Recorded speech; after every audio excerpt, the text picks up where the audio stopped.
Emonfront fights goblins in the Unagi dungeon rushes, quickly deals with enemies without any difficulties, no matter how many there are or how they attack. He calmly finishes the fight, stands over the fallen monsters confidently, until the clash ends without any difficulties. Ren opens the status screen and hears a system notification. Experience is increasing, and his level is rising steadily again. He checks stats and skills, analyzes the ability to teleport in the dungeon, and realizes that his strength has grown, but it is still not enough. Rin looks back at the start. He understands that other travelers have already set off earlier, and he is still pushing forward to catch up. The system explains the dungeon structure, shows entrances, gates, respawn points, and bosses sitting on the lowest floors below. So Rin studies the dungeon rules, cooldowns, shared information, party system, and understands. His unique advantage has not been damaged. He recalls a childhood incident, how monsters broke out of the dungeon, and at that dangerous moment, his special teleportation talent awakened. Yang Rin faced danger, remembered fear while monsters chased him, and suddenly someone appeared and instantly launched an attack. Immediately, the unknown traveler defeated the monster instantly. This made a deep impression on Rhine. Rhine decides to become an adventurer, enters the first dungeon hopes to gain skills and prove that he belongs by passing trials. During evaluation, Rin receives 2 skills: body strengthening and rare dungeon teleportation, and this throws him off balance, as it reveals unexpected potential. Others react to his unique talent. They call him special, invite him to guilds, acknowledging that he is different from ordinary travelers.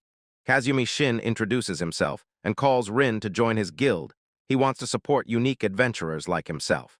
Ren thinks about the weak limits of teleportation, understands its flaws, yet still feels excitement from future growth and hidden potential.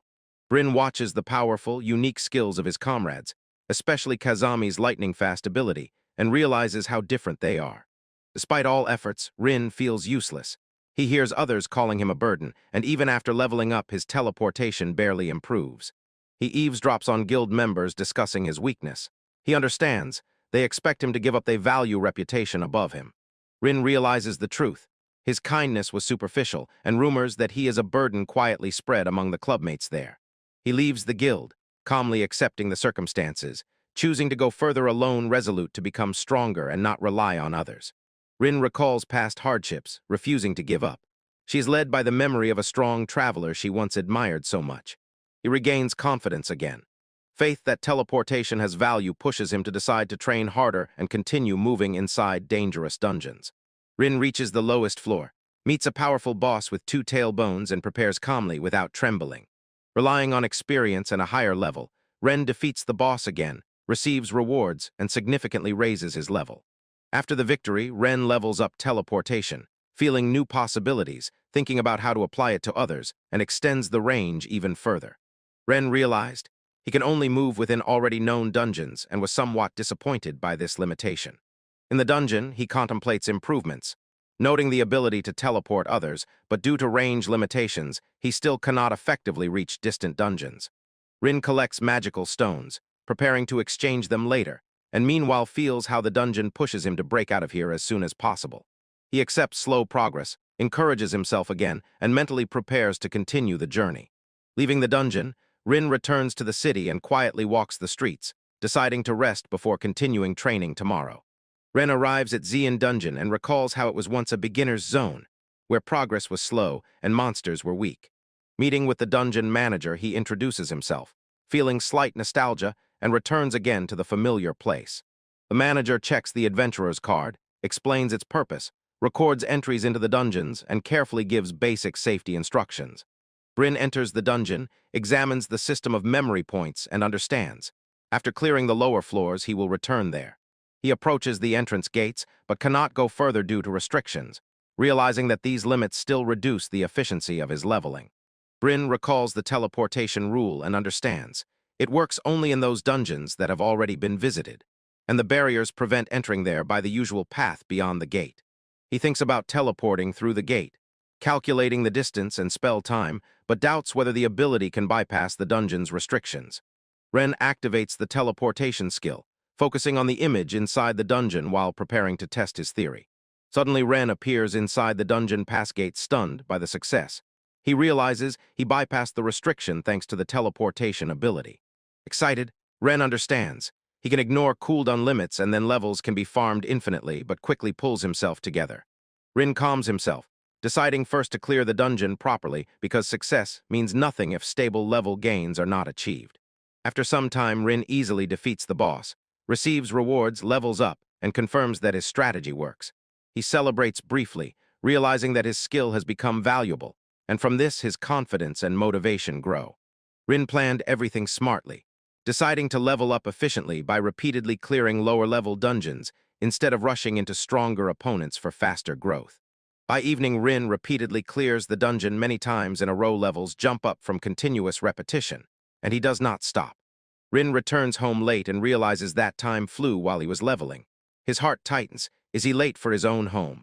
His sister Hannah easily scolds him while he apologizes and explains that he lost track of time leveling. Hannah notices that Rin behaves differently while eating with pleasure. Rin responds casually. Clearly, Rin explains that all his efforts were not in vain and feels satisfaction with how everything is progressing. Hannah listens and understands his motivation without any hints. They contemplate the family situation. Rin lives alone after the disappearance of her parents, and this only strengthens her determination to become stronger for herself. Rin realizes that the earnings from the dungeon are insufficient, but each time feels gratitude to Hana for her daily support. Hana suggests trying higher-ranked dungeons, but Rin understands. The difficulty increases incredibly sharply. Rin had almost decided to reveal his teleportation ability, but changed his mind and hid this advantage to be safer. He weighs the risks, understanding that others may strike him, so he hides the truth and calmly continues to carry out his plan. Hannah slyly smiles, feeling that something has changed, and Rin relaxes a little, enjoying the peaceful moment. The next day, Rin explores the dungeon, calculates efficiency, and aims for the maximum level, choosing the best spot with utmost caution. He notes that Shine has fewer rewards. While Unagi is overloaded, this cuts his efficiency despite the advantage of teleportation. Rin surveys the Umami dungeon, assessing higher profit per run despite the difficulty and large map, which slows progress. He concludes that popular dungeons offer better opportunities, so he decides to use less competition and level up further alone for stable level progress.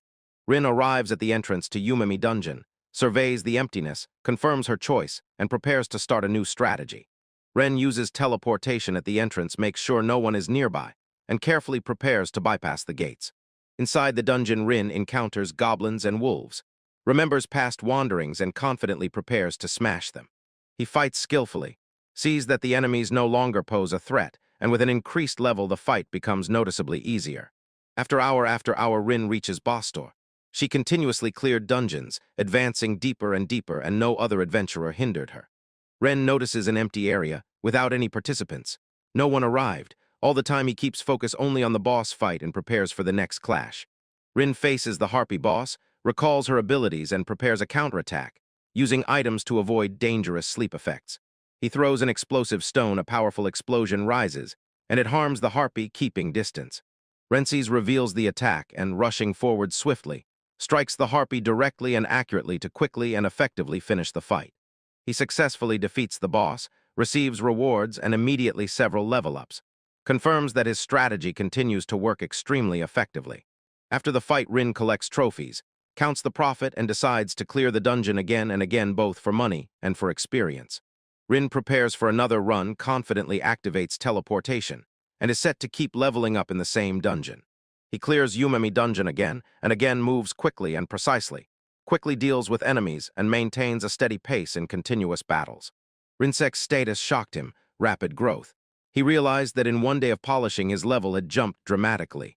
He reflects on his former doubts and realizes his teleportation ability is truly powerful. Only now does he finally see its true potential and value. With determination, Rin announces the goal to reach the summit. He is confident that his awakened ability will eventually surpass all others. Rin understands. His teleportation allows bypassing restrictions, so development is progressing many times faster than others.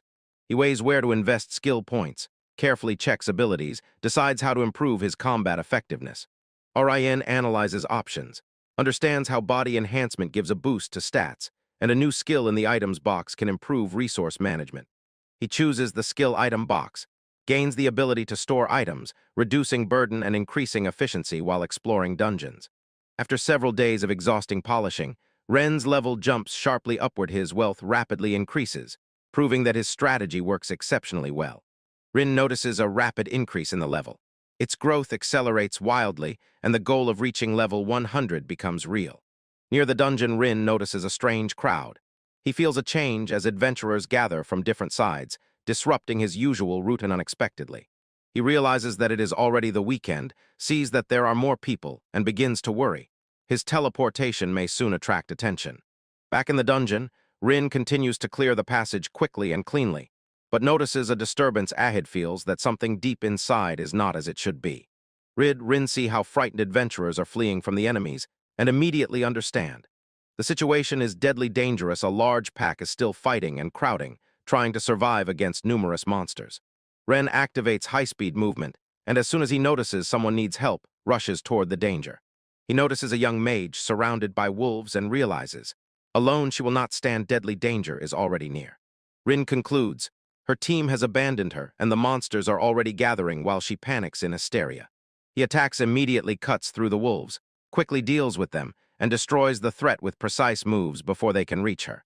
After Rin clears the enemies, she calmly soothes the girl, stands between her and the danger, and makes sure she is now safe. Rin cuts the wolves surrounding the girl, demonstrating devastating speed and precise combat skill. He finishes off the remaining enemies, destroys the last wolf, and thus brings the area to complete safety from immediate threats nearby. After the battle, Rin calmly puts away his weapon, using the item box skill, while the girl looks at him in surprise. Rin checks her condition, asks if she is injured, notices her youthful appearance, and remains calm without any fuss. The girl sincerely thanks him, having escaped danger, and firmly, emotionally grabbing his hand, still trembling after the attack. The girl suddenly weakens and moves forward, crashing into Rin. Both are shocked, as he instinctively catches her so she does not fall. Their faces draw closer, and the girl suddenly blushes, stunned by the sudden closeness between them both. Embarrassed, she quickly pulls back and nervously retreats, while Rin watches, puzzled by her sharp reaction to the situation. Rin awkwardly apologizes, thinking she didn't like it, then denies it, embarrassed, confused, and unable to explain what she feels. The girl introduces herself, Yui. She explains that she is a student who occasionally explores dungeons. Rin notices that Yui is younger, so he thinks she has time to grow, and he himself focuses on the idea that starting later is his choice. He asks why Yui is alone, prompting her to tell what happened. She hesitates before admitting what really happened earlier. Yui says she joined the party, but during the attack she was abandoned when monsters suddenly captured everyone. Rin understands the situation, thinks that leaving her is wrong, and then decides to help her move safely. They approach the exit door together, preparing to leave the dungeon, and Yui looks uncertain, still processing the recent dangerous experience. Ren suggests returning quickly, but Yui asks if the boss is showing concern. Yui hesitates, doubting her abilities, but notices that others have already cleared the dungeon. Ren confidently reassures her, keeping a calm tone, and convinces Yui to trust him, although she doubts his true strength. He introduces himself as the main Rin, and Yui politely responds and asks to be addressed differently during the conversation. They are already finishing introductions, but suddenly they encounter the dungeon boss again while Rin prepares to face the harpy and Yui watches. Rin instantly defeats the harpy, slashing her, with strikes so fast that Yui watches in fascination. After the battle, Rin receives rewards and levels up, while Yui is impressed by his dominant and incredibly effective combat skills. Yui sincerely thanks him, happily explaining that her level has jumped significantly. Meanwhile, Rin notices a strange level, Rin's level. Rin learns that Yui entered the dungeon at a low level. He notices her role is probably more about support than direct combat skills. He inquires about her role, and upon learning that Yui is a healer, suddenly realizes how important and rare she is among adventurers who join parties. Rin and Yui arrive at the recall point, preparing to leave the dungeon. They return outside safely. Yui breathes a sigh of relief, and Rin remains calm.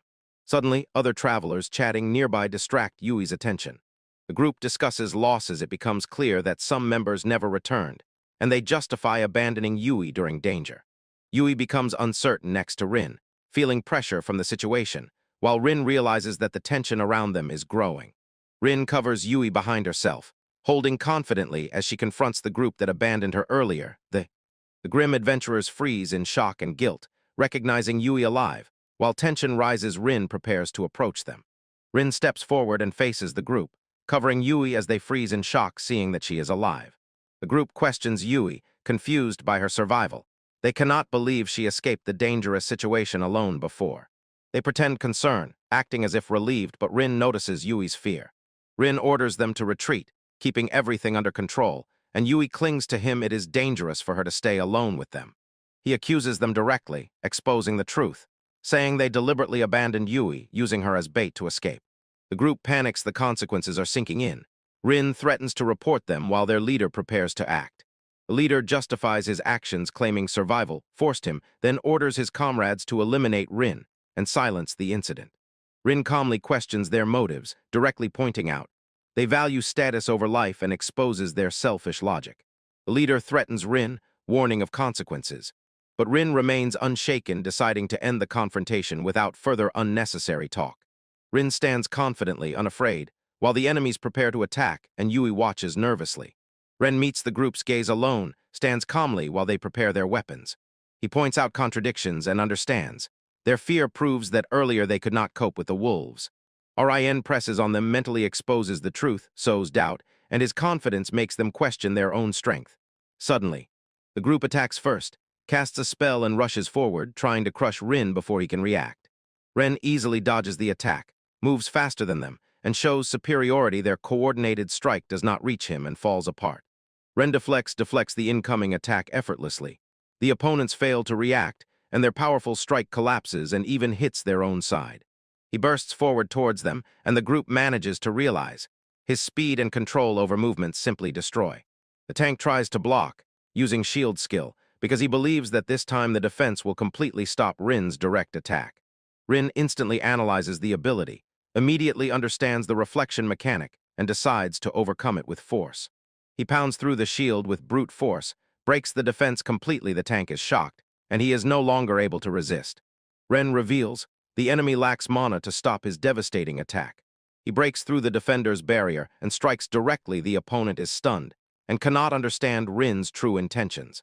Another attacker rushes forward angrily, but Rin remains composed, deciding quickly to put an end to this fight. Rin swiftly darts among the enemies, managing to strike several at once, knocking them down with speed and precise blows. He immediately knocks the last opponent back, and Rin calmly asks if they still want to continue fighting him. He, the final adversary, panics and immediately surrenders. This instantly stuns the rest. Rin calmly stands next to Yui, while the defeated enemies lie unconscious. Outside, Rin quickly hands them over, but dealing with the authorities takes time. At the station, Yui sincerely thanks Rin, politely bows, and shows how much she appreciates his help during the dangerous incident in the dungeon. Ren seriously tells Yui about the upcoming elections, reminding her to prepare better and choose reliable partners before entering the dungeon. Yui hesitantly asks Rin for contact information. She wants to stay in touch after everything. Rin calmly agrees. She expresses gratitude and trust, offers to reciprocate, and exchanges contact information with him. Yui beams with a smile after leaving her number, so Rin remains impressed. He realizes he hasn't seen such warmth in a long time. They part ways at the station, promising to meet again, while Yui boards her train and briefly looks back. Rin silently watches as the train departs, quietly replaying this meeting in his mind, left somewhat dissatisfied. Rin leaves the station and receives a small reward, confirming his steady progress. He reached level 400, and only then realized that his abilities and resources had noticeably strengthened overall. His teleportation skills became more powerful. Range and convenience increased, so he could go even further and transport items effectively. Ren notices new possibilities and begins to consider how best to use his enhanced teleportation ability. The next day, he returns to Umami Dungeon and calmly prepares to continue leveling up.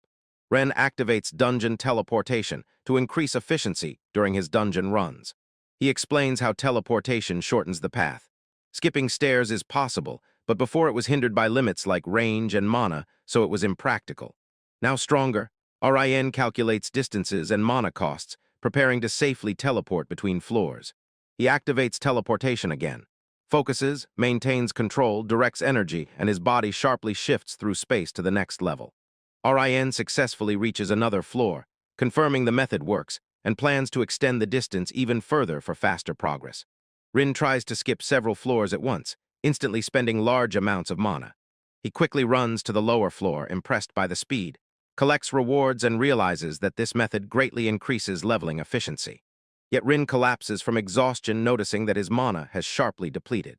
He carefully weighs alternatives, understands that potions are expensive, and begins to think about how to reduce mana costs for teleportation for sustainability. Ren shortened teleport distances in tests, sharply reducing mana costs, and found a more effective way to support repeated dungeon runs. Rin focuses, carefully adjusting teleportation steps, and calculates several short jumps to reduce mana consumption. He performs a series of rapid teleports, continuously moving through space. Thank you, the landing is smooth. Ren confirms, the reduced cost works, allowing many consecutive runs without completely exhausting his mana reserves. After several battles, he receives rewards and levels up, but mana eventually runs out, so he is forced to continue in the usual mode. The results show significant progress. Ren reaches higher levels, accumulates skill points, and prepares to further enhance his abilities. Ren chooses upgrades related to magic, enhancing recovery and efficiency, and decides to tailor his skills for a faster and more sustainable pace. He reflects, tomorrow will be his last day in Umimi Dungeon, and mentally prepares to squeeze out the maximum result before moving on. Rin completed his 17th dungeon raid, collected rewards, and his level immediately jumped by 5. After completion, a sudden message informed Rin that from now on he could no longer challenge the same dungeon. A new title dungeon destroyer appeared while he stood at the return point, calmly considering options. He doubted whether the dungeon restrictions applied to everyone and realized it was a hidden condition that no one knew publicly. Reviewing his stats, Rin learned that to get the full bonus he needed to clear 10 dungeons. Rin smiled as he exited the dungeon inspired to pursue a new personal goal. The next morning exhaustion caught up with him, and he overslept despite recovery plans. His sister expressed concern she couldn't wake him after several attempts throughout the long night. Tears rolled down as she talked about the untouched dinner, but Rin immediately saw through her act. While they ate together, he rejected rest, and without explaining anything, simply decided to head to another dungeon without any delays. Hana insisted that Rin take a break, so she dragged him through a day filled with errands and shopping. At the mall, Hana's excitement reached its peak as soon as she noticed a crepe kiosk among the crowd. They shared a bench and pancakes, but Hana immediately demanded at least a piece from Rin's portion. Despite a slight protest, Rin quietly and shyly accepted her offer to taste together and attracted the attention of the spectators standing nearby. Suddenly, Yui appeared before them, stunned by the unexpectedly close scene between these two siblings, brother and sister. Rin and Hana both flinched when suddenly they ran into Yui in the crowd. Each told how Hesh knows Yui Hana through the dungeon and Rin her younger schoolmate. Yui misunderstood everything, called them a couple, causing Rin and Hana to fluster and panic together. Understanding Hana's full name, Yui connected it with another Rin, and at that moment a wild assumption flared up. Hastily drawing conclusions, Yui shouted about marriage while Rin and Hana tried their best to explain themselves. When the misunderstanding cleared up, Yui apologized she learned that Rin and Hana had actually been biological sisters all their lives. Hana teased Yui for exaggerating too much, enjoying her panic while desserts arrived at the table. Although hesitant, Yui still accepted the treat touched by their kindness despite her previous confusion and embarrassment. Thanks to her support, Rin expressed gratitude and Hana greedily and happily started on her portion. Surprised by Hana's appetite, Rin quietly sipped bitter coffee and wondered if dessert required another stomach. The conversation touched on school years, and it became clear that Rin and Yui once studied in the same class. Joyfully accepting the connection, Yui decided from then on to start calling him Rin Senpai. She asked to join their walk, and Rin slyly met her, pretending that he needed help. Both girls froze with empty stares, and his phrasing backfired. The mood became awkward, and a heavy silence hung. Then they slipped into a shop of cute things, distracted by shelves with bright pastel clothes. While Hana tried on clothes, Yui admired the jewelry, both fully immersed in their own fascination. Unnoticed, Rin decided to step aside and quietly look for something to drink. By the vending machine, a malfunction occurred, and his shirt suddenly got soaked through. Returning to the store, he noticed Yui wandering alone and asked where Hana was now. Before Yui could answer, two suspicious strangers cornered her with unwanted advances and suspicious smiles. Rin squeezed between the strangers and Yui, silently making his presence known with a cold look. He firmly stated that she was with him, and from this, the shocked girl quietly whispered his name. Two men immediately stepped back, and Yui again thanked Rin for the rescue. As if by himself, he patted her on the head and froze in panic as soon as he realized he had mistaken her for Hana. Yui shyly admitted that she didn't dislike it that much, and Rin was even more embarrassed while he frantically tried to apologize. Having blurted out her feelings, Yui froze and only then realized that Rin clearly heard every word she said. Before Rin could respond, Hana suddenly appeared and jokingly commented on how close they had suddenly gotten. Holding ice cream in her hands, Hana explained that she had gone to get it herself without telling anyone. Watching her devour even more food, Rin silently decided that Hana didn't have just one stomach but several, and all of them were for dessert. After a relaxing vacation with Hana and Yui, Rin returned to training in the dungeon. The teleportation skill was leveled up, and the activation speed was increased, so Rin became overly confident and fired up with the idea of clearing a new dungeon. Although he continuously leveled up, repeatedly defeating monsters, his strength was dwindling, and his patience was undergoing a severe test. Exhausted after 100 attempts, Rin still refused to give up and reignited his determination. On the fourth day, he rushed forward through teleportation, ready to put an end to the fight once and for all. Rin dealt the final blow, completed his 200th run, and earned another level in the dungeon. As a bonus, he gained 15 more levels, but access to the dungeon was cut off. Overwhelmed with relief, Rin shouted triumphantly as he finally conquered the second dungeon. Exhausted but satisfied, he opened the status window and reviewed the top 203 best and newly acquired SB points. Having several skills to choose from, Rin decided to wait and prepare before spending any points. The nearest rank C dungeon without status ailments seemed like the perfect place for a solo challenge. Kanzaki Dungeon looked suitable. It provided space to level up agility and endurance thanks to the hit-and-run tactic. The cooldown period stopped plans instantly fell apart despite preparation, and the new power gained from the Umami dungeon reward. After a week of hunting weak monsters, funds grew, and his level also jumped a bit. Tomorrow Meth will officially try to conquer Kanzaki Dungeon and take his first step into C-rank. Crowds filled the dungeon entrance. Most were C-rank adventurers gathered in parties for their daily activities. Unlike everyone else, he stood all alone. Around him were groups with solid equipment and coordinated teamwork. A mighty party appeared, and whispers began to spread. Each participant had their own unique abilities and an unusual, far-reaching reputation. The strike of surprise hit him directly. Before him stood old rivals he did not expect to see. One stepped forward, throwing him a light greeting gand when his name was called with such familiarity. An unexpected warmth suddenly resonated within. Kazami warmly greeted him, yet the same meeting hung with tension. Both subtly felt it. Once Kazami founded a guild for the gifted, and without a second of hesitation left the others behind. They decided that Rin would eventually leave, protecting her reputation and avoiding direct blame or conflicts. Kazami asked to meet with Rin's team, and learned that Rin had been paving the way alone all this time. Doubt flared immediately. Kazami asked if Rin was truly strong enough to survive this dungeon.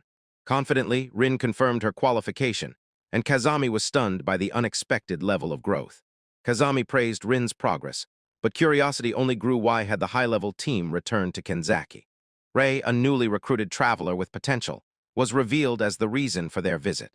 Despite lack of experience, she quickly gained strength and was now accompanied to gain even more levels. Before any questions started, Rei's silence for everyone gave a sign that they must immediately begin the trials in the dungeon.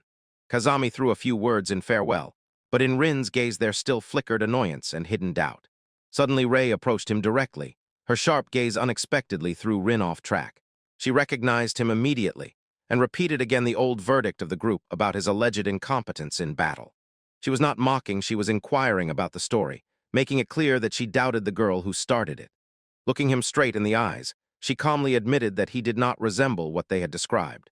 She admitted that it was only a guess, but there was something in it that did not match the rumors. Confidence in his behavior crossed out everything she had heard about incompetence from their previous party statements. There was more than enough support in her team, but one specific problem still remained unspoken. Suddenly she asked him to express his opinion about the name of their party, and it completely caught him by surprise. A year ago, Kazami declared that their group would dominate, and called themselves Kings of Unique Ability. Kazami proudly announced to the party the funny name King of Unique, and all the time sprinkled inappropriate enthusiasm. Rin said directly, "This is horror, period." Rei immediately nodded, relieved. Finally, someone else said it. That moment ignited a shared understanding when Rei opened up and introduced herself more closely, in a human way. After the handshake and mutual annoyance, the unofficial king of the group Unique Victims was born. After everything, Rin turned around and headed to the dungeon gates ready to begin his challenge. He stepped into the dungeon and immediately felt heavier air and stronger pressure than before. Turning the corner, he came across orc warriors, calmly drew his blade and began conducting identification. Statistics confirmed the enemy's strength, Despite the orc's size, he stood ready with firm determination. Without any pause, he rushed forward, steel cut into flesh, and a fight just broke out in the dungeon. Rin entered the Kansaki level 30 dungeon there. The cleansing promised great rewards and recognition. Ahead appeared 3 tall orcs armed, and gigantic-hand, Rin was forced to immediately prepare his blade. Glancing straight into the jaws of the mad monster, Rin gripped the sword tighter and gave the signal. Fight began. The orc lunged forward with a club. Rin sharply dodged and responded just as quickly with precise, agile strikes. Knocking several enemies off their feet, Rin reached for the hidden item box to get his trunk. Rin hurled explosive magic stones at the orc squad, and a detonation occurred. The enemies were brutally and chaotically blown apart to the sides. In the smoke, he dashed forward and broke through the attackers before they could regroup or respond. A little later, looting corpses, Rin gathered scattered magic stones and took a stone axe from an orc.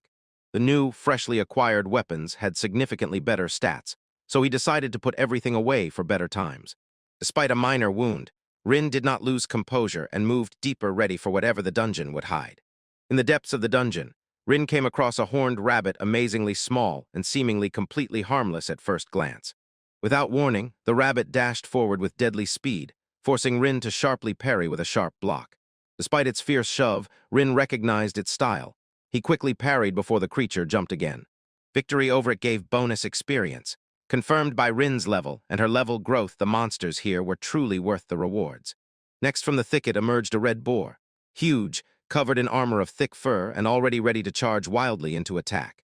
The red boar charged straight at Rin, who calmly watched its predictable, straightforward rush. It is impossible to pierce her hide, so Rin changed weapons in the middle of the battle. She snatched the stolen stone and he struck the boar's head with the axe with all his might, finished it off, and leveled up. He tried to lift the heavy body, but the inventory was overloaded even despite the valuable boar materials. Finally, Rin reached the last gates, ready to face the high orc boss one-on-one. Rinek Hale took a deep breath, opened the last dungeon door, and stepped forward to confront the final threat. This time his gaze fixed on the huge figure. The real battle was about to begin.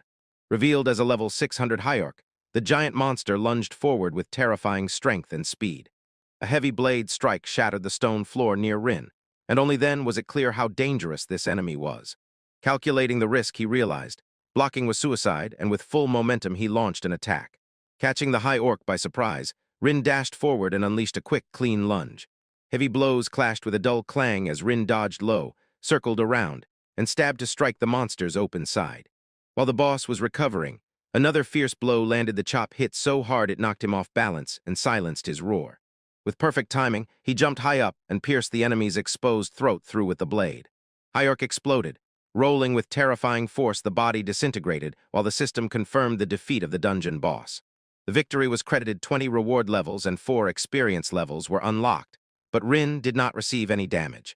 Raising his gaze in silence and pride, he realized his progress and prepared to collect the loot. Among the ruins lay a mighty staff and a rare magic stone. High orc one worth preserving. Despite the weight, he hid the staff in the stone, simultaneously noting the explosive magic of the stone. He had no doubts about the Kinzaki sword, yet he decided to confirm it later. After a minute of silence, Rin asked about the teleportation delay, the one that was supposed to work immediately. System messages confirmed his independent execution of precise sword use and simultaneous lack of fencing skills. Due to the fulfilled hidden condition, an additional boss was summoned, unnamed Knight. Confused and without a ready answer, Rin froze as the stunning announcement echoed louder in this quiet chamber. Blinding light parted, and from it emerged a black-armored warrior in armor, towering, frozen, and unquestionably looking hostile. Shock spread across his face as soon as he read the numbers. This enemy was not ordinary at all. Unstoppable pressure filled the hall as the armored knight descended, the sword scraping the stone and sparking. When Rin stepped forward, a strange message appeared. Suddenly, a new additional boss came to life below. The nameless knight, a level 1100 monster, much stronger than anything known, stopped at the sight of him. No traveler had yet reached this stage.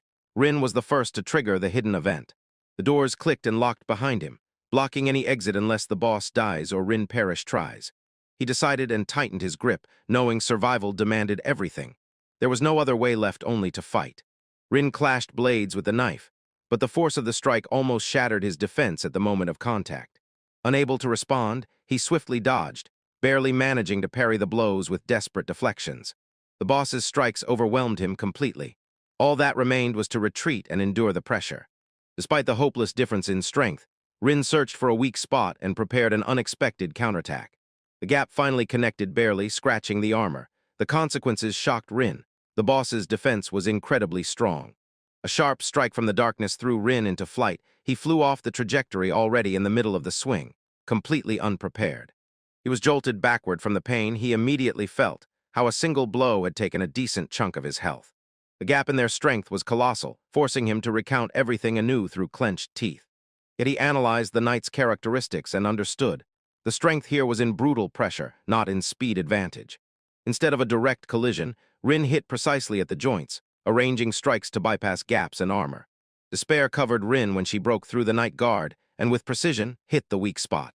Dodging the devastating swing, he rushed forward and drove his dagger deep into the exposed armor. One hand finally flew off a blow that truly counted. He aimed and was about to disable the second limb. Before he could strike again, the knight suddenly reacted. It snatched Rin, grabbing her with a treacherous count. The realization came too late. It was a trap. The knight deliberately sacrificed his hand to catch him. Shock hit him. This monster showed cunning, laying a bait, adapting to a mind no other enemy had encountered. A hard kick struck his side, and his body crashed with a dull crack into the door with a seal. Pain pierced his ribs, blood slowly trickled. HP dropped to triple digits, barely clinging to life. As death approached, doubts overwhelmed him. Would strength alone be enough to survive in this cruel dungeon? Breathing came with pain, but something inside stubbornly refused to retreat. The strategy failed, but determination had not yet crumbled. The only final option, his unique skill, dungeon teleportation. It would work only if executed perfectly now. Standing before the sealed door, he could escape thanks to spatial transfer just in time. Retreat is not cowardice, it is strategy. Alive, he would still fight that day with better preparation. To delay the enemy's advance, he threw a flash bomb, temporarily blinding the knight. Memories of old mockeries faintly echoed as the explosion filled the room with thick smoke. Power struck him like a stream the moment he activated dungeon teleportation, and his gaze stubbornly held on to the escape route. Everyone once laughed at his skill, but persistence turned rejection into a mighty ability to save lives. No matter how hopeless it seemed, he would never kneel before despair and would not abandon his heart and dream again. Determination pushed out fear. The knight's reaction came too late. Rin was already gone from his sight. He appeared again behind the enemy, blade drawn, gaze sharp. He was not going to hesitate before the strike. The armor cracked as the knight raised his head and sensed danger, but a voice sounded from inside.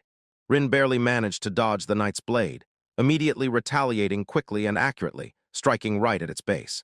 Before fleeing, he threw an explosive magical stone, and the knight was engulfed by a blinding force wave. He hid in the shadows, drained the health potion to the last drop, restored his strength, and chose a critically new skill. Finding strength in the burst, he rushed forward, hitting precisely at the right moment and relentlessly moving toward victory. His blade shattered the knight's breastplate, pushing him back while Rin pressed on without hesitation. Without retreating, Rin delivered a brutal follow-up strike, smashing the armor and forcing the knight to fall. Despite heavy blows, the knight stood firm, raised his mace, and struck again precisely, without missing. Steel clashed to the death as Rin's blade struck the knight's counterattack, and the sound echoed through the slanted corridors of the dungeon, down to the cracked floor. Quickly turning, Rin leapt forward with her skyward sword, aiming to fell the merciless enemy with a single strike. The weapon responded with unfamiliar energy, glowing fiery, as Rin felt something incredibly terrible inside its core. Both warrior and knight roared when they clashed, pouring every last ounce of strength into the battle. Steel cut through shadows, and Rin's final strike landed flawlessly. He shattered resistance with a deadly impulse. Brett tremulously confirmed the collapse of the knight. The sword rattled until his body finally relaxed. Alone in the endless arena, Rin acknowledged the fallen enemy as the toughest trial he had ever faced. A new title, a huge level increase, and insane growth rewarded him for defeating the additional boss. He activated appraisal, examining the sword obtained from the knight, and recognized its hidden true potential. The unknown knight drew the sword, and it showed terrifying stats, colossal attacks and unique bonuses against higher-level opponents. Touching the old dagger, he renamed the weapon Nameless and without hesitation accepted its power. Bowing beside the debris, he quietly thanked his trusted partner and moved on alone. The appearance of the Nameless swordsman became proof of persistence. Power grew with each new level, without any help. Satisfied with the power of the name, he was about to move on despite having lost the magic stone. Exiting the dungeon, Stats saw the system highlight his growth, thus ended a long, bloody day. The next day after the battle, he visited the area near Kenzaki Dungeon to take care of errands. Entering the weapon shop, he was politely greeted and asked to show his documents. After handing over the license, he scanned the interior of the shop. It was full of powerful equipment. Recalling recent victories, he remembered the power that came when he took up the sword of the Nameless Knight. In silence, he sat and calculated the possibilities of his weapon, confirming its effectiveness in real combat. Rin evaluated the effect of the new sword. It enhances characteristics only against stronger enemies. He accepted this deal quickly and decided to master both styles, dagger and longsword. In the shop, the clerk approached Rin and immediately identified him as a D-rank adventurer. Even after clearing a C-rank dungeon, Rin did not update his rank due to a simple miscalculation. Without wasting time, Rin silently shifted her gaze to a higher gear and ignored the clerk's surprised reaction. Rin calmly examined the weapons, ignoring her instructions, and analyzed without showiness or unnecessary tricks. He pointed to the dagger obtained by solo victory over the boss, impressed by its pure characteristics. The clerk panicked at the price, warning Rin that D-ranks would not be able to use it. Without any hesitation, he reached his hand into the box, confident both in his strength and in his decision.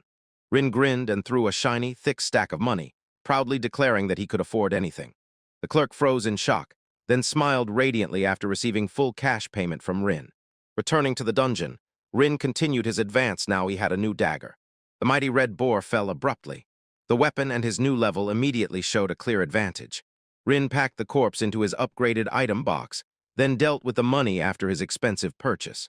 Standing before the 30th basement door, Rin prepared for the boss fight without hesitation. Rin drew his Nameless sword and aimed, wanting to test how his newly acquired title worked. Nameless Swordsman used boosted sword to sharply increase his efficiency while leveling up alone, and it was perfect for his upcoming boss battle. With gathered determination, Rin entered the chamber where the dungeon boss was already waiting for him. Finally meeting the monster, Rin swiftly launched an attack ready to turn the tide of battle with his modernized weaponry. Unlike before, he went into battle directly, chopping confidently and challenging the boss's strength head-on. A sharp blade struck right to the torso, and the enemy froze unexpectedly. With sharpened concentration, he pressed the opponent further, stubbornly trying to break his defense by repetition. Victory confirmed. He defeated the dungeon boss and received a huge boost, 20 levels of reward. No hidden threat surfaced. He confidently activated appraisal to check what bonus the title actually gives. The new sword stats showed increased power against stronger enemies. This was clearly enhanced by his unique title. Attack power increased by 20. Before leaving, he reminded himself to collect the magic stone. Still charged with energy, he again considered how to speedrun the dungeon and do it via teleportation before daylight passes. After confirming solitude, he activated his teleportation ability and prepared to resume clearing the dungeon at full speed. Searching for a secluded return point, he failed to focus. Thoughts were interrupted by unexpectedly familiar words in a voice. Rin sharply turned around, stunned, and before him, without warning, appeared a mysterious female warrior. A feeling of confidence settled in him as soon as he noticed Rei. Her sword barely trembled in her hand. Exchanging brief greetings, they acknowledged the coincidence they met again, only for one day apart from each other. Rei explained her solo presence. She was recognized as capable of continuing to move forward without a party. Although she is weaker than the floor-level boss, Rei still fought it effectively for her level. Rin focused mentally. During dungeon runs, he might encounter familiar faces.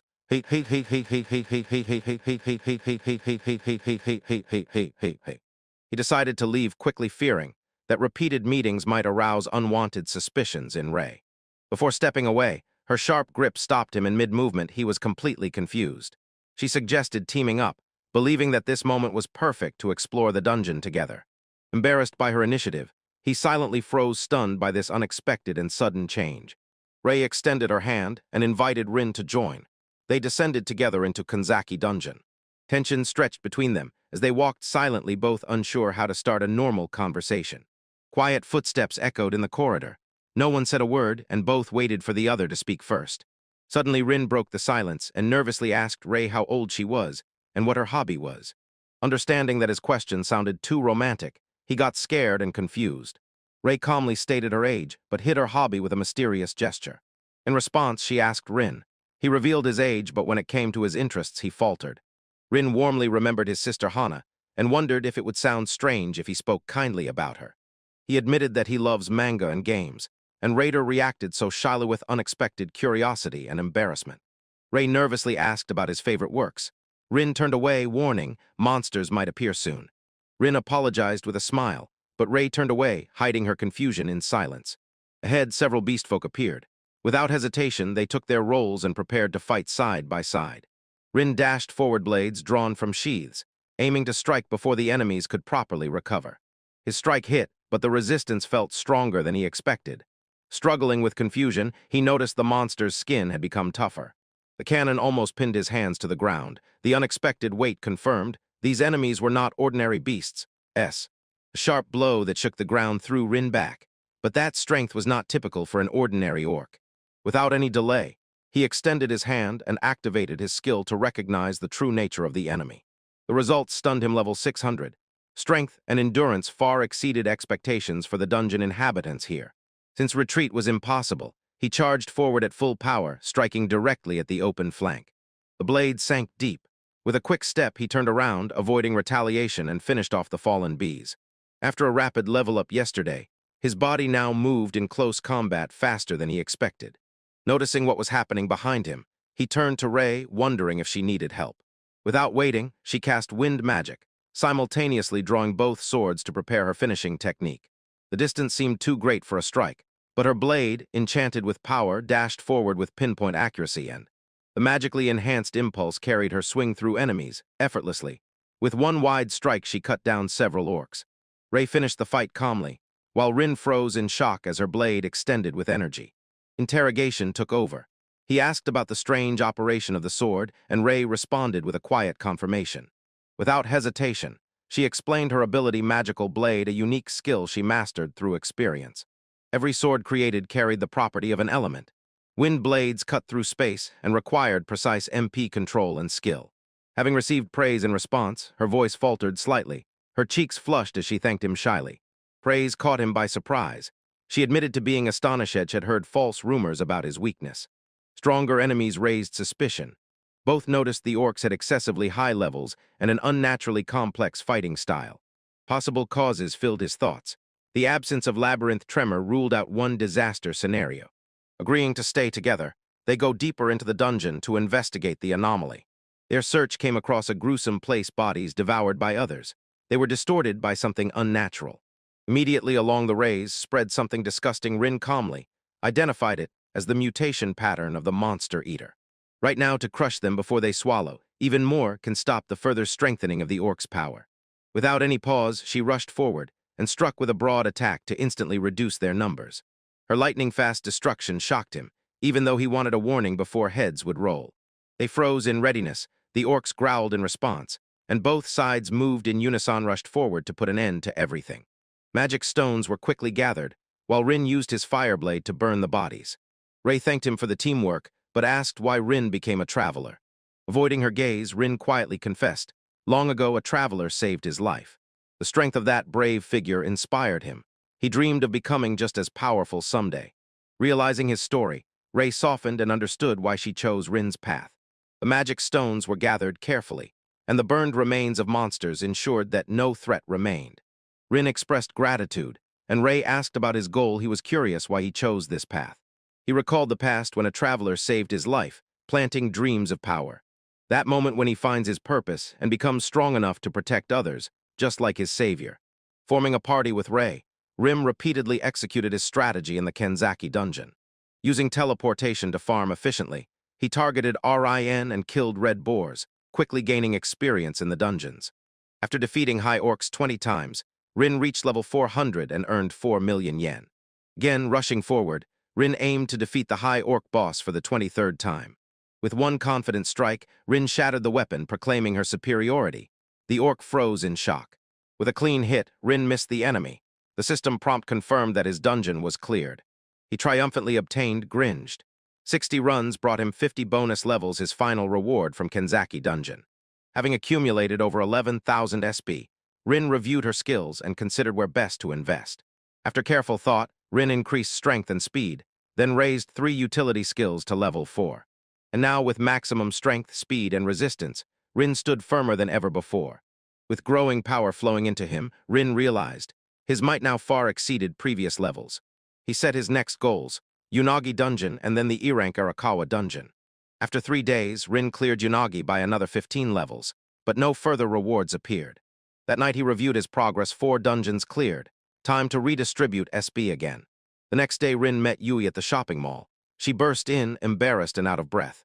Overdrink said that this is a cafe, Yui expressed gratitude, and Rin invited her to speak frankly. Guessing her topic, Rin decided it was about dungeons. Yui nodded and prepared to explain everything clearly without any hesitation. She stated that recently representatives of a mysterious guild had approached her. Guilds often scout suitable people from the adventurer's office, looking for rare talents like Yui for recruitment. The incredible Rin, she had already managed to rise above level 100, so a well-funded elite guild reached out to her. UES talks about the guild's duties, and RIN explains her duty to respond to requests from the association. Guilds must obey orders when incidents occur in dungeons, and sometimes risk their lives to resolve them. Keeping her motivation in mind, Rin asked why she initially chose the path of adventure. She entered the dungeon with a companion uncertain, but driven by the promise of power. Realizing she had a healing talent, she continued her travels intending only to help, but eventually encountered an unexpected purpose and true satisfaction. She called her gift a coincidence, yet still accepted it as her own path to purpose. Instead of fame or wealth, now her desire focused on growing strength and helping others. Clarity ignited in thoughts, a confident look, and she decided to officially join the guild. Rin reminded her to take care of her own safety, and she herself confidently confirmed that she could handle the risk. Even as a student, she earned well, sometimes even outpacing Rin's pace, despite limited availability. Yui realized her strange gift might be accidental, but meaning was born when she began to use it purposefully. Her hands barely trembled. Above all, she longed to strengthen the power that helps others. Nervously composed, Yui met Rin's gaze. With a calm, determined look, she announced her decision to join the guild. Rin warned her to be careful. Yui reassured him, confident in her healing skills and income. When tea cooled down nearby, Rin wondered if Yui could truly meet his expectations. Yui offered to pay, but Rin kindly refused, reminding her that the income would not come so quickly. Touched by his kindness, she silently blushed, overwhelmed by how considerate and at the same time natural Rin always behaved. Rin smiled awkwardly. She was thrown off by Yui's question about love, and she did not know how to answer properly. Panic overwhelmed them, and Yui blamed Hana for revealing secrets.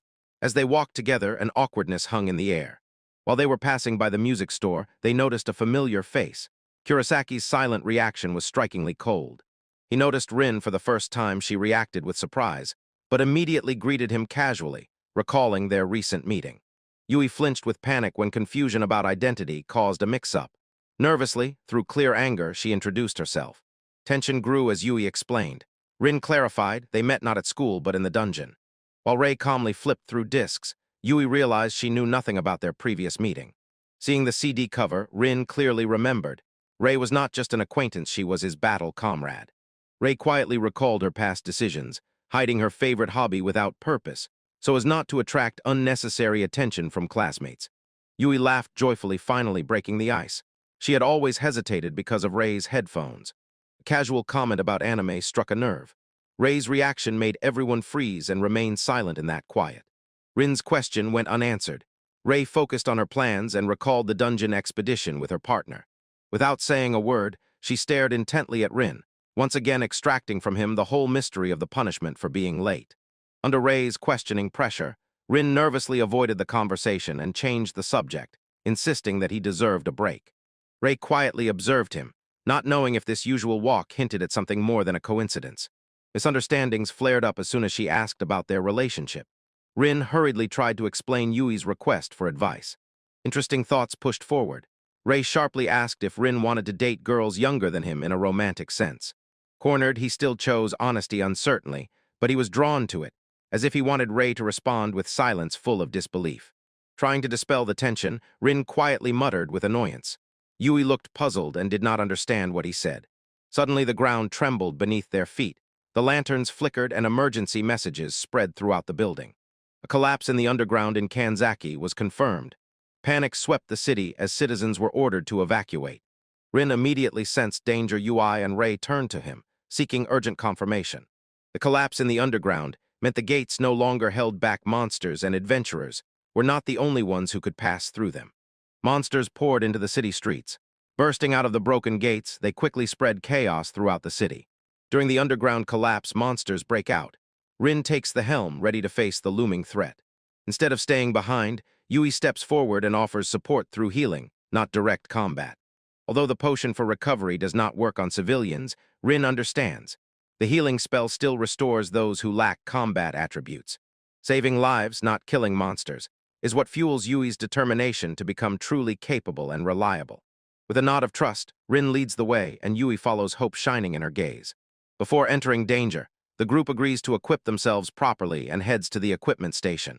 A flash of light activates their item boxes and everything changes. Rin and Rei stand fully ready for battle. Yui, in everyday clothes, still frowns and sulks. Without an item box, she feels uncomfortable, as if she has fallen out of the game, pushed aside. When the tension subsides, Rei quietly apologizes and steps away to answer a timed call from someone too important. Kazami's message reaches them, and he insists their party must remain united and rush into the dungeon trial together. Rei leaves the group, so Rin and Yui advance to the destructive dungeon alone. Something stirred inside her the moment she dashed away, and Rin was left bewildered by his sudden emotional reaction. Shaking off his embarrassment, he pushed Yui forward. They resumed their pace without unnecessary hesitation and without any words. A desperate scream echoed nearby without any pause, and both turned and rushed toward the frightened voice. Several monsters cornered the civilians, acting quickly. Rin dashed forward, and Yui stayed close behind to cover. Without slowing down, he rushed into the crowd, the blade aimed directly at the approaching creature. The enemies were gone in an instant. Witnesses froze, stunned, unable to comprehend his insane speed. While Rin ensured safety, Yui examined the wounded and began treatment with amazing precision and speed. Despite her level, observers of her spells were impressed by how naturally she healed the injuries. Plans changed abruptly. Seeing the monsters so far away, Rin completely revised the route to Kanzaki. Now it seemed pointless to go to Kenzakai weak. Powerless adventurers could no longer influence how things were becoming increasingly intense. When the collapse begins, mana floods the monster's enhanced power turns dungeon bosses into devastating final threats. Delay only makes things worse. When the boss strengthens, destruction spreads beyond the dungeon without mercy. Parties below B rank have no chance. The final boss of Kanzaki demands elite strength far greater than his Rei. Restrictions remained even after the fall. Entering there again was impossible, and he had already won there before. Instead of diving into Kanzaki, they agreed to intercept the fleeing monsters and help the wounded. On the top floor of the dungeon, powerful spells exploded as elite adventurers pressed forward to the very core. Contrary to expectations, the team arrived at the boss's chambers early. Everyone was shocked by the unexpected speed. The rules were broken. Though not B rank, they moved forward, strictly swearing only to support the assault. Against orders, their leader proposed recklessness, to summon the final boss without waiting for reinforcements. Despite objections, Shin insisted with confidence that they could handle it alone. He rejected the very need for aid. Instead of caution, he spoke of recognition. In his mind, prestige already weighed more than preventing collapse. Enthralled by glory, others surged into the crowd. Confident in their own strength, they ignored all warnings and all restrictions. His mocking tone unsettled him, but Shin insisted the boss would fall easily. Warnings meant nothing to his ambitions. Rei hesitated for a moment while others chased glory. She realized they saw the fall as an opportunity, not a danger. As the pressure mounted, Rei Agri's leadership took full control, forcing submission through veiled threats and bravado. When the chamber sealed, reality hit with full force. There would be no escape until someone died. From the shadows emerged the final boss, gigantic, silent, and pressing so hard it was hard to breathe. He addressed them. A quick glance revealed the core of truth. High Orc boss had already reached the staggering level 3000. Despite the danger, bold confidence swept over them like a wave. They were fueled by pride, and they rushed forward, chasing glory rather than caution. After 10 minutes of battle, Rei's face hardened as a scream echoed through the dark chamber. To her surprise, the boss staggered under their coordinated attack. His strength was quickly fading. Shin calmly gave orders, blocking escape routes. Confidence filled him. He wanted the enemy to fight even fiercer. Just before the final blow, eerie tremors rolled in waves. Something stirred, and Rei felt danger rapidly approaching. Armored knights emerged from the shadows, mighty and silent. The boss had summoned them as reinforcements. The nameless knights marched in formation, their massive armor radiating menace, and protective spells bounced off effortlessly. Suddenly gaining speed, the knights ignored the frontliners and charged forward straight at the vulnerable wizard in the rear. One leap to the leader, the blade flew downward, but magic stopped it with an explosion, preventing the strike. She landed beside the fallen knight, the sword glowing, breath ragged, and struck at the perfect moment. The enemies were already down. Another knight fell, leaving only one alive. Suddenly, the sealed dungeon doors trembled out of nowhere from some unknown force. Panic surged like a wave. When the trembling intensified, it was a sign of trouble. They shouted to quickly finish higher. She fixed her gaze ahead and swore they would flee as soon as the enemy was defeated. Chains flew apart, and smoke rose in clouds as the creature broke free, disregarding all their previous attempts. During the battle, realization struck the evolved high orc power absorbed from the collapsing, destructive underground dungeon. His level doubled to 4,000. Against this backdrop, escape seemed impossible. Survival was only a distant chance. In the monster-filled dungeon, Rin awakens with a hidden skill. He survived countless desperate solo fights. He explores deeper floors, fleeing threats thanks to new powers, and finds a path sealed for others.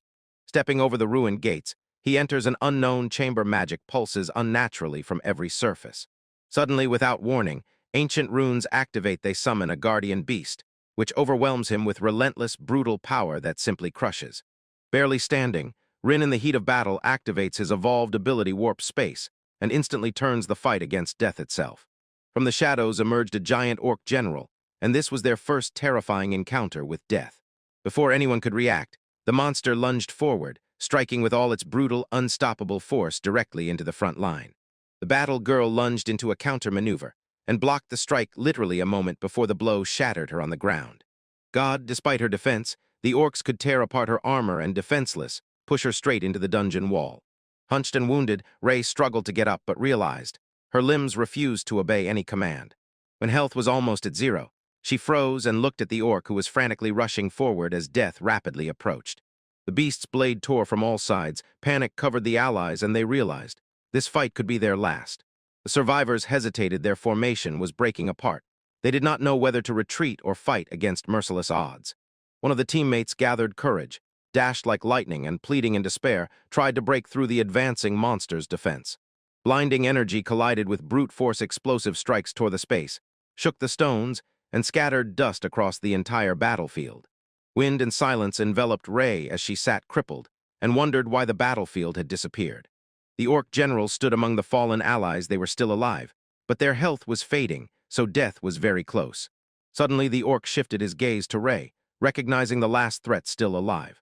Another armored figure entered the hall silently, authoritatively. His footsteps echoed between the stone columns, winding up the tension. Rei's breath faltered as the stranger tightened his blade. A new force burst onto the stage. Still paralyzed, Rei gripped the sword so tightly that her fingers turned white, wondering if this moment would be her last. That huge doorway remained sealed, no hope for retreat or reinforcements from outside. Desperate thoughts surfaced. She craved rescue, but her mind rejected miracles like illusions born from fantasies. Silently, the armored figure approached Rei, raised his blade, and explained the cost of that gate. If their deaths occurred, the doors would open, and a stronger team would complete the mission. Prepared for death, Rei closed her eyes as the knight raised his sword to strike. Time slipped away in silence. No pain came. Confused, she realized the attack had already stopped. Her eyes slowly opened. A shattered horned helmet lay in pieces, proof that someone intervened at the last second. Shocked and speechless, she stared at the fallen armored body lying shattered beside her, wounded. Rin stood before her, sword ready, calmly apologizing as if late for an ordinary meeting. Putting on a smile and responding calmly, Rin noted the delay while Rei silently watched him. His sudden return knocked her off balance. Rin and Yui arrived in the city and confirmed all surface monsters had already been cleared earlier by others. While Rin checks his condition, Yui confidently asserts that she is ready for whatever comes next. Despite the low level, Yui healed 20 wounded with potions, attracting the attention of the best scouts. Near the entrance to the Kenzaki dungeon, they join adventurers gathering together, unaware of the looming crisis. Tension rises. Rumors spread the Yuzuki Guild mission failed and the final boss is still alive. Ren approached the Yuzuki members directly, hoping to understand the cause of all this confusion. The news hit like a blow. Kazami's party, though unconscious, broke into the final boss's chamber without warning. Through telepathic communication, the boss room did not open after entry. Tension outside only increased. Despite doubts, their level and skills might allow survival. Each member has a super powerful, unique ability. He panicked, realizing that Rei, the weakest in Kazami's group, had already entered that deadly confrontation. Suddenly, Rei realized he might have been forced to enter. And at that moment the dungeon shook, the walls roared with furious noise. Only moments remained before the collapse ended. Adventurers hurried to find a plan, while rumors about the boss spread in whispers. Warnings became formidable, every second made the boss stronger, and this sealed the fate of the Kazami team. Clinging to determination, he promised to return and hid the burden of his choice from Yui. Without waiting for orders, Rin rushed into the falling dungeon, ignoring every scream rolling behind. The teleportation skill worked. Escape was still uncertain, but he dashed forward, avoiding obstacles from nearby guards. Rushing through unstable space, he hoped the Kazami party would manage without his direct intervention. And a falling ally appeared amid danger. He rushed forward, not having time to understand the situation. Despite the injuries around him, hope did not fade. If he acted quickly enough, everyone could still survive. Without hesitation, he intercepted the incoming strike. The sword clashed with steel, and the fight immediately flared to full intensity. A clean hit, his blade pierced the opponent, who dropped the sword and fell silent forever. Lightly turning back, he gave a smile and waved off the delay as if nothing had happened. Checking Rei's condition, he opened the emergency kit. Inside, obvious damage and fatigue. Gently, he gave her the potion, explaining its effect and at the same time ensuring she could breathe calmly. The questions awaited her rescue more important than answers. Survival first, everything else could wait. He handed Rei additional potions, entrusting her to help others while he himself faced the threat. Without hesitation, he turned to face the battlefield. Determination flared in his eyes, no words to explain why. Rising before him, the orc general radiated a threat level 4000, far beyond the standard combat threshold. Calmly mocking, he raised the blade and shouted to Nameless to fight again with full strength. Unbreakable before the boundless abyss, he moved forward. Weak or not, retreat was unacceptable. Reliably pushing forward with precision, he closed the distance, fully aware of their devastating difference in builds. Rim met the gaze of a gigantic beast, and instinct immediately suggested this would be a fight on which life depended. He struck without hesitation. The blade flashed, and he met the monster's attack with a direct, explosive frontal strike. Entering the slope swiftly, Rin unleashed a series of sharp strikes. Blade after blade pushed the beast back despite its colossal size and strength. Analyzing its resilience, he understood one mistake and death. His blows barely scratched the hardened, armored body. Although exhaustion seemed to have loosened his grip, Rin straightened his blade and decided to finish off with everything he had left. Winding between deadly attacks, he dodged and sprang from his place. The blow only grazed him, and he immediately retreated. Constant movement became his only chance to survive. At a distance, Rei watched mesmerized, as if suffocating, and questions swarmed in her mind while Rin dealt with the monster. She could not believe his height. Just a week ago, he was weaker than the weakest of them.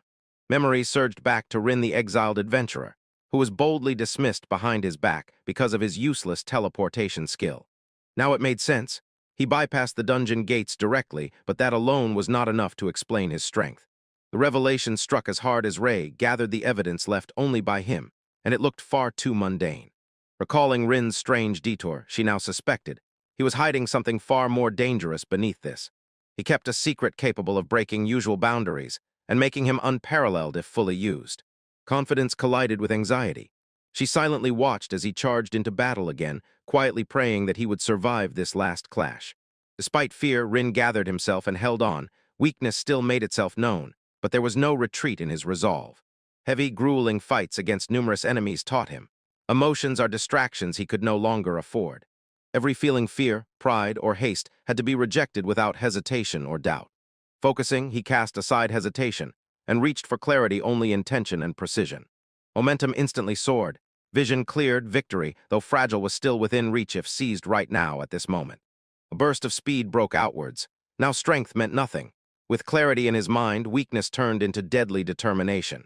The orc general's strike split the ground. Rim dashed forward, dodging debris falling from the sky. He slowed down to avoid the debris, losing precious seconds. Activated enemy detector, choosing the smarter. Every crumb carried mana. His detection skill tracked them, precisely mapping spatial positions with magical clarity. Flying through the air effortlessly, he closed the distance. The orc couldn't believe this was happening even before the strike.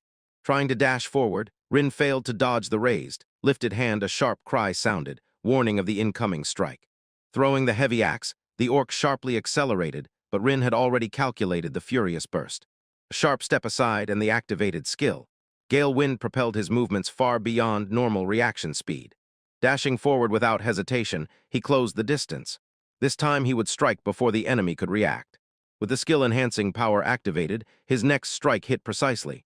The orc staggered from the colossal impact. Victory roared Rin, pouring all remaining strength into one decisive and final offensive.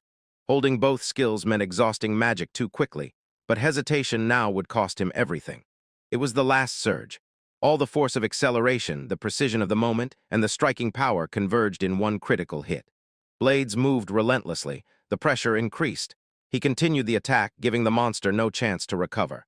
A loud roar pierced the silence as the orcs staggered, their weapons clanged against the ground. Rin cautiously slid back. The last scream burst from his throat. He was still standing. Barely both fighters managed to gather themselves for what lay ahead. The monster growled in pain while Ray watched, eyes wide, and realized Rin's strength was real. From above, Rin swiftly flew down, blades already drawn, and she locked eyes with the stunned beast mid-flight. He struck without hesitation, confusing the monster before it could regain consciousness and defend itself. Under the merciless impulse of rotation, Rin unleashed a barrage of blows, shouting that his last move was deadly accurate. Behind the beast, Rin stood upright, his gigantic figure buckled and fell, broken by his blade. Blood splattered as the beast fell. Rin landed cleanly, the blade dripping, and Vray froze in place. Silence filled the hall, smoke spread. While Rin turned around, the monster was left behind, dead. With calm eyes, he glanced over his shoulder and quietly said, "Calming Ray, it's all over." A system message appeared, and the air levels sharply rose. Rewards were given, and Rin's title changed to something unknown. Rin stood as the victor while the dungeon collapsed, winning levels, titles, and power fueled by an unknown error. His calm smile reached Ray, who looked with tearful eyes, overwhelmed with relief and admiration. She took a step forward, her heart trembled, and thanked for saving everyone from the nightmare they could not escape on their own. Ring confirmed that everyone was safe, recalling the chaotic battle and how the end was near for each of them. While Ray listened, he tore apart Kazami's reckless decision, promising consequences for endangering innocent lives without consent. Ray lowered her gaze, ashamed, admitting that they failed to stop Kazami when he went on that reckless stunt. With a gentle smile, Rin placed his hand on her head, calming her troubled heart. He gently reassured her, survival is more important than guilt. Her eyes barely flickered, she accepted his support. A sudden realization struck Ray in the middle of a thought. Her face changed, as if she remembered something Rin missed. Demanding answers, Ray pounced with a question about how Rin broke into the locked room with the boss. He froze, unable to answer clearly. Ray inquisitively pressed for answers, suspecting that tunnel teleportation was the reason Rin entered the sealed chamber. Her sharp question showed that he understood more deeply. Teleportation could allow him to completely bypass the locked sections of the dungeon. His clumsy denial failed instantly. Her sharp intuition confirmed what he did not want to admit. The warning flashed and disappeared instantly. If others had seen how quickly his power was growing, danger would have surrounded him from every side. Bray, with a warm smile, promised secrecy, dispelling his anxiety and admitting everything he had done, in addition to this shifting the doubts from their place. While the teleportation was about to burst out, they quickly decided who exactly should be credited for the victory over the final boss. Rin realized the dungeon collapse will return everyone at once, and his secret infiltration will be completely erased. Assuming the credit will go to Rai, Rin warned, without a clear story, it might look suspicious. She stated that Kazami's lightning strike worked and caused an explosion, so this exactly explained the boss's sudden defeat. Despite doubts, Rin agreed. The plan kept everything secret, although Kazami's ego could spiral if praised unfairly. When the chaos subsided, Ray considered how dangerous the incident was and what needed to change next.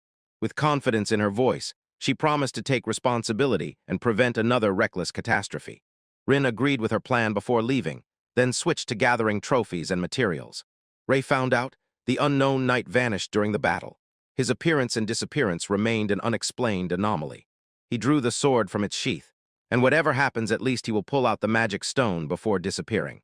The flawless crystal shimmered in his palm, valuable, rare, and unlike any he had ever seen. When the teleportation started, he fearfully realized there was no justification for entering the dungeon at all. In despair, he whispered nonsensical explanations, hoping that sudden teleportation would save him from any serious interrogations by Ray. Eventually, they reappeared on the surface. The dungeon collapsed behind them, and that meant the end of the mission. There was no celebration. The guild leadership quickly reprimanded both for reckless actions during the dangerous expedition. Despite warnings about possible future challenges, they were released after Ray's story convinced the guild. Peace returned, They strolled through the city unhurriedly and were still discussing the chaos they had just gone through. The teasing began with friends laughing at Rin's despair and forgetting that he was not supposed to enter at all. Unexpectedly, Ray confessed that she was grateful he came. Her words stunned Rin and everyone nearby. Tension rose as soon as another girl noticed their closeness. Jealousy flared, breaking the brief peaceful silence. Yui suddenly grabbed Rin's hand tightly. Her face became serious, and this suddenly stopped both Rin and Ray. Both girls confidently clung to him, and their silent provocative competition flared into rivalry, while Rin quietly built up tension. Rin barely dragged his feet as the two girls pulled him along, and now, strangely, they got along better. When the two of them walked down the street, Ray and Yui immediately quickened their pace without any hesitation. Later, Rin glanced at the updated screen of his status and noticed a new mysterious title, Endbringer Error. Rin reread the strange new name and wondered if his contribution would really count as a solo victory. Without delay, he set a course to expand the dungeon traveler rank beyond 4 completions. He analyzed the teleportation potential, imagining how strong it would be if raised to 20. Although conquering the summit once seemed impossible, Rin was now confident he could become the strongest in the world. Recognizing every trial from childhood, he clenched his fist and vowed to become the fastest on the path to greatness. An hour after the Kansaki dungeon collapsed, the guild leader slumped in his chair at the table, and not a drop of worry. When someone knocked, he quickly straightened up and pretended to be a professional just a moment before they entered. Claire entered with elegance and authority, and her gaze was cold as she addressed the man directly. Completely ignoring his antics, she reminded him to behave normally, refusing to satisfy his request to call him pup. She sharply refused again, then announced a report confirming the final boss had already been defeated. Kings of Yaomik were harshly punished for the reckless boss attack without proper permission and preparation. The mention unsettled him. The guildmaster recalled hearing about them over a year ago. The fight ended by a hair, and only one participant was conscious enough to explain what really happened inside. Everyone guessed who survived, but due to conflicting rumors, names and roles remained confused and uncertain. One traveler appeared with no guild affiliation, no name, but someone confidently confirmed. His name is Amani Ring. He was late, the door to the leader's room closed, cutting him off from the direct fight. Claire addressed the guild leader with a question, and he quietly confirmed the most reasonable explanation. After that, Rin fought alone. The past clash showed. Rin refused to join the guild, suspicious because she had bad first impressions. Although others considered it a weakness, something made Claire receive an invitation that even surprised herself. His skill had potential, but it was the unbreakable eyes that Rin kept on him that convinced the guild master. He looked ordinary, but there was focus in his eyes, unwavering, as if fixed by a strike. One goal that overshadowed everything else. Their intensity reflected something familiar. Quietly, but the guild master admitted that they resembled Claire's determined gaze. She awkwardly accepted the remark, confessing gratitude. The mission ended without casualties and without serious consequences. Without a word, she left the office, and in her measured step, a deliberate silence lingered for a long time. Alone in the corridor, Claire thought deeply, comparing herself to someone she never really got to know properly. Several years ago, Rin lived happily with Hana and their family until everything suddenly fell apart forever. Although he could not protect them, Rin never abandoned Hana, always shielding her from sorrow and fear. Even safe in bed, Hana's thoughts diverged. One painful memory kept echoing in her heart. Morning light spread across her room. Hana slowly stirred, feeling anxiety over that old distant dream that still would not let go. The clock silently bit into her with its gaze. She shuddered and gasped for air. Too late again, like that day. Hana, in wild fear, jumped out of the room as soon as she realized she had overslept on a weekday. Rin casually offered breakfast, teasing him about the rush. Hana grabbed a toast, half catching up with him between bites, and the words got mixed up. Chewing hastily, Rin stood behind and gently began to tidy her tousled, disheveled hair. She froze, struck by his touch. This usual, simple contact felt strangely distant again, yet at the same time incredibly saving. While the news buzzed with gloomy warnings about the dungeon, brothers and sisters silently watched as one prepared and the other remembered. News about the S-rank adventurers caught Anna's attention, while Rin carefully tied her hair at the back. Her eyes widened sharply. The age requirements for adventurers had just been lowered, and now she qualified without any restrictions. Determination flared in her chest. She silently awaited this very moment. Her hair was neatly tied back, and she smiled quietly with restrained determination. First, she thanked Rin, then faced the day ahead. Suddenly remembering that moment, she got scared, grabbed her bag, and rushed out the door without finishing her thought. 3 days have passed since the collapse. Rin watched as the morning began peacefully and smiled. On the top floor of the Origakawa dungeon, he struck lightning fast and completed his 150th clean run with a precise move. Victory messages flashed and his vision levels increased. Rewards stopped. He had completely cleared this dungeon. With 5 dungeons at max, Rin opened the interface ready to pour in thousands of earned points. His finger confidently hovered. Teleportation in the dungeon, his most valuable skill, would now advance by 3 levels if invested. Teleportation quickly leveled up. Distance doubled, MP costs dropped, and effectiveness noticeably grew with each new milestone of progress. Final statistical data appeared on the screen. Conditions remained tough, but power steadily approached a useful threshold. He smiled with quiet pride. 5 dungeons were already behind, 5 remained until his next breakthrough. Momentum flared within him. Now nothing would stop his pace. Victory today would fuel success tomorrow. The excitement quickly faded. Without realizing it, he had already pushed every accessible dungeon he had ever entered to the limit. Rin sat on the bed, slightly irritated. If she had planned everything in advance, this forced downtime could have been avoided. 3 days later, Ray made contact. Rome, already restless, accepted the distraction without hesitation. They met in a quiet cafe. Rin was late, but Ray had just settled in. His honesty confused her. Their conversation quickly became casual, but the meaning remained between the words. He remembered Kazami and others, and then admitted he had let her go. Ray's heart skipped a treacherous beat of surprise for a moment. Ray panicked from his worry. Rin, confused, asked if she felt bad because she had blushed. The news about the band's breakup stunned him. Kazami admitted that he was no longer able to lead. He did not expect that Kazamian's confident and strong would retreat so far into self-doubt. Despite Kazami's immense strength, he never recognized the true danger of the dungeon. Their overconfidence made them feel invulnerable for months. Suspicion had not yet subsided. Kazami doubted their victory and believed it was won only by chance. He understood Kazami's hesitation. The real danger now is rarity, given the modern dungeon protocols. Rin asked what her next steps would be. She had not yet revealed what awaited her ahead.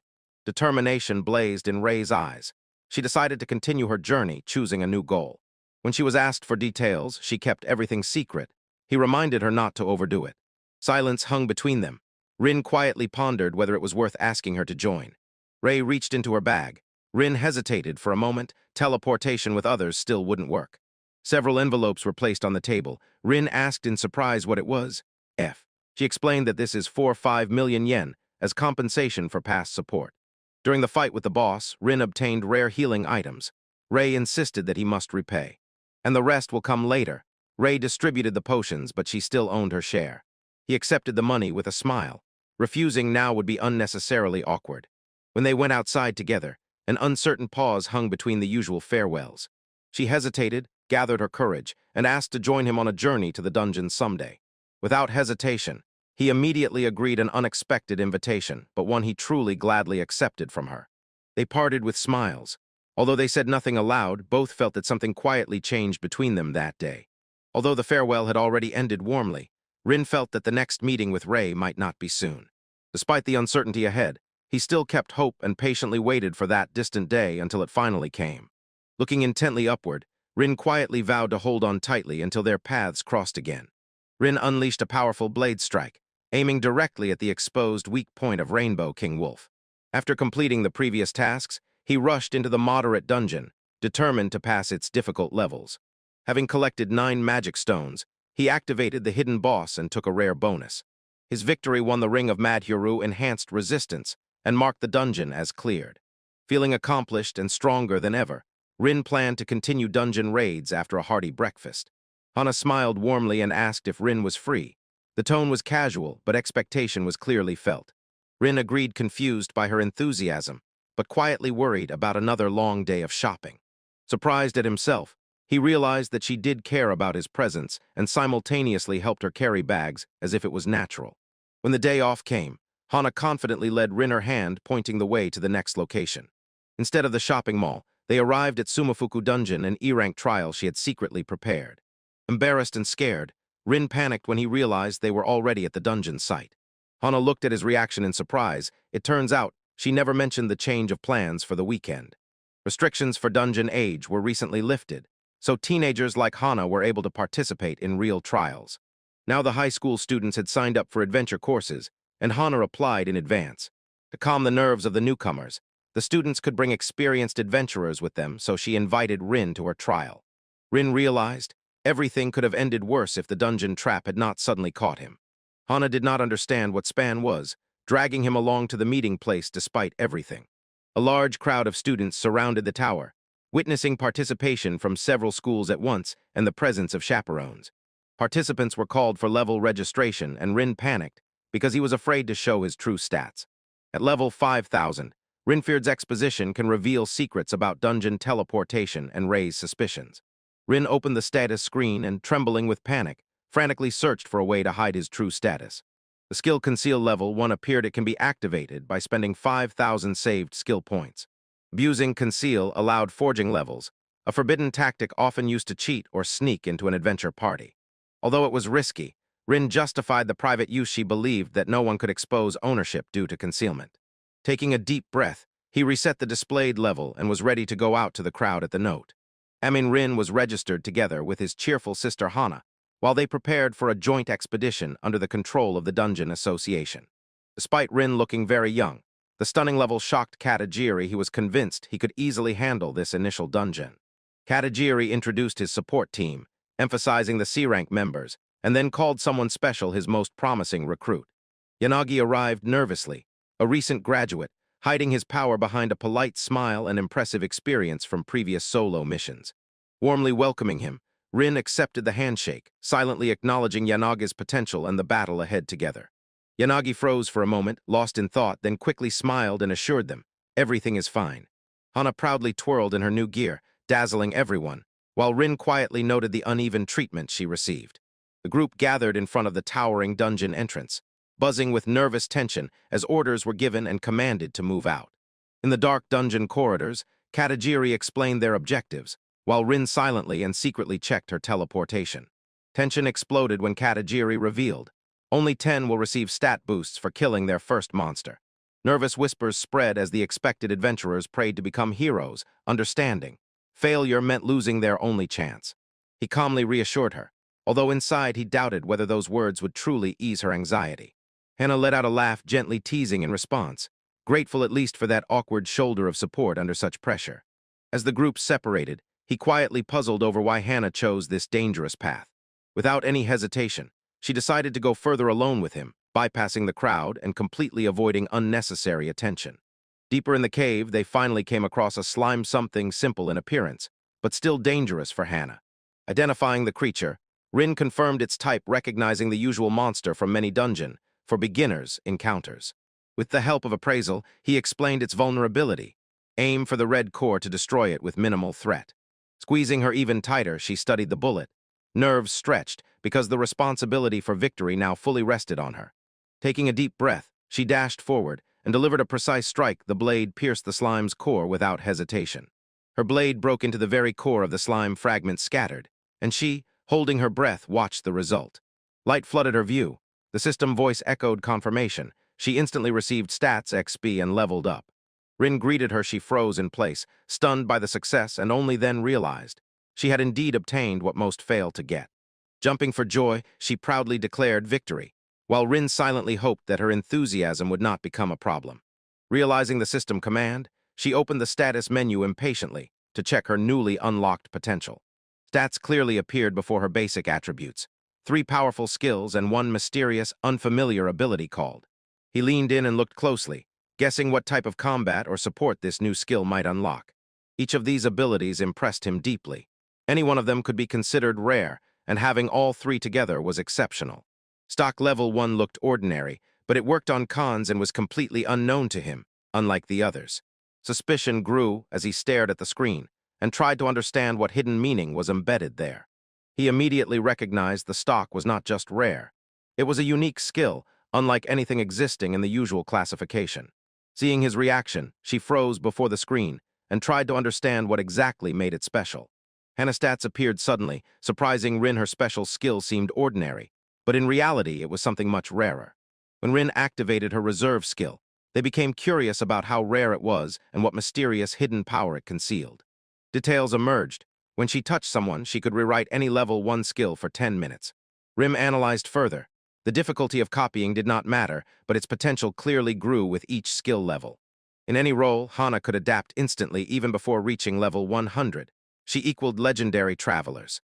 Rin imagined Hana copying his teleportation, and once she gained enough levels, she would venture into dangerous dungeons with him. Curious about her price, Hana asked Rin, warned that her guilds would instantly compete for her. Praise embarrassed her, but Rin still asked why she was needed. Was she truly planning to settle down? Embarrassed and wary, Hana refused to explain. Her reason remained hidden behind an awkward burst of emotion.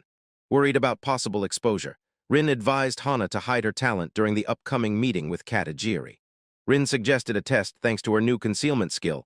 Hana could try copying for the first time. Stop staying calm, she activated the ability. With one touch, the basic process started without any hesitation. An echo of confirmation sounded in her head. She successfully copied conceal. Pride flared in her chest, and even Rin looked impressed. They quietly adjusted her skill list, lowering everything to level 1 for a safer status check. Before leaving, Rin reminded her to keep everything secret, even the fact that he has the conceal skill. Rin dodged answering Hana's question, accepted his silence, and cautiously led the way further. Suddenly, a strange shadow flashed ahead. He became alert and scanned the tunnel with his eyes, but nothing was visible. Although her heart had not yet settled, Rin waved it off. Students gathered nearby while the guild staff called them to register. While the participants went through the process one by one, Hana calmly passed the check, and Rin watched nervously. The senior announced, training in the dungeon in 2 weeks. Everyone who has stat data will very soon face real combat for the first time. New adventurer recruits were warned not to enter the dungeon alone without experienced partners and without proper verified qualifications. Outside the tower, Rin praised Hana. She celebrated her progress, and it was visible proud of her achievement. They discussed plans for dinner and the necessary equipment. Hana hesitated for a moment, unsure if they could manage everything. Reassurance came easily.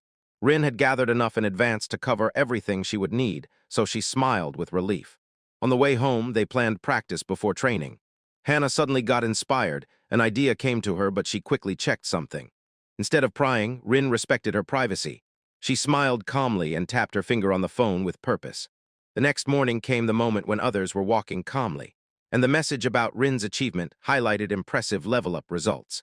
Inside the D-rank dungeon from Manajishi, Rin cleared enemies quickly and efficiently, preparing before later that same day gathering again with Hana. Hundreds of cycles brought massive experience. He unlocked new titles, and the level counter soared astronomically fast. After a quick check, time ran out and Rin decided without hesitation to exit the dungeon. Shan Dungeon towered before them, its entrance looming, while Rin burst inside abruptly and hurried to apologize to Hana. No sooner had he caught his breath than familiar faces appeared on stage: Yui and Ri, both standing next to Hana. He blinked in confusion, stunned that they had joined.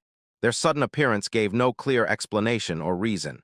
While Rin doubted their purpose, Hana waved indifferently, scolding him for being late. She revealed her text along with Yui, who blushed and panicked, rejecting everything until the last moment, while Rin froze in place. Yui froze under Rin's gaze, embarrassed, then asked him to trust Hana at least a little. Ri calmly explained that she joined after Yui revealed the plans, and was surprised to find out Rin was already involved with Hana. Rin misunderstood their presence at first. He flared up and got confused, until Ri handed him money she had carefully saved. Before he could explain anything, Hana and Yui panicked and attacked him. They said he was inciting younger girls for money. She stepped forward without any hesitation, stating that Rin is special, and explained, her action is voluntary and from the heart. The sparkle in her eyes flared up, and Rin warned that too detailed explanations might confuse everyone even more. Later, everything settled down. Yui admitted she believed him, and Hana accepted his repeated explanations without problems. Rin forcefully squeezed Yui's cheeks out of frustration. She was annoyed by the old accusation and the sudden change in attitude. Ray apologized for the timing and explained. She focused on profitable monsters and self-analysis, not on the complicated dungeon. Yui noticed that Ray spoke too casually, thoughtfully weighed how close they were, and panicked again when Rin responded without denying their connection. She began to twitch nervously and feel uncomfortable, while Rin quietly watched with pleasure as she lost her usual confidence. They chose a place to rest, and while Hana was worried, Rin was sure Ray would be able to understand everything. Hui hesitates but agrees to speak and shows quiet confidence that Ray will be able to keep the secret. Hana smiled, feeling trust between them, but did not know that Rin was still hiding important information about her teleportation ability. Showing skill now, the risk is deadly danger. Without Rinfield's support, Hana could suffer from possible exposure. A public exit could have provided protection, but Rin still did not have the strength to secure Hana from possible threats. Plans moved forward, he prepared to explain the mechanics of stock, and immediately caught the interlocutor's attention. Hana's skill surprised everyone, especially Ray. He could not understand how she grasped everything so quickly. Excitement overflowed. Yui joked that they lacked special powers and that she was oppressed by their more powerful comrades. Both Ray and Hana responded synchronously, confused, because Yui's sudden exclamation and her overly exaggerated concern threw them off. They clearly misunderstood her. With the synchronous reaction of the others, Yui froze in place, completely disrupting the flow of conversation and unable to keep up with its direction. The group entered Cheon Dungeon. Rin demonstrated his skills. Yui was surprised and irritated to the extreme. Yui emotionally broke down and accused Ren of betrayal, but he remained cold, detached, and quietly embarrassed. As the tension grew, Hana inquired about Ray's special ability. Ray responded and began preparing to show his power. With calm confidence, Ray stepped forward, summoned a magical sword, and everyone fell silent, stunned to the core. Ray activated Quartet, releasing 4 elemental forces, each humming with destructive energy and unparalleled finesse. Calmly summoned several swords in the air, revealing a power that allows you to sharpen any blade you can imagine. Everyone admired her skill and reverence. When the gazes shifted to Rin, Ray asked what was next. Rim suggested testing his new skills. He tried to copy Ray's attack, which he had earlier. He proudly realized Hana's plan matched perfectly. Her timing and presence and everything fell into place. After Rin's request, everything became clear. Ray and Yui exchanged glances and silently agreed without hesitation to help. Ray and Yui were powerless. Miter was level 1 with attack skills. While Rin was trying to make a plan, Yui suddenly went to the terminal and selected a new spell. She unlocked beginner magic without any hesitation, explaining that the guild members advised her to master defensive skills anyway. Rin froze in shock. Her level sharply jumped up, but she attributed it all to the Uezuki Guild. With sparkling eyes, Yui praised her new mentor, and without noticing it, her flattery subtly increased the awkward tension with every word. Rin appreciated Yui's efforts, but his clumsy praise caused a confused and defensive reaction in her. Her embarrassment quickly faded. Replaced by pride, she arrogantly accepted his gratitude with pleasure. Everyone prepared for the experiment. Hana activated stock, ready to copy Yui's newly acquired magic. Suddenly, hostile creatures approach. The question arose, do identical spells differ depending on the power of the one who creates them? She stepped forward without hesitation, confidently raised her hand and launched her first spell shot, Fireball. Yui launched a fireball with power and flawless precision instantly, vaporizing the enemy with a single strike. Then Hana met her target. Despite trembling, she nodded, composed, ready to repeat the spell and deal with him. In Yui's form, she cast Fireball. Energy gathered, but the visible weight disrupted her control. The magical projectile landed sluggishly, barely ignited the wolf, and Hana froze in confusion. The wolves lunged at her in retaliation. She panicked and frantically searched for a way to escape while the danger rapidly closed in. Rin struck the beast midair sharply in the center, covering Khan, while his blow smashed and with a roar threw it back. After the battle, Ray broke Anna's spell and explained that the weak result was due to her current level. Not being sure of her abilities, Hana learned. With the help of stock, skills can be reproduced, but for true brilliance, high attributes are needed.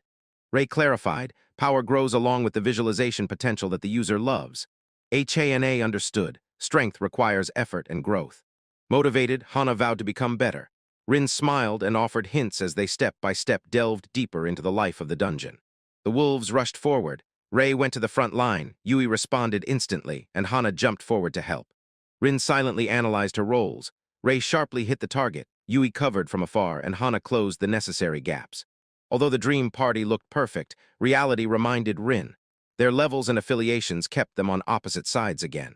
After the battle, they parted ways, and Rin resumed dungeon raids day after day, without any changes. Eventually, Rin cleared the last floor of Nima Dungeon. The rewards ran out, and his efforts hit a limit. Rin celebrated his victory. Dungeon Traveler reached the peak, best proof of relentless grinding and stubborn determination. Curious about the rewards, he wondered if new powers or upgrades awaited him with this completed title. Confirmed 10 dungeons. Rin felt that something incredible was about to happen, and excitement overwhelmed her because it was earned through endless teleportations and exhausting efforts. When the recognition ended, the system granted Rin exclusive access to challenge the remote magic tower. Suddenly, new restrictions activated.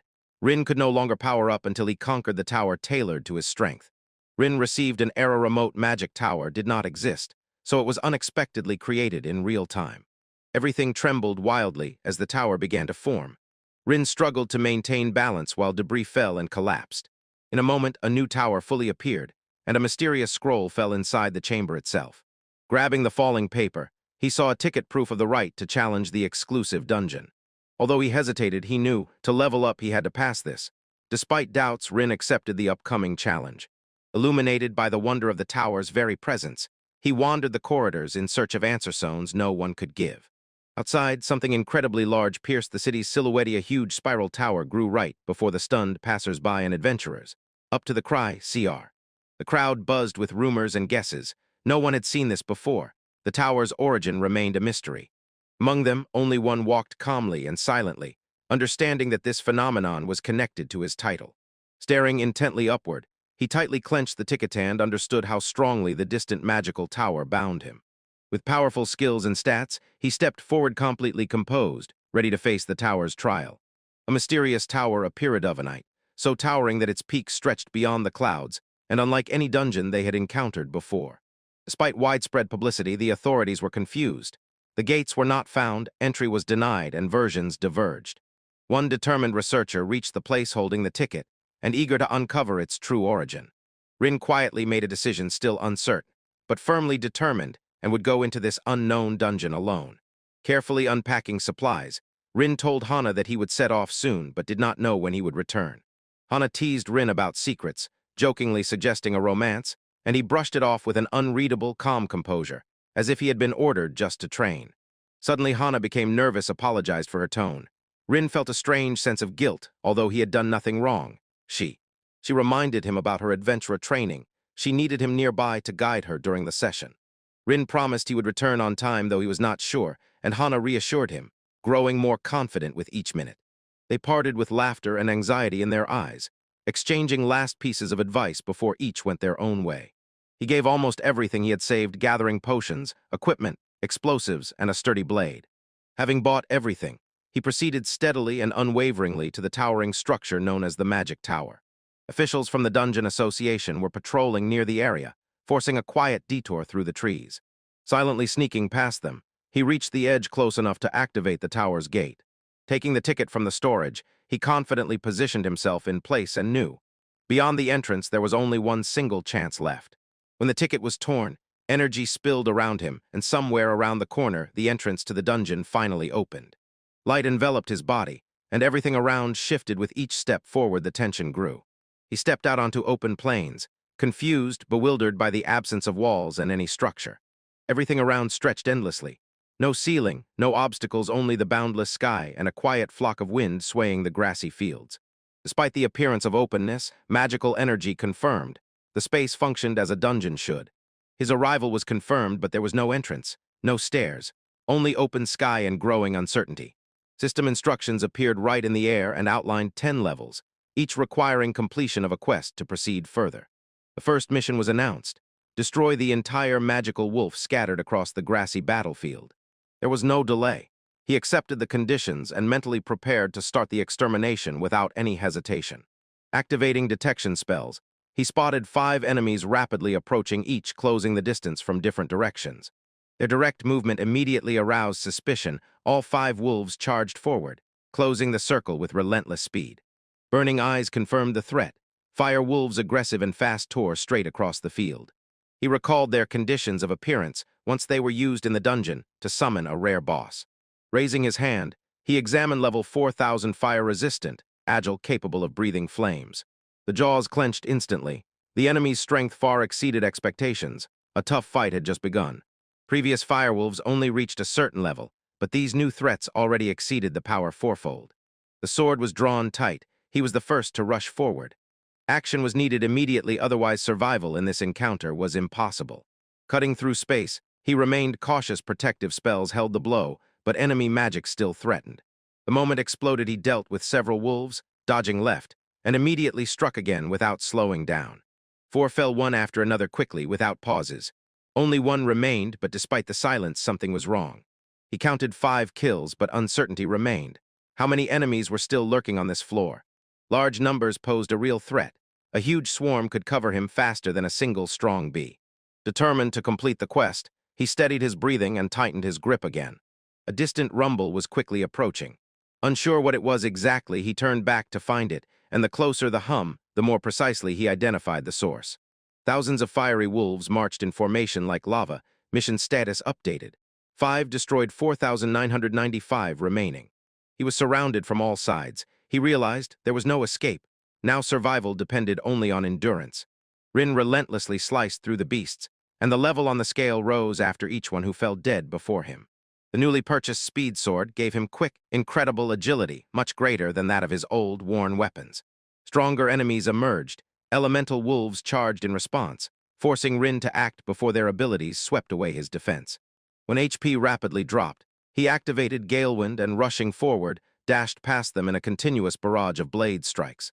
After burning MP, he fought wildly, but a sudden roar warned something much more dangerous awaited him next. A huge rainbow wolf king appeared. He radiated incredibly strong magic and mobility that Rin had never encountered in any battle. Instead of panic, he met the challenge, preferring fewer powerful enemies to endless waves of weak ones.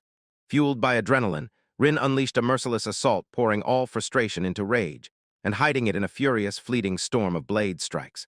The final blow landed, the beastly roar ceased. The victor received a reward, a 10-level increase. Despite progress, exhaustion set and healing potions were in hand, and Rin still had 3,968 wolves ahead. Rin sat down in the grass and spent saved points to enhance the mana boost for future battles. When the mana boost was already maximized, he prepared for the horde. Any moment of hesitation could mean instant defeat. Holding the potion in his hand, he reminded himself, this brutal mission required everything he had to endure. The roar of rushing beasts rolled again, tired but determined. He prepared for the arrival of the second wave. After a deep breath and a sharp self-push, Rin rushed forward again. The blade rose for battle. Countless wolves. As time stretched and blurred, every strike became instinct, every movement pure survival. Hands went numb from repetition. He fought blindly through endless waves, relying only on trained muscle memory. Memories of preparation, studying the surface and dungeon strategy, as well as enemy types, had long turned into his daily training routine. Not everyone followed protocol. Some risked everything like elite travelers, who burst into unmapped dangers without hesitation. For them, conquering the dungeon meant risking death for growth, strength, and life-changing treasures priceless beyond measure. The realization pierced through. Rin felt power awakening inside, the surge and excitement, and clarity spread through every vein. He charged at the monsters, blades cutting arcs, and plunged into battle to outpace the legendary adventurers ahead of him. Each strike added experience levels rose rapidly, far beyond the limits he had anticipated. Rin could not believe his own acceleration. Time stretched into motion. 5 relentless hours of battle left Rin breathless, but he never faltered. Despite exhaustion, determination blazed. The sword was ready, and he shouted into the silence, challenging the next opponent. After a long clash, Rin surveyed the empty field bewildered, because suddenly everything fell silent. A system message confirmed the mission's completion. His sword lowered, and the tension left his body. He froze, stunned by the result. 5,000 enemies defeated, nearly 300 levels gained. Falling back, Rin weakly laughed. Relief washed over him, and his body immediately begged for rest. The final message appeared.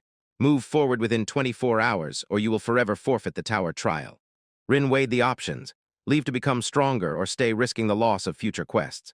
Though exhausted, he quickly ate dinner. The cheap rations were not tasty, but they restored some strength. Wrapped in a sleeping bag, he lay on the grass, arranging himself to finally get a good night's sleep. Painfully bright sunlight bit into his eyes. He twitched in the bag, angry and sleepless, unable to fall asleep. Shouting at the system, he jokingly demanded the arrival of night, and immediately it turned out that the sky darkened. In response, he was simply stunned for a moment, and, it seems, even felt gratitude, because the system, it turns out, was not so heartless after all. Doubt whirled away quickly. Gratitude faded. The same system almost mercilessly killed him, but never again. Mockery came instantly. The sky flared in response. Panic returned when pangs of conscience washed away resistance. Wrapped in a blanket, he rolled away. Unrest would not let go.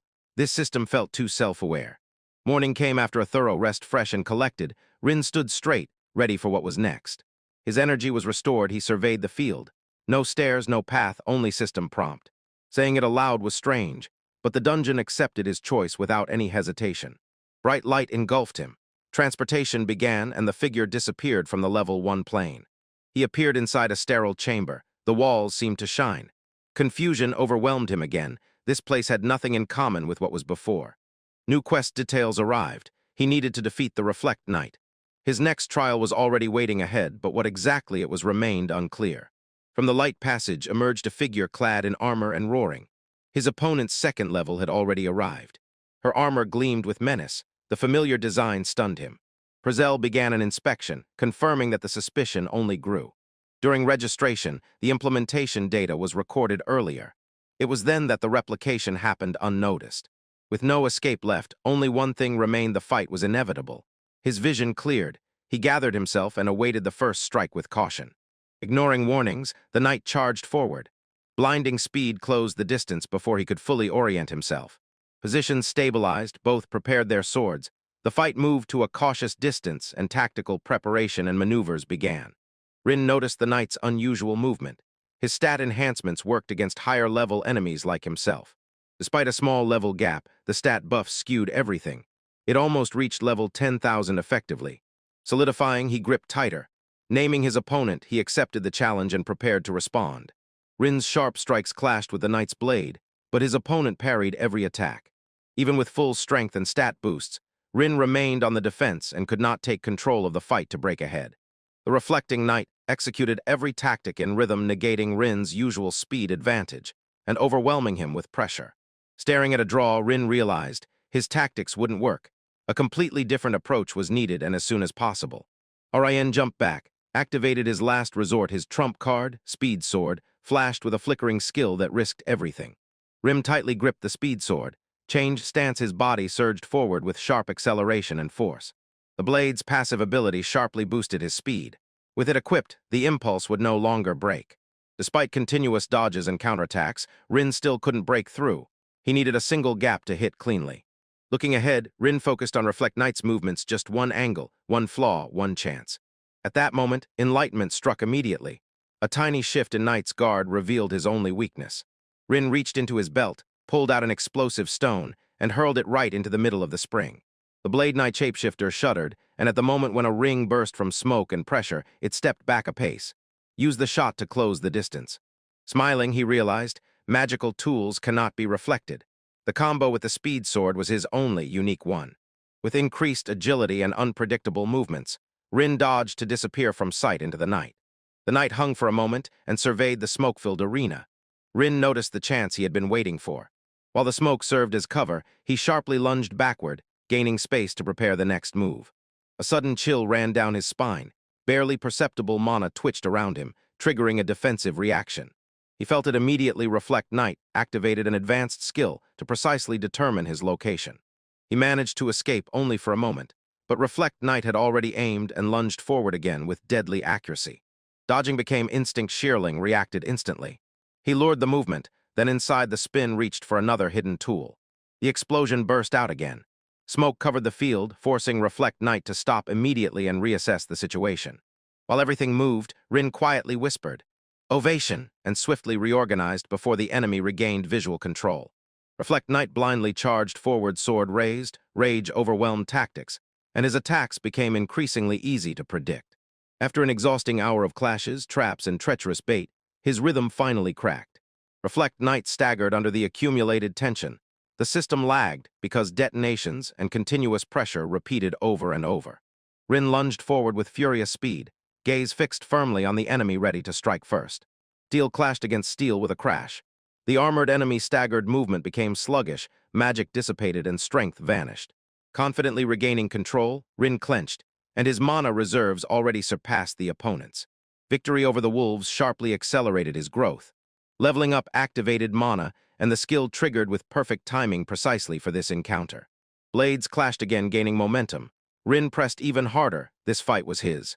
Rin's eyes opened wide with determination. She dashed forward and managed to release a sharp strike before the knight could respond. Avoiding strikes earlier, he leveled up again superhuman strength.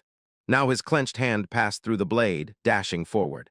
Strikes rained relentlessly, tearing off any armor. What the Fist Knight could not withstand now oppressed him with a barrage of continuous attacks.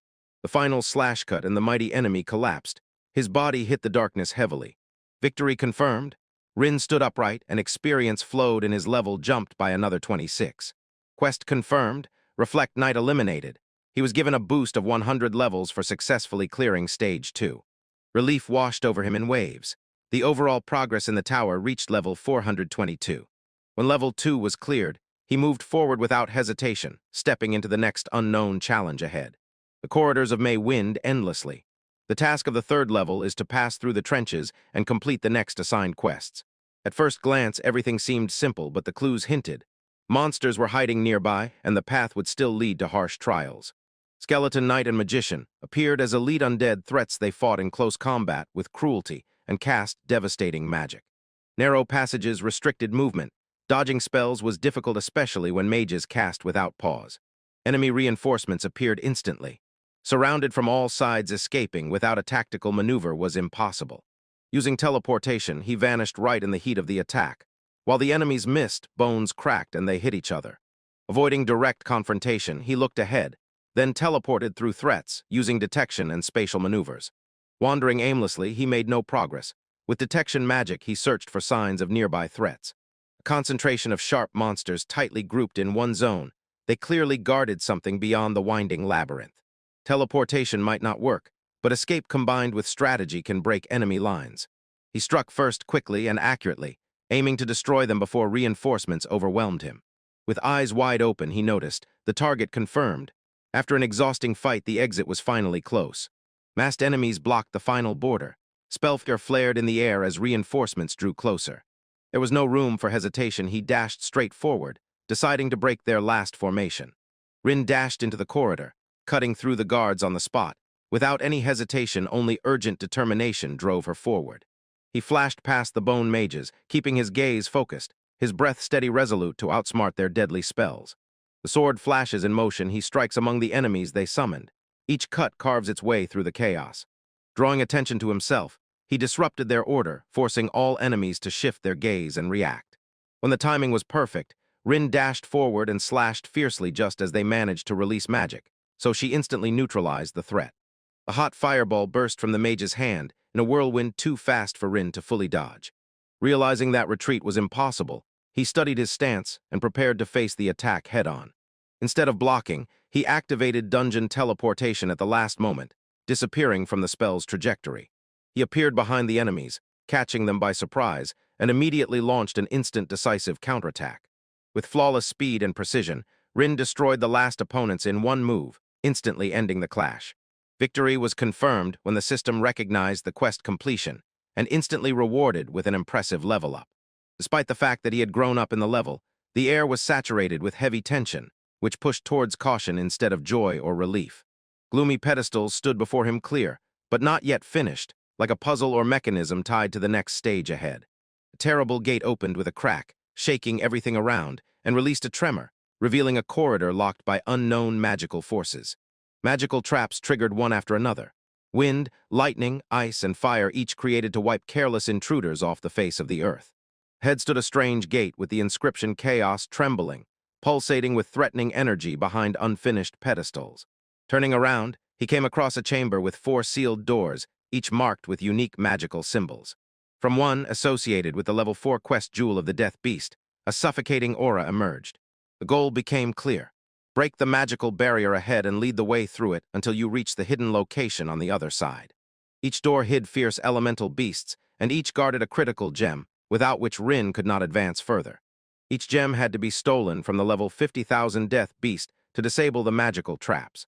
Retiring was possible, but then you would lose access to the remote magic tower forever. Panic subsided as soon as he realized. To defeat the beasts was not necessary. You only needed to take the jewels. In his head, backup strategies were being born. It might be possible to bypass the monsters if he reaches the exit corridor.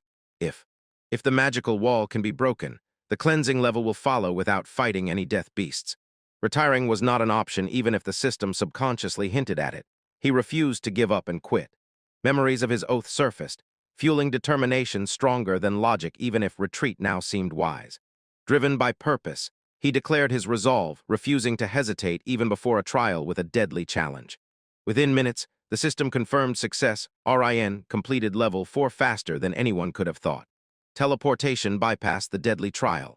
He reappeared safely on the other side of the barrier, and the level reward flickered, confirming victory. The notification promised bonus rewards, and it caught him by surprise, exactly at the moment when a shimmering beam quietly gathered in the air. A mysterious glowing tincture fell into his hand of unfamiliar design, and immediately clear by appearance, high quality. During the unwrapping, the pretzel revealed a fully restorative elixir, rare, priceless, and instantly restoring full HP and MP. Knowing its value, he securely hid it, understanding how necessary it would be for solitary survival and decisive battles. After resting and recovering, cleansing the curse, he moved on to level 5, the Wise Man's War. Imagining a puzzle for the trial, he prepared himself and decided that War of the Wise Man meant smart tasks. Instead, a giant gorilla instantly appeared, crushing all expectations as soon as he activated appraisal to confirm her combat classification. The confirmation stunned him. Level 10,000, a beast with the title Wise Man of the Jungle stood ready, prepared to fight. Rin rushed forward, fists clenched, and charged into battle at full height against the giant black gorilla. In the marble hall, a hail of blows flew with full force, and Rin finally realized this was pure combat and utter chaos. The competition promised bonus rewards and no weapons. It was this incentive that drove Rin to reckless fighting. They exchanged relentless strikes, and in the fierce fight Rin suddenly felt a strange mutual respect growing between them. Victory brought him levels, experience, and a strange new title, Wiser Weissman, despite the fight. After receiving the title, after gaming the Wiser Wise Man, Rin's growth sharply accelerated. Stats rose with impressive stability. Trapped in a sealed room, Rin endured relentless magical attacks from all sides without rest. He breathed in gasps and barely survived, but his efforts brought a bonus reward and a noticeable level jump. Among the rewards was a rare magical repellent medicine. It reduced spell damage exactly as much as he needed to survive. Pressing forward through the ranks of enemies, he cut them down with his own endurance, stubbornness, and a nameless blade. Level 8 tested his intellect, but Rin quickly solved every puzzle and immediately claimed her reward. The 9th trial pushed him to the limit, forcing a battle against elite monsters and bloody waves of magic. Despite exhaustion, he smiled. Proud experience had already infused him, and the hardships he had just endured brought a reward. As a bonus, Rin received a powerful new skill, Revitalize, which she was given after clearing the last floor. Despite its power, the risky trigger of this skill made Rin hope he would never have to rely on it. Having completed the task at level 9, Rin calmly aimed for the final floor and distributed the remaining points. Despite having enough SB to enhance teleportation, he still refused, uncertain if it was useful at all now. Instead, he preferred skills ready for battle, and started with those that could directly support his survival in a fight. After strengthening power, wind, and mana, Rin stepped forward, nerves steady, ready for the final trial. Clouds shifted over the landscape, and a storm vortex spun above, while distant thunder greeted Rin at the peak. From the storm burst a giant creature breathing power. Rin froze in place, gaze forward, not a step back. Lightning split the sky as the creature roared, shaking the air with furious force. The final mission began, King of Lightning. Victory required defeating the lightning beast, level 20,000. With no paths for retreat, there was only one way: either he wins or he must die trying. The sword drawn, the heart unshakable, he faced the monster without hesitation. The inevitable decisive battle is already starting. With the sword in hand, he summoned the Nameless, knowing this last clash will decide everything ahead. Grappling with the giant beast, he unleashed all his power, beginning his final fight in the tower. The lightning beast towers ahead and blocks the way. Its size eclipses all monsters Rin has ever encountered. Trusting his agility, Rin dashed forward to unbalance the beast, striking its legs. Steel rings against claw. Rin's strike is deflected. The monster reacts faster than he expected, forcing him to retreat. Barely standing, Rin shudders as the monster immediately launches a second strike with impossible speed. Without hesitation, Rin knocks it off balance mid-step and unleashes an accurate barrage straight to the chest, deciding to end this. Noticing a vulnerable opening, Rin rushes forward and strikes the abdomen, hoping to quickly land a critical hit. The blade connects and immediately freezes. Rin's eyes widen. His strike hit something that was invisible, but it was solid. He sharply retreats, his heart pounding wildly. This resistance was not armor, like an invisible wall. A barely audible sound echoes somewhere. He blinks and realizes something cracked just as the pressure shifted near the beast's paw. Confirmation strikes. An invisible defensive barrier surrounds the storm beast, protecting it from any direct hits. Cracks began to spread. Despite its strength, the barrier weakened. Repeated strikes, and over time it could crumble. Confidence surged through him like a wave. Maintaining his stance, he readied himself again to completely break through the beast's defense. Before moving forward, he noticed something. The massive body of the creature wavered for a moment and let out a low growl. A dull thunder sounded. The ground trembled beneath him as the lightning beast unleashed a furious roar. Lightning struck down on them. At his feet, a crater smoked evidence of how the monster struck back. He instinctively dodged the blow, and he understood. One mistake and instant, inevitable death. Guesses alone were no longer enough. He had to rely on mana sensing, not just bare reflexes. Focusing inward, he activated detection magic and successfully stuck to the enemy's aura right in the midst of its attack. Here mana draining went insanely fast. He did not stop. Every dodge consumed energy. Every second grew heavier. Momentum shifted. Gathering strength, he decisively surged forward. Finally, his Chansito struck back. The pillar burst forth when the shock waves collided in the clash. The beast roared madly. But he did not flinch nor hesitate for a moment. The wedge-struck loathe blow spread along the barrier. More cracks appeared. This meant that the shields were becoming increasingly stable. The pressure was mounting. Instinct screamed even louder. One more blow and this defense would finally crack. With a precise strike, he thrust the sword forward. The magical barrier shattered into scattered fragments. Leaping high, he unleashed the final series of blows. Deep wounds gaped open, and the monster's roar fell silent. Confident that the end was near, he moved forward, but the beast suddenly roared, and the power surged again like a wave. In the sweep, he felt something was wrong. Lightning was gathering again around the enemy's clawed limbs. Activated detection magic, but there was no trace of mana ahead. Since then, complete confusion, something unknown suddenly appeared. The realization struck the heart. Above them loomed the true origin of the curse, charged with unstable and superpressure density of mana. Retreat became a priority. He needed distance to survive the onslaught, and then one decisive strike, the count to which. A blinding flash burst from above and instantly pinned him down on the spot, while the lightning ignited the entire sky. The bolt struck the ground with terrible force. The shockwave burst sideways, knocking him off his feet and forcing him into a defensive position. Smoke spread over the field. He thought it was all over. The beast had probably defeated itself. Suddenly, light covered him. Something shifted nearby.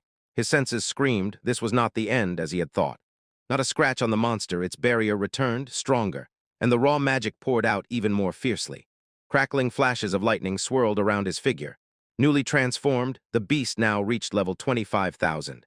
A huge, thunderous lightning monster appeared. Its aura crackled wildly, power reaching level 25,000, so humans could not reach it.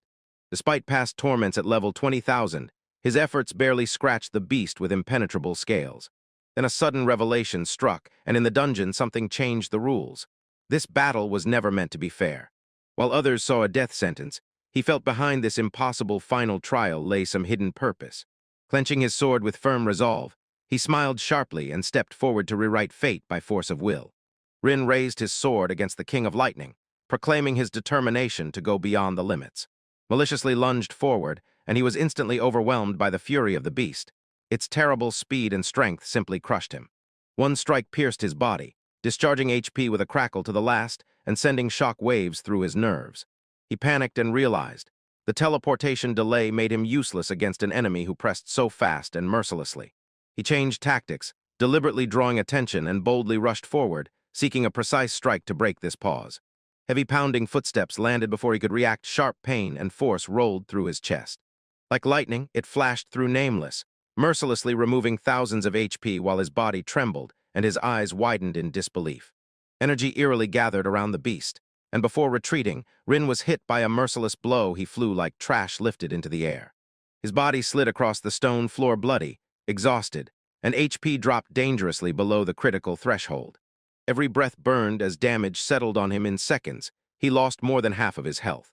The Maru rings crumbled inside the glove, accumulated critical damage, and chances of survival fell to miserably low. The beast lunged forward, roaring. The hellish advance was impossible to avoid, too fast to respond in time. Even wounded and wildly staggering, he refused to fall, gathering strength to meet the deadly stomp head-on. The pilot fell silent, and he slowly opened his eyes through the blow. He stood stunned, yet still alive. The realization triggered, Revitalize activated, critically low health and a huge stat boost triggered just in time. The survival bot lasted only seconds, and the strange change in the beast's energy signaled. A new, unexpected threat appeared. Kneeling in pain, he calculated options, hoping that the enhanced stats could now match the monster's terrible speed. But the idea crumbled instantly. The creature's radiant barrier was such that it took several hits just to make contact beneath it. Such a lightning-fast revenge could instantly reduce HP to 0, forcing him to make a desperate decision. He drank the last restorative potion, knowing that the 2-hour cooldown left no margin for future mistakes. Energy surged through his body like a wave, health, mana, and wounds fully restored. The true final phase began. Plans fell apart instantly. Nothing in his arsenal could penetrate the beast's multi-layered, relentless defenses. But, mid-despair, hope flared. Only one type of weapon could bypass all that defense directly. The idea sounded reckless, almost suicidal, but not entirely impossible, and retreat was no longer an option. He dashed forward without hesitation, putting everything into one strike, determined to surpass his own limits. Rim lunged forward, raising the blade high and striking the weak spot with full weight, maintaining a sharpened focus. Both sides surged forward. He intended to turn the enemy's speed into a weapon against him through one perfect collision. With a cry of defiance, the blow crashed onto the ground before the beast could respond.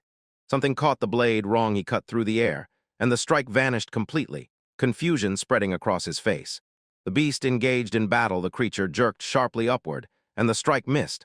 Unexpected agility and strength thwarted the hit. A sudden thud landed before he could react and reposition. A tremor ran through the bones, and he rooted himself firmly in place. Electric impulses flooded his body, health rapidly declining as the enemy tried to exhaust all his strength without ceremony. Despite appearances, the damage was minimal. He had secretly prepared for this moment. Magic protection had already been activated in advance. The potion he took sharply reduced the lightning damage, so he was able to withstand the attack and not fall immediately. Although he was restrained and caught off guard, this trap was planned, part of a larger plan still in motion. Rin remains pressed to the ground beneath the monster, while electricity jumps, counting down the seconds until his resistance breaks. Strained by how Rin survives, the beast roars, unaware that the effect of the influence had long since completely faded. A flash of light covers Rin's body. Teleportation magic activates just before his health drops to 0. Deep within the inner space of the dungeon, Rin gathers his thoughts and confirms his risky theory really works. Breaking out from inside the monster's body, he decisively strikes from within, catching the beast by surprise, unguarded.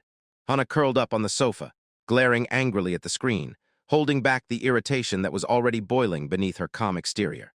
That same day, it burst out of her. Rage flared as she shouted, tired of waiting for him to return. Her thoughts kept replaying his excuse over and over, maybe it won't work. But the silence for several days only deepened her disappointment. Hearing her phone ping, she rushed to write to him quickly, not knowing if he would reply. She decisively stepped out the door, ready to look him straight in the eyes in Sumafuku Dungeon. Hana walked toward the dungeon tower, and with every second her irritation only grew. She would harshly scold him as soon as it was all over. Inside, a storm creature roared fiercely, writhing in pain, as its core shattered from an explosive internal attack. The black-haired warrior teleported inside the beast, and meeting no resistance, sliced its unprotected core. Driven by instinct and rage, he unleashed one strike after another decisively to finish off the monster. Light pierced the cracked body of the beast. He saw the exit and rushed to freedom. Rin swiftly slipped out of the beast's interior as soon as she realized the magical resistance had fallen. She would not survive another blow. Without any hesitation, he rushed upward. As soon as the lightning flash exploded beneath his feet, he had already managed to slip away. The beast snapped at him in midair with its teeth, but Rim tilted his jaws back and in response, drove the blade so deep that it wounded to the bone. Blood splattered as Rin delivered blow after blow. The body moved even faster, driving the beast into an increasingly noticeable defensive retreat. With lowered guard during the attack, the weakened creature left itself vulnerable to Rin's decisive strike. When the beast fell, Rin surged upward, gathering all the powder of strength in the final blow. Eyes focused, he raised the blade above his head, preparing to plunge it straight into the very heart of the creature. With relentless force, the sword plunged deep, and its final strike, with icy precision, hit the beast right in the head. Wounded and staggering, the giant monster let out a distorted, growling roar, and its gigantic body began to collapse. When the silence returned, Rin stood trying to catch his breath while the system message blinked. Earned XP level increased to TW. Victory messages flooded his screen. Every completed task with a reward confirmed a grand level up. Standing over the fallen beast, he breathes heavily, overwhelmed by what he had just achieved alone.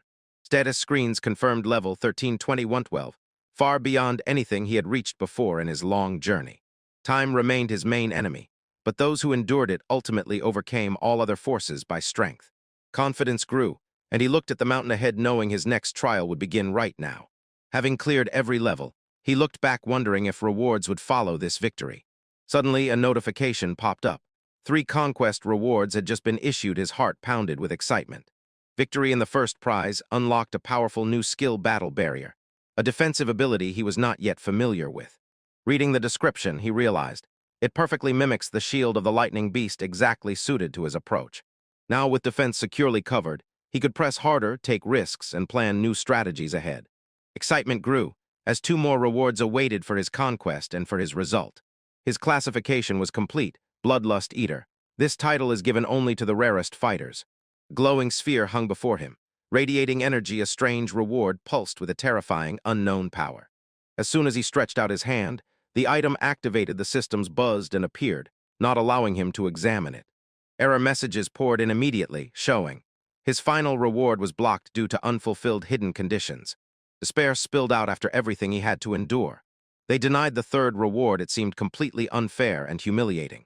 He begged the system with his last strength, asking whether it was exactly the rule bypass that triggered the punishment reaction. Instead of the item, the system provided information about the dungeon, valuable for the data, tailored specifically to his progress. Confused by the unexpected turn, he realized this knowledge could become more useful than raw power. Where the dungeons came from, why the skills existed, and what secrets lie beyond even his understanding. All of this suddenly surfaced.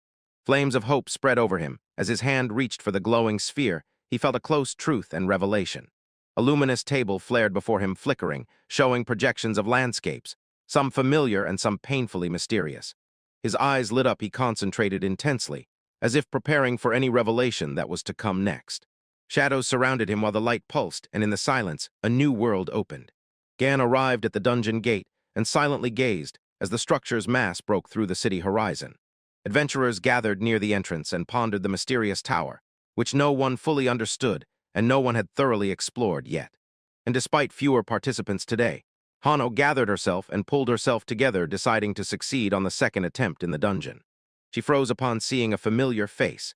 Yanagi's warm smile melted the tension that was already growing inside her. When asked about her brother, Hana smiled confidently, assuring that she could handle everything he had taught her. Hano flinched at Yanagi's words, but quickly pulled himself together as soon as the instructor began the briefing. Warnings about stronger monsters echoed, but Hano kept pace with the formation moving forward. Yanagi silently watched from afar, repeating these words as if their burden weighed on him as quiet remorse. At level 3, Hana passed the trial feeding a skeleton on her own, relying only on her trained strength. She gripped her sword tightly, feeling how light it was, a quiet proof that her stats had finally grown. Group 5 moved forward with drawn blades, and Hano confidently pushed forward to face her target. Their strikes landed cleanly. Skeletons crumbled instantly. The observing instructor nodded approvingly. Just as the briefing resumed, a scream broke out nearby, and from it, Hana instantly sharpened her senses, feeling a sudden threat.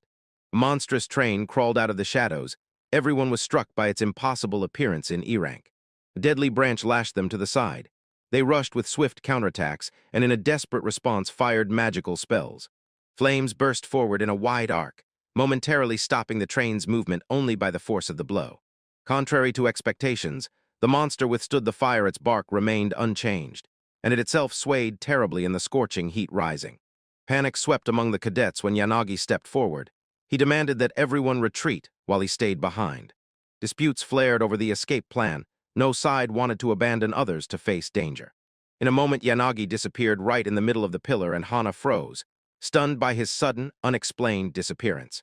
Yanagi dodged every strike with precision, outpacing the joints with speed alone and maneuvering outside the range of the monster train. Retreat plans were confirmed. He was given 10 minutes to buy time before regrouping on the surface. Under strict orders, the cadets held onto their leaders and, rushing through the cave, sped forward while behind them an increasing chaos was building. Hana hesitated for a moment, but still rushed to run, understanding that delay could disrupt the entire group's escape timeline. A sharp jerk knocked her off her feet, her eyes filled with shock, and vines wrapped around her ankle. As soon as she turned around to call out, the others disappeared deeper into the tunnel ahead. She instinctively reached forward. Her heart was pounding wildly when suddenly it dawned on her. They had left her behind. The vine suddenly loosened and released her.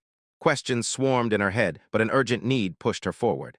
A sharp voice snapped behind. He warned, just as another frantic swing cut through the air. Only instinct saved her. Shards scattered as she landed, and Yanagi appeared again with news of the failure. Yanagi looked her straight in the eyes, with a firm expression, and it was clear. He had a personal request regarding their situation. He asked her to use her unique ability to help everyone safely escape the dungeon. Doubts settled in her mind. She did not understand how he knew about her hidden low-level skill. Yanagi admitted that he had accidentally overheard everything, and at the same time took care of the entire group's safety before the training began. Even after understanding her limitations, he accepted this mastery without hesitation, confident that it would be enough. Hana suddenly jumped forward, shuddering as Yanagi urgently asked her to copy his shooting technique. Their hands joined in a flash of light, and her body responded with unfamiliar magical energy. She instantly absorbed the skill. Her power grew from the mana spent, and did not depend on her own stats or experience. Though uncertain and frightened, Hana clenched her fists, accepting the risk and preparing to act. When Yanagi rushed forward, she froze on alert and waited a moment to unleash all her power. He unleashed a furious barrage of strikes on the opponent, restraining him with pure speed and impeccable accuracy. While the train shifted focus, Hana held her ground and whispered a quiet vow to succeed. Roots tore the ground apart, but she remained unshakable, gathering mana and preparing to release both. Dark energy burst from her palms, releasing a powerful explosion that shattered the monster's body. When the smoke cleared, he honestly felt that he was grasped by a huge flow of experience. Tall, victorious, breathless, and filled to the brim. Hana, hearing the sudden silence, asked herself whether the creature's defeat was really that simple. Ash smoldered in the aftermath, and Yanagi silently acknowledged Hana's strength and confirmed it with an approving smile. Though she did not know his intentions, she still rejoiced in their teamwork and did not guess the meaning of his mysterious words. He brushed off her worries with a smile, attributing the entire victory to her determination. When he left, Hana wondered if everything she felt at that moment was real. Despite Yanagi's calm smile and the unpleasant chill crawling down her spine, something was wrong. A new companion arrived, breathing a sigh of relief, but Hana's attention was still fixed on Yanagi's anxious, rhythmic steps. Even when soothing words appeared, every glance only intensified louder and louder her instincts, further rooting her suspicion of him. Questions about their victory arose, but she found it hard to concentrate. She looked at his overly rehearsed smile. Though he praised her strength, easily deflecting someone else's credit, Hana's widened eyes showed silent, growing fear. Laughter dispelled the tension, while Yanagi casually claimed that Hana had deliberately hidden her unique skill. Without hesitation, he brushed off her reaction and smiled, feigning ignorance, while misunderstanding spread throughout the company. Calm confidence froze on his face as he quietly whispered eerily, as if his true intentions were hidden in every word. When the tone sharply changed, he announced the decision coldly. Kakashiri had no future beyond this moment. Before anyone could react, Yanagi thrust the blade forward, splattering his hand with blood and betrayal. With all cruelty without remorse, Yanagi rejected their misunderstanding and calmly insisted. He acted because he simply thought it was permissible. Hana watched in horror as Yanagi, without any hesitation, plunged his blade into their ally. Calmly stepping back, Yanagi showed the intention to steal the dying man's rare, unparalleled magical ability. The victim shuddered, and only too late did it dawn. Yanagi had chosen him as the victim. He fell lifeless, the stolen power fading with him, and Hana froze, implacable to recover or react. Meanwhile, casually resting, Yanagi simply dismissed the murder and set about paving the way to blame the monsters for the corpse left behind. Yanagi returned to Hana with a smile, easily admitting that he had almost forgotten about his true mission. With a hurt-cozy threat, he revealed his next move. For the goal, Hana must also die. The blade slipped as he lunged forward while Hana staggered, realizing resistance was futile when the decision was absolute. She demanded an answer, stunned that he had chosen her, and Yanagi expressed twisted gratitude for her skill. Coldly explaining, he revealed his ability. The marauder, by killing others, gained their most valuable, unique skill. Hana froze in shock. She understood. Yanagi intended to steal her rare and valuable ability from the warehouse. His plan was calculated, to lure her, trigger the trains, and stage her death as if it had happened by accident. Waving his hand and called the monsters, boasting about the stolen timer skill. The news of the mysterious timer's death in the dungeon echoed in her thoughts. Yanagi arranged all this. Smiling coldly, he confirmed her worst fears. He was the killer involved in that infamous dungeon story. Hana froze in place while Yanagi praised her and revealed. Everything turned out exactly as they planned. The system warning confirmed that she was the target. She realized escape was impossible unless a miracle happened. With every step Yanagi took, instinct screamed relentlessly. She had to run away before it was all over.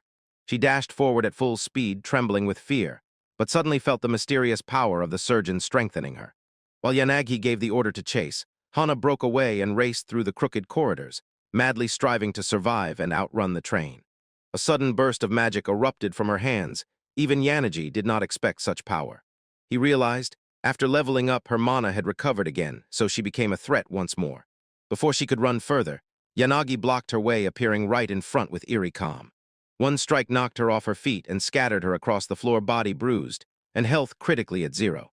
Falling and wounded, powerless, she faced the approach of Yanagi, not sure she could withstand another blow. Yanagi admitted that her strength exceeded expectations and decided to test his newly acquired deadly technique. A giant fireball formed. It was drawn from level 9, a progressive spell he stole during a previous killing. Almost unable to endure the hellish heat, Hana trembled all over in the rejected, cruel, and merciless fate approaching her like an unavoidable end. Memories returned. She was not ready to die, but had long understood what death was and how it felt. The tragic death of her parents in a dungeon, after a flight that crashed due to a dungeon-related plane fall, reminded her how incredibly fragile life is. Flying beasts pierce the clouds, crush the defenseless plane, and bite through it. The metal offers no resistance. Although the bodies were never found, the authorities declared them missing, but Rin and Hana knew the truth. Since then, Hana silently endured her pain, constantly holding Rin's hand, and was grateful for his quiet strength. Years passed, but one thought haunted her: tears were stolen, and the chance to cry swept away. Standing alone, she burst into tears from guilt and whispered apologies she would never be able to say again. Hana fell to her knees. Guilt overwhelmed her like a wave. Tears splashed as she whispered trembling apologies. While tears quietly fell, her ribbon untied unnoticed and slipped away, like a memory she could not hold. Suddenly a flash burst forth and everything stopped. Rin sharply turned, shuddering. There was a presence nearby that he had not felt. Standing there, Hana looked at him again, quietly greeting the morning, eyes downcast, her voice still carrying reproach and remorse. After months of silence, she finally stepped forward, ready to speak, but he only smiled. Without saying more, Rin tied the ribbon in Hana's hair, placing a quiet, attentive gift. She gently touched the ribbon, surprised, then muttered that it looked careless. He let her decide. At first hesitant, she still smiled and decided to leave everything as he had arranged. Her voice trembled as she admitted that he had always supported her, but now she wanted to repay him the same way. He listened, his face softened, and quietly reminded her that protecting her had never been a burden for him. He had never felt burdened by her pain. He only wanted her to finally understand how much she meant to him. Whatever happened, she was ordered to rely on him without hesitation. Determined eyes met her gaze. He promised to become stronger, just to protect her happiness. The warmth of gratitude filled her heart, and at that moment, a long-forgotten memory suddenly surfaced. It became clear. He never needed apologies, only her strength to move forward without regret. Power surged in his hand as the spell's seal closed into a formula, the moment of the final verdict. Hana froze, bound to a choice between destruction and trust, forced to believe that someone would answer her plea. Memories flashed before her eyes, and from the very heart came a cry to the only person she trusted. A voice sounded from within the void, calm and unbreakable, promising to take everything upon itself instead of her. Before her eyes appeared Rin, towering between her and danger, raising the blade without any hesitation. She screamed in shock when he appeared calm and confident amid the chaos. After Rin captured the magical isolation tower, she was shown an unexpected scene. She shimmered right in the air. In the vision, Yanagi fiercely fought a trained monster, the same one featured in Hana's morning training scenario in her dungeon. Suddenly Rin saw Hana confronting the creature. Fear gripped him as the danger unfolded right before his eyes. He realized this was not an illusion. The system showed the winner the most critical event that was happening right now. Despite Rin not figuring out the time, she felt this was not part of the training. Hana was truly in danger. That trained monster had colossal strength, unnatural for this dungeon, and it immediately loomed over the lives of Hana and Yanagi. Rin felt something eerily wrong, and instinct screamed that Hana's time was already on the edge. Without any hesitation, he ordered the system to teleport him, leaving the isolation room where the reward was kept. Light engulfed his body as soon as he left the tower, and immediately switched straight into the forest outside. Unresolved questions hung in the air. What kind of dungeon is this, and why is the third reward a continuous crisis? Despite the rules, Rin activated Conceal and decided to reach Hana before something worse happened. He cast one last glance at the tower and memorized every detail before setting off. With unbreakable determination, he dashed through the forest, shortening the distance between himself and the unfolding threat. Arriving just in time, Rin stood between Hana and danger, sword in hand without hesitation and without fear. Finally, they reunited safely. Hana trembled with relief and Rin smiled gently, silently vowing to always protect her. Hana suddenly burst into tears, tightly hugging Rin, unable to hold back her brother had truly come for her. He quietly calmed her and handed over the healing elixir to help recover after the trial. Rin placed her hand on her head and told Hana that she had done enough for today. Yanagi froze in surprise. How did Rin get there so quickly and come out of the battle completely unscathed? Even more shocking was that Rin withstood a direct hit of deadly trait magic. Hana's voice trembled as she demanded answers, and emotions surged after everything that had happened. Before answering, Rin lunged forward, his voice sharp, and his gaze fixed on someone nearby who was much more dangerous. He directly confronted Unagi's suspicion, melted away, replaced by certainty. This was not an accident, this was betrayal. Without remorse, Yanagi confessed everything, insisting that her death was necessary to steal Hana's rare, hidden abilities. Silence covered Rin's words in response. He would deal with this betrayal himself without hesitation, without remorse. Yanagi sneered arrogantly and launched the train again, using it to punish Rin for his silent resistance. Stunned by the sudden revival, Hana stepped back while the monster stirred stronger than before. Despite the rage, the Ent lunged forward, but Rin did not move an inch until Hana shouted a warning. Hana fearfully recalled Rin's level. He could not withstand even a single strike from such a powerful creature. Without any hesitation, Rin casually waved his hand forward, cutting off the threat with a cold command.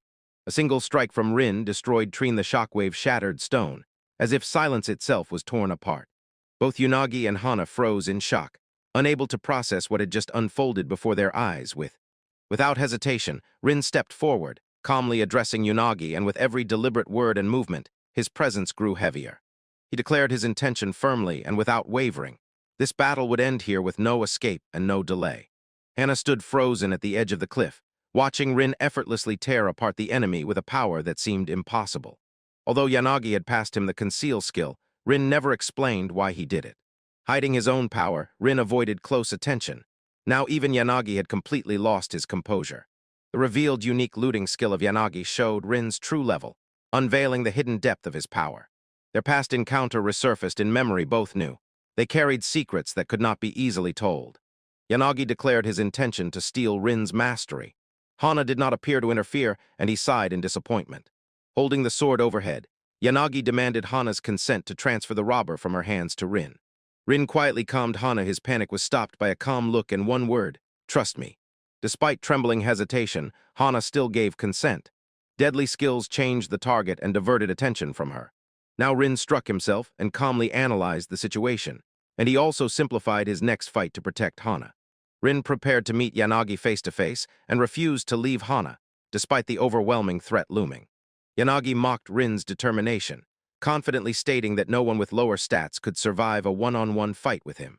Without any hesitation, Yanagi started the fight. His voice was cold as soon as his summons appeared. The sudden summoning revealed several elite monsters at once, each radiated deadly power and an unrelenting intent to kill mercilessly. After evaluation, Ren recognized each beast, each requiring a level above 10,000 for safe taming. Yanagi revealed his more restrained technique by deception and concealment. He subdued monsters far above the expected levels. His true level exceeded 10,000, and then grew further thanks to stolen skills acquired during the ruthless work of the plunderer. Standing among the monsters, Yanagi proclaimed victory inevitable and escape impossible for his sole opponent. Crossing the boundaries of confidence, he confidently commanded his assembled army, swearing to put an end to the battle immediately. Pressing forward, Yanagi fiercely unleashed his monsters to destroy Rin without mercy and without hesitation. Without any hesitation, he summoned Nameless and Greed, releasing hidden powers never before seen in battle.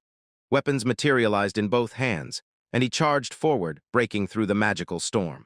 At the same time, a massive magic zone exploded. Such power was specially created to overwhelm even travelers whose level exceeds 10,000.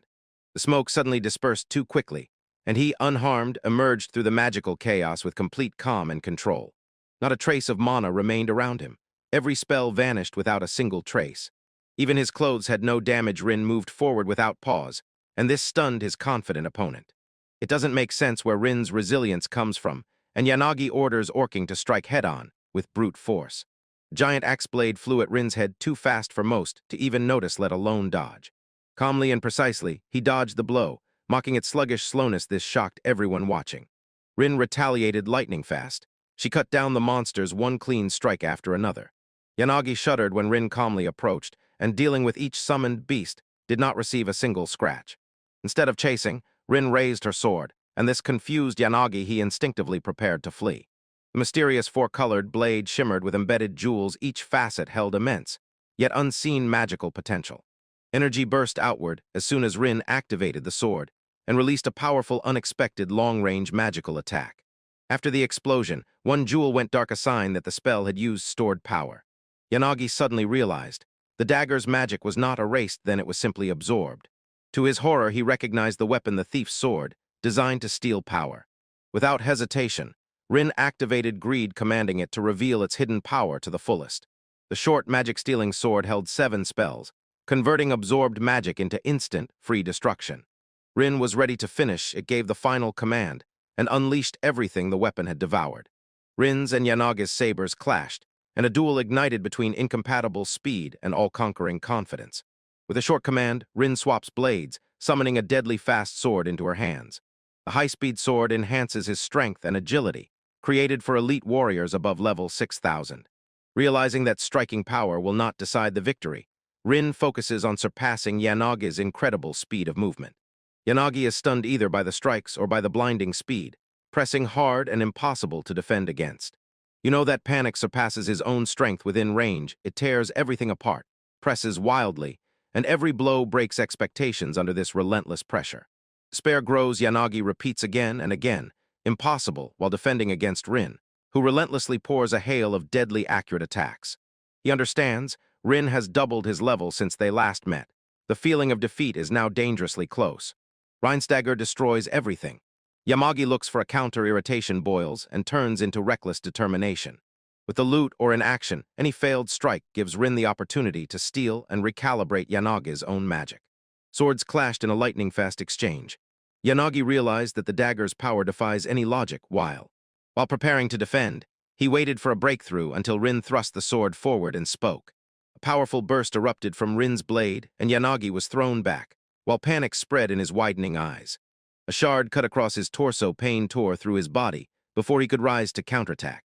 Gathering speed for retaliation, Yanagi launched an unexpected strike, but Rin had already anticipated it and managed to move first.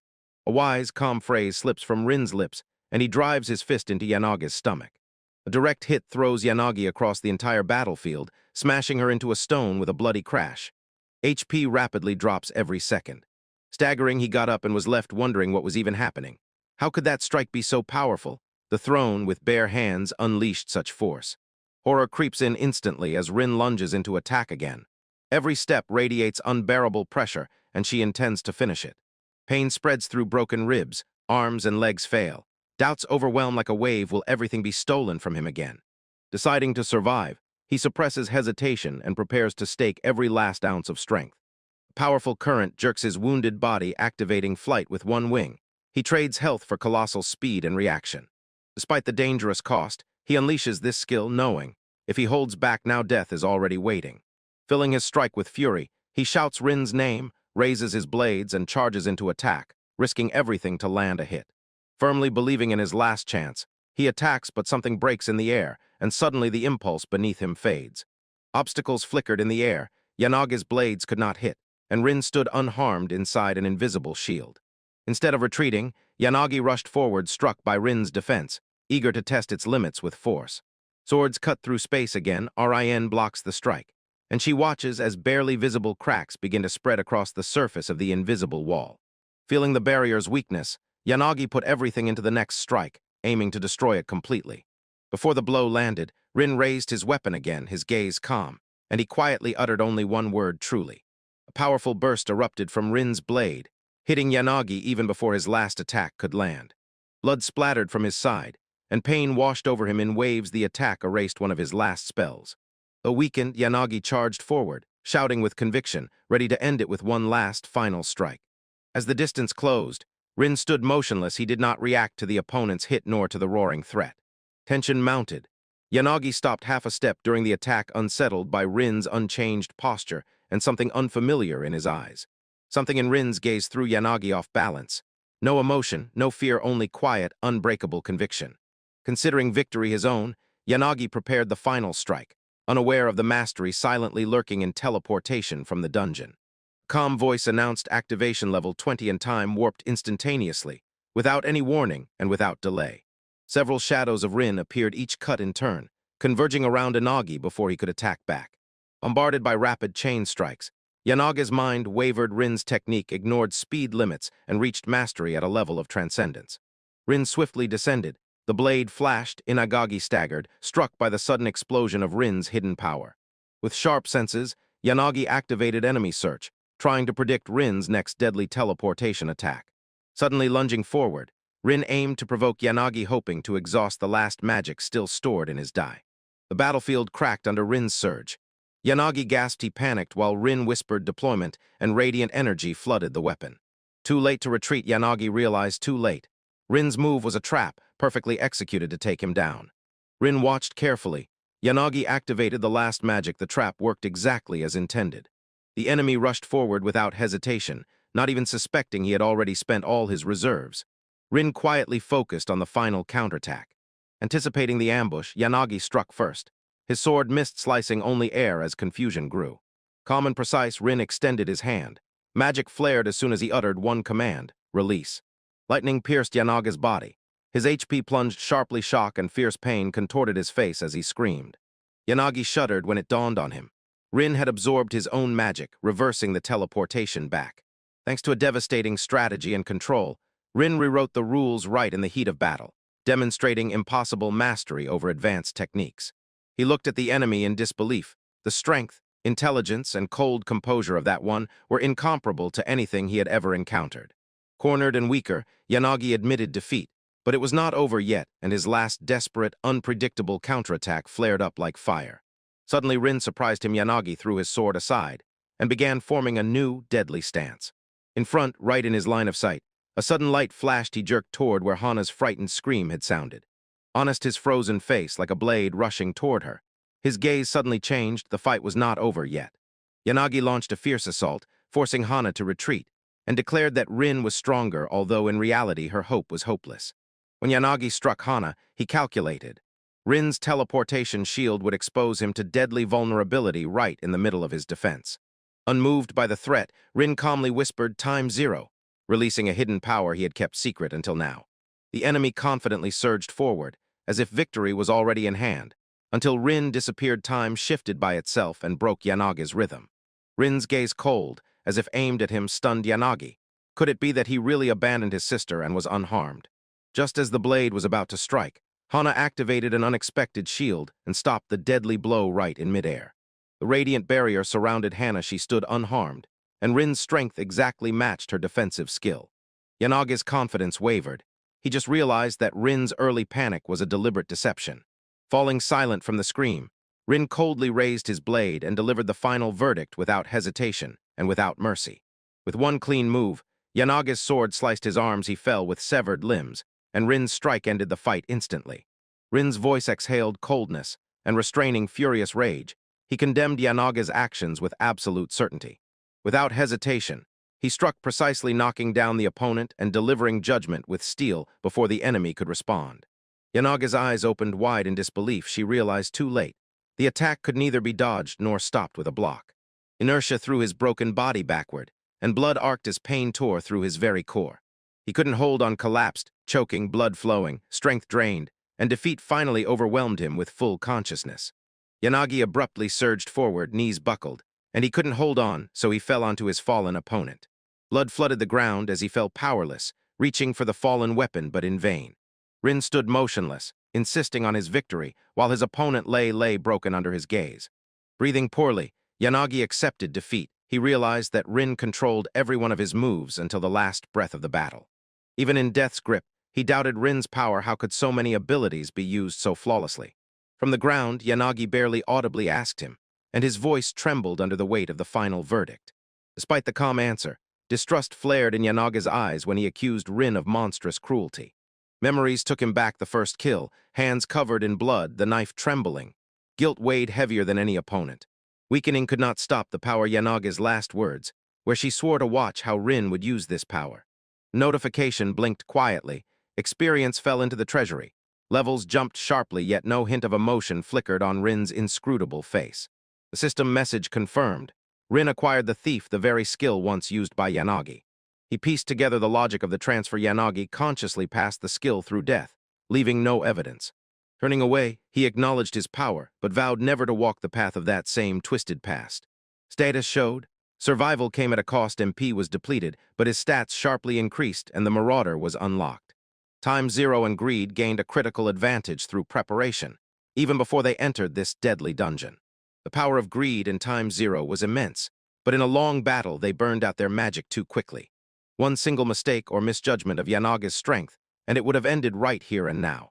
Reaching Hana, he quietly checked her condition, anxiously noticing how the adrenaline was already fading in his voice. Without hesitation, she rushed into his arms. Relief overwhelmed her. Fear subsided because the danger had already passed. Tears rolled down as she blamed herself, but he took the blame for coming too late. Tears welled up in her eyes, and she blamed herself, believing that her call had almost killed him. Seeing her fear, he gently calmed her, placing his palm on her head. He quietly smiled, asking if she was unharmed, and sighed with relief seeing her safe and able to respond. With renewed strength, she smiled broadly. Her barrier skill flawlessly protected her during the attack. Before confronting the heat activator of Yanaga's combat barrier on Hana, he ensured her survival despite immense trembling and the pressure of overwhelming power. Her words confused him. She saw strength in him, and he had never admitted this before. She understood his reasons for secrecy, accepted them, because she herself made difficult choices. He promised to tell everything, and for the first time felt ready to reveal the whole truth. Although questions remained unanswered, it was gratitude that filled her heart at that moment. Looking at her calm smile, Rin felt something changing, an emotion deeper than victory or strength. Keeping calm, he reached forward and said that the main thing was relief and safety, not the outcome of the battle. Near the tower, anxious voices echoed. No one returned. Doubt and fear began to rise. Suddenly, Hana emerged from the dungeon alone, beaten, silent, and tightly gripped a trembling sword. The group rushed to her. She told about their separation and the sudden, cruel, renewed attack. Back, while they questioned about Yanagi, Rin appeared from afar and urgently called Hana's name. He revealed that he uses dungeon teleportation and hid the truth behind their unusual escape strategy. To avoid suspicion, Rin faked the reunion, hid, and quietly returned after Hana escaped. Rescuers arrived soon. To everyone's shock, Yanagi and Kadagoro were found unconscious just outside. Nearby, they found a magical stone slab. This hinted that Yanagi might have been involved in Kadagori's death. Although at first no one believed it, his mysterious skills raised serious questions. Uncertainty hangs in the air. Similar deaths in other dungeons force researchers to review every detail of that incident. Rin suggested crafting the story herself and covering up their involvement by planting a fake magical slab. Although revealing teleportation from the dungeon was impossible, he could no longer ignore Yanaga's deadly intentions. He hoped that the planted evidence would divert suspicion, but doubts still remained about the witnesses who were not seen inside. Officials gathered the travelers for questioning, apologized for involving them, and while the mystery was being unraveled, extracted details. Despite harsh interrogations, especially Hana's, clear answers were never obtained. Eventually, they were released. Returning home, Rin finally rested after a long day full of danger, treachery, and uncertainty. Quietly, Hana entered holding a pillow, her face uncertain, and anxious. She was still trembling from what she had to endure. He allowed her to sit next to him without hesitation, understanding that she needed warm support more than words. With gratitude and relief, she smiled beside him, knowing that someone truly came exactly when it was needed. Still staring at the ceiling, she whispered out her disappointment, although she herself could not explain why exactly. She recalled her separation, to become stronger and survive without relying on her brother. Despite her intentions, she admitted that he covered for her more often than she had actually realized. Instead of giving up, she declared a new determination to become stronger for the sake of someone else.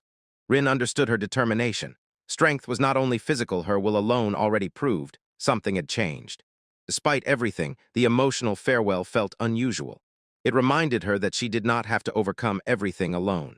Teasing jokes filled the room, but laughter could not completely cover the complex feelings hidden beneath their closeness. As the night thickened, they exchanged quiet good nights, warming the light that flickered in the silence between them. Sleep came easily. Together they lay side by side and rested peacefully, as if nothing had ever changed between them. Several days passed quietly. The world moved forward, yet anxiety still smoldered somewhere beneath the surface. Returning to the tower, Rin prepared himself. One more time with dungeon teleportation, now wait. His teleportation attempt failed. Unlike ordinary dungeons, this dungeon lived by its own unique rules. Even at the correct distance and strength, this skill does not work. Some clear denial of a structured explanation does not work. When the memories resurfaced again, he remembered how every floor cleaned behind him changed the picture unexpectedly, in different ways. It became clear. This tower was not physically in their world, it was tied to a separate dimension. It struck him with realization. The name of the tower was not a metaphor, it really existed, separated from their reality. Only confusion remained.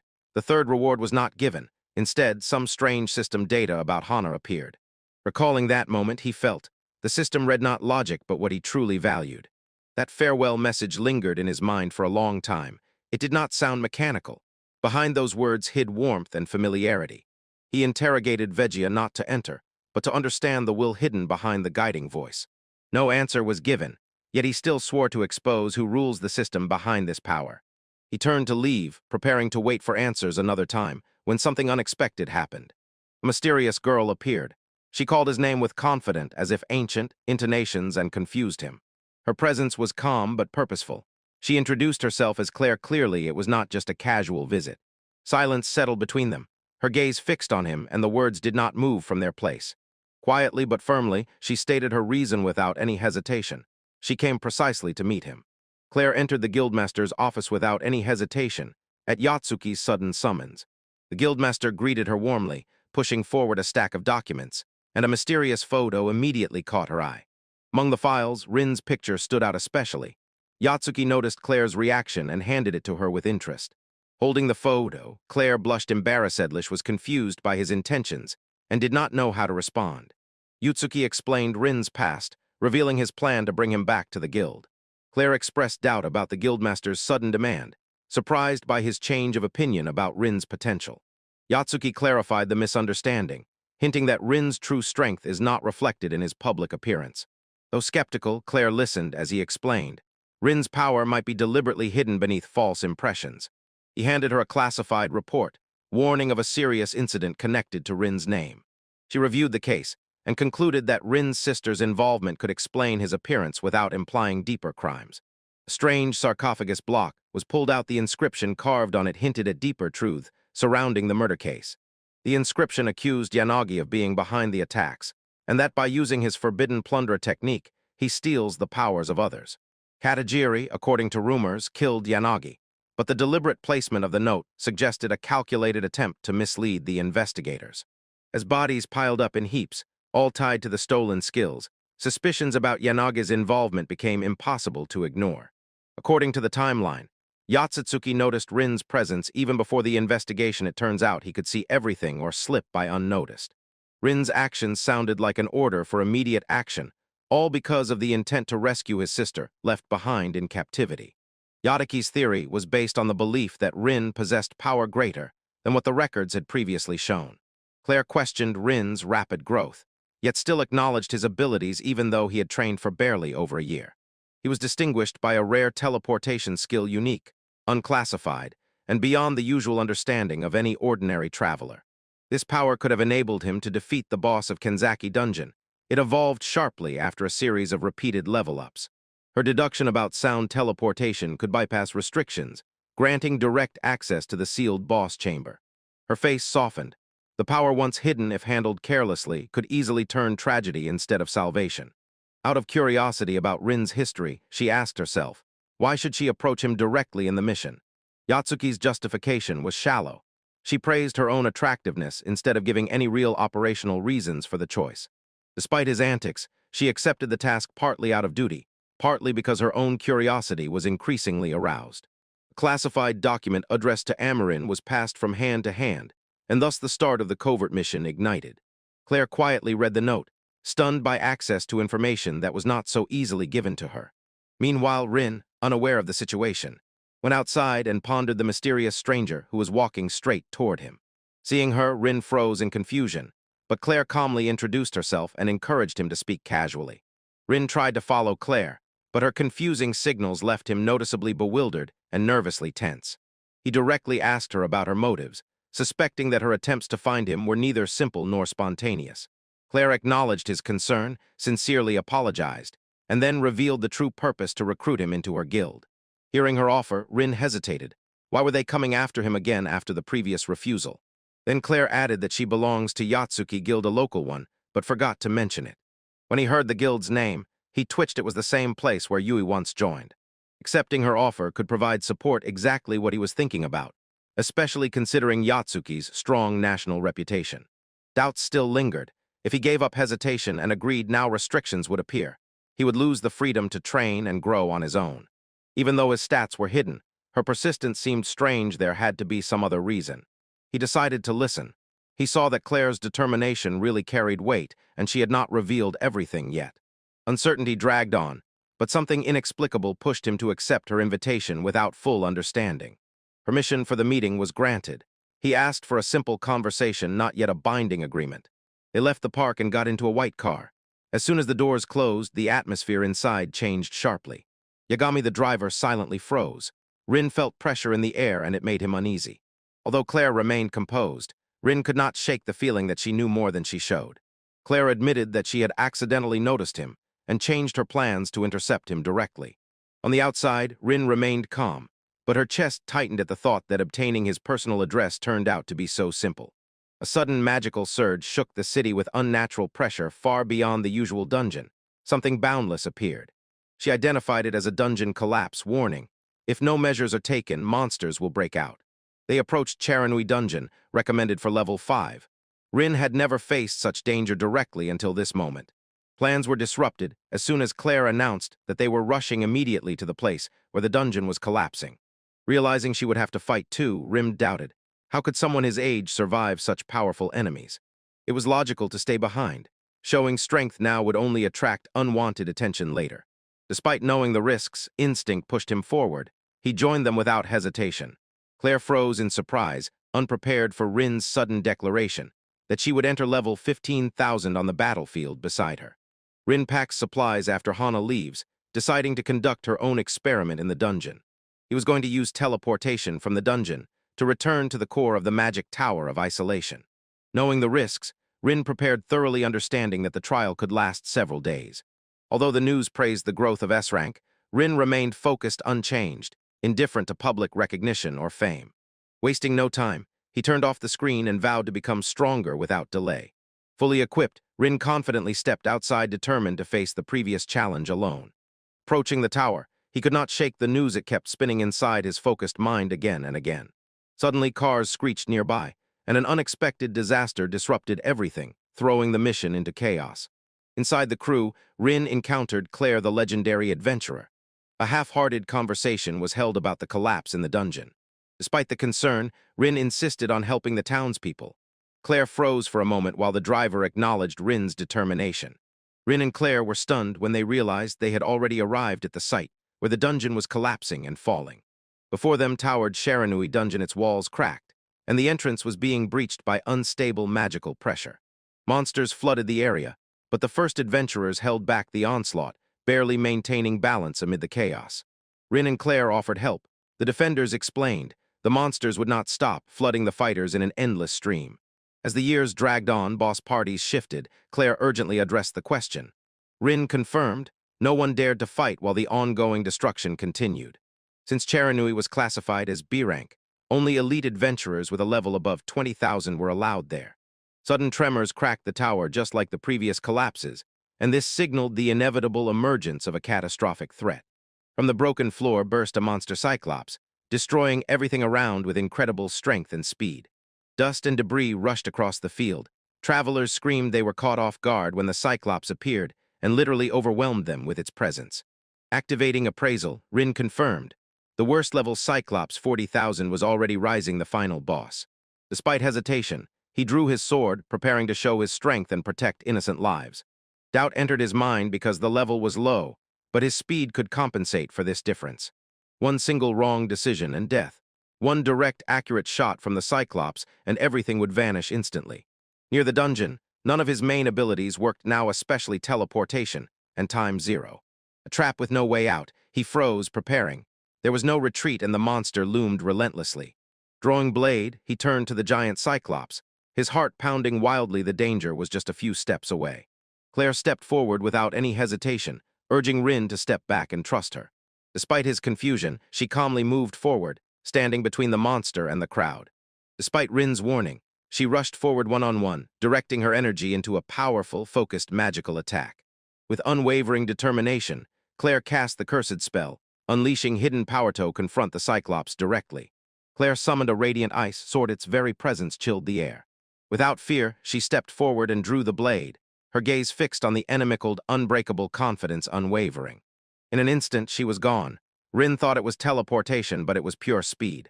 He realized she moves faster than light itself, and she cannot be tracked by the ordinary human eye without preparation. With flawless momentum, Claire launched skyward and dashed down, striking hitting the Cyclops before he could react. With perfect precision, Claire flipped in the air and with all her strength brought the sword down on the Cyclops. Its blade passed straight through the monster's body, cleaving it with one brutal strike. Frost scattered from the blow, instantly freezing the core, while the massive creature, rumbling, finally collapsed peacefully. Suddenly cheers erupted. Rin froze speechless, recalling the news about the mysterious genius who surpassed level 100,000. He stared at her enchanted and finally realized, without any doubt, the true identity of Claire. When the battlefield quieted, Claire stepped forward ready at last to say what she had never confessed. Her words surprised Rin. She belonged to the Yoyatsuki Guild, one of the strongest elite groups in Japan. With calm, firm confidence, she introduced herself as Kisaragi Claire, the 12th officially recognized S-rank adventurer in Japan. Claire quickly eliminated the Cyclops. No more monsters remained, and the city returned to tense silence. It was confirmed that there were no casualties. Claire's expression softened a little. She knew everyone had survived the surface invasion.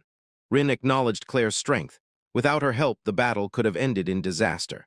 Unlike Rin, Claire demonstrated her abilities openly, earning respect and trust from the Dungeon Association. Although they were the same age, Claire's strength put Rin at a dead end. Perhaps Yoyatsuki held a hidden answer. Claire gave a clear order to move forward, and her gaze was fixed on Rin and did not waver.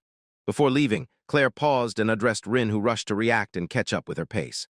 She calmly approached the fallen monster. It was necessary to collect an important part from its body. When the task was completed, Claire turned around once more and nodded, inviting Rin to move on without any delay. Their journey led them to the headquarters of the Yozuki Guild. There, without a doubt, awaited answers and new challenges. Rin looked around in awe at the scale, while Claire calmly led him to the guild entrance. As soon as they went inside, they were warmly greeted by guild members. They recognized Claire and immediately approached without hesitation. Claire responded politely. Rin noticed how strangely many participants were too young for such a prestigious guild. She explained, their kindness came from her status, not from popularity. The guild leader's daughter changed everything. Before Rin could ask anything else, she opened the door and invited him to the guildmaster's room. They entered the office together. Rin stopped surprised because inside a stern figure was already waiting for them. The guildmaster sat confidently and felt strangely familiar, although Rin could not recall where they had met before. Claire officially introduced Rin, reporting on the incident in the dungeon. The man greeted him by name, smiling. The realization hit Rin. He remembered that early attempt to recruit him, back when he refused immediately. That invitation came from the guildmaster himself, and Rin only just now realized it. Sitting opposite Rin, the guild leader immediately got down to business. Before agreeing to anything, Rin asked again about the reason for such an unexpected recruitment, and his face was too serious. No direct answer was given. Instead, the guild leader offered a vague but confident partial truth. According to him, Rin's potential had already manifested, so there was no need to speculate further. Calmly and confidently, the guild leader revealed Rin's secret. He was suppressing his true power. Doubt froze in Rin's gaze, but the guild master's confidence overturned his cautious thoughts. 2 disasters in the dungeons were named according to Rin's abilities, and they revealed a truth deeper than he had time to comprehend. Faced with the facts, Rin could not respond. He felt his secrets slowly being exposed, unable to resist without. Despite the uncertainty, the guild leader calmly explained his reasoning, outlining Rin's connection to the mysterious incidents. Teleportation, previously underestimated, was finally revealed as a tool with vaguely utilized potential. Escape, installation, or even strategic sabotage from a distance. Doubt hung in Rin's gaze, but the guild master's confidence knocked his cautious thoughts off balance. 2 disasters in the dungeons were named, and each was linked to Rin's skill, thus revealing a truth deeper than he himself had time to realize. Facing the facts, Rin could not respond. It seemed to him that his secrets were slowly being revealed without any resistance. Despite the uncertainty, the guildmaster calmly explained his reasoning, revealing Rin's connection to the mysterious incident. Teleportation, once underestimated, held yet unrevealed possibilities of evasion, implantation, or even strategic sabotage destruction at a distance. The death of Yanagi, once controversial, is now justified due to new revelations about his hidden crime. As tension in the world grew, travelers became weapons, and guilds competed like states to seize unparalleled power. For Rin, power meant vulnerability. He sought protection from threats more dangerous than monsters. No deception. The guildmaster truly valued Rin not for fame, but for his strength. A quiet sigh escaped. After hesitation and fear, Rin prepared to accept what awaited ahead. Confessing everything, Rin told that he defeated the orc general and put an end to Yanaga's dark activities. Despite honesty, he refused the offer, choosing freedom instead of guilt, bonds, and public exposure. Solo diving gave him an advantage, hiding teleportations, but to unlock their full potential, necessity was still required. The guildmaster respected his judgment, yet reminded, the strength of several can overcome threats Rin cannot handle alone. Instead of pressing further, they proposed a compromise, a temporary meeting without obligations to assess everything and stop. They proposed a trial period independent freedom, but from time to time expected immersion with the elites. Seeing Claire's face, Rin realized it was her and a high-ranking adventurer. It touched him to the depths of his soul. The Curiosity Group, joining with her, can uncover the truth behind her incredible combat abilities. Weighing the risks and benefits, Rin agreed to join the guild temporarily under strict conditions. The guildmaster celebrated the decision with enthusiasm, but Rin still doubted the reason for his joy. The terms of temporary membership were finally agreed upon, and Rin quietly prepared to head home alone. Before he could leave, a familiar voice thumped from the corridor behind. Turning back, he froze, seeing Ray and Yui standing nearby. Unexpected. Rin froze in place, while Claire and the others turned around, their eyes, silently demanded an explanation. Keeping calm, he denied any concern, but his thoughts wildly raced. Why did everything escalate so quickly after joining? That same day, he briefly informed Yui and Ray about his prior arrangement with Claire's team. Just as the group entered the quiet waiting room, they were suddenly met by Claire, and the situation became even more complicated. Although everyone looked polite, Rin felt confused, as if someone's gaze was quietly watching his every little move. Ray admitted that living alone was hard, and praised the guild's atmosphere for being supportive. Here Yui glanced surprised at Rin's appearance, and asked what made him decide so suddenly to join them. Rin was distracted by vague words, and Yui burst out with genuine joy he finally joined the guild. Claire felt their strong bond and doubted. Was Rin really the elder, and not the one Yui always loudly talked about? While Yui panicked and blushed, Rin remained confused, not knowing how to respond to Claire's assumption. The reaction embarrassed her. Claire's conclusion was confirmed. It turned out she really praised Rin all along, throughout the guild. Rin smiled and slid a snack to Yui, quietly enjoying the unfamiliar feeling of being appreciated. Ray pouted over favoritism, deciding not to lose in the competition of compliments and admiration. Without pausing, she rushed into Rin's endless stream of virtues. Everyone was stunned by her forcefulness and loudness. To tame the chaos, Rin calmly gave her a treat and finally quieted her with soft amers. She chewed cheerfully, although earlier Rin had shown persistence, fully immersed in the taste and did not utter a word. To ease her anxiety, he lied about the diet and hoped to spare her from feeling guilty. Suddenly, a deep silence fell. All three girls froze, and their gazes locked onto each other in unspoken rivalry. Both quickly slid the desserts to Rin, embarrassed, but burning with impatience to share and watch him eat. Embarrassed by their gestures, he awkwardly accepted the plates, not understanding how everything escalated so quickly. Her gaze was fixed on the dessert. She hesitated. One thought flashed through her mind, then she slowly moved. His voice was firm. She declared that she would not tell any, shocking Rin, and for the first time showed a rare burst of emotion. He tried to recover from the surprise, but nervousness overwhelmed him as he continued eating under the quiet, watchful gaze. Holding a drink in his hand, he exhaled, deeply grateful that this chaos finally quieted down for a while. When everything settled, they spoke again, letting in the warmth of companionship and washing away the long, troublesome day. A new day came when he stood before Cuds, a well-known C-rank trial quest in the dungeon. Before entering, he inspected the equipment and checked the skill status for final confirmation.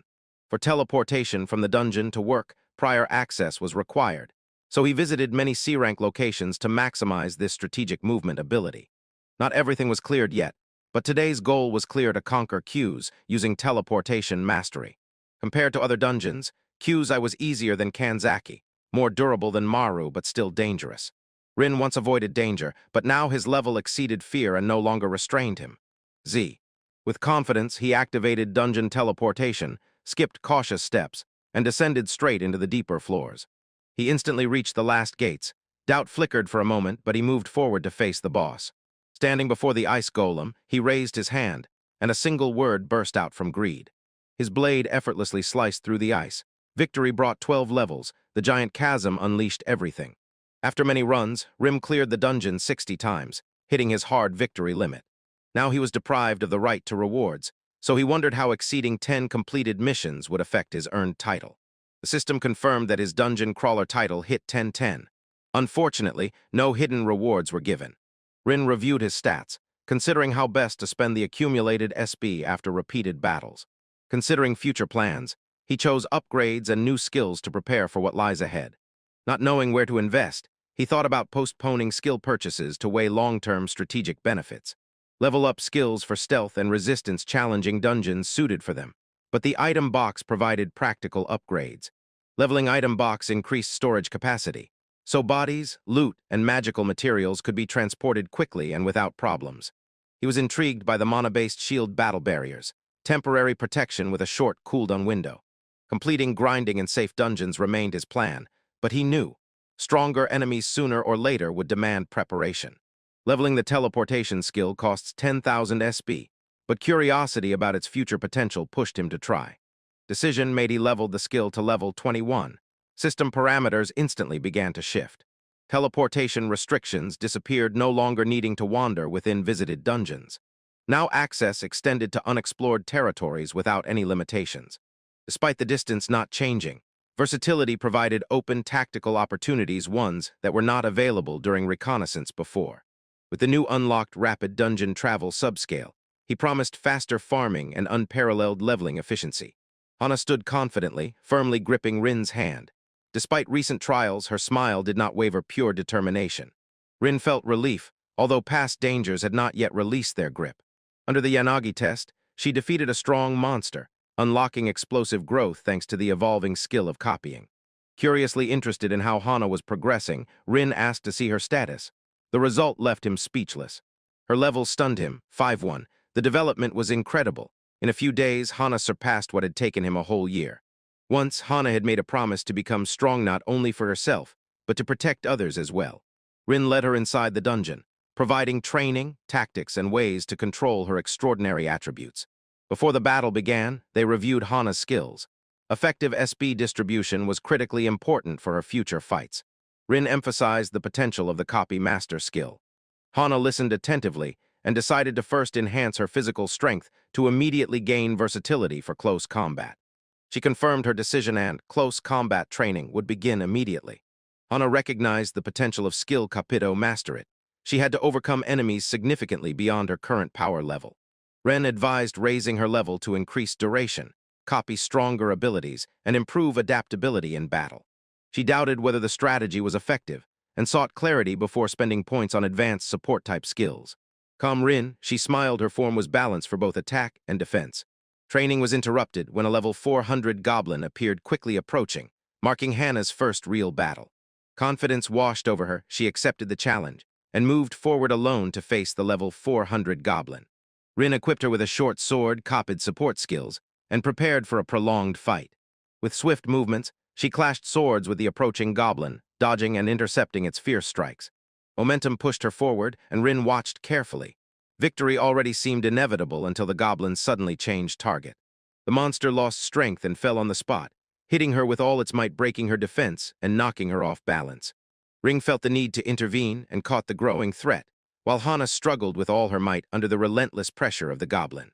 A sharp shift of gaze, she dashed forward and landed a devastating explosive strike. Shock stopped Rin in place as Hana, without hesitation, slammed the enemy into the floor.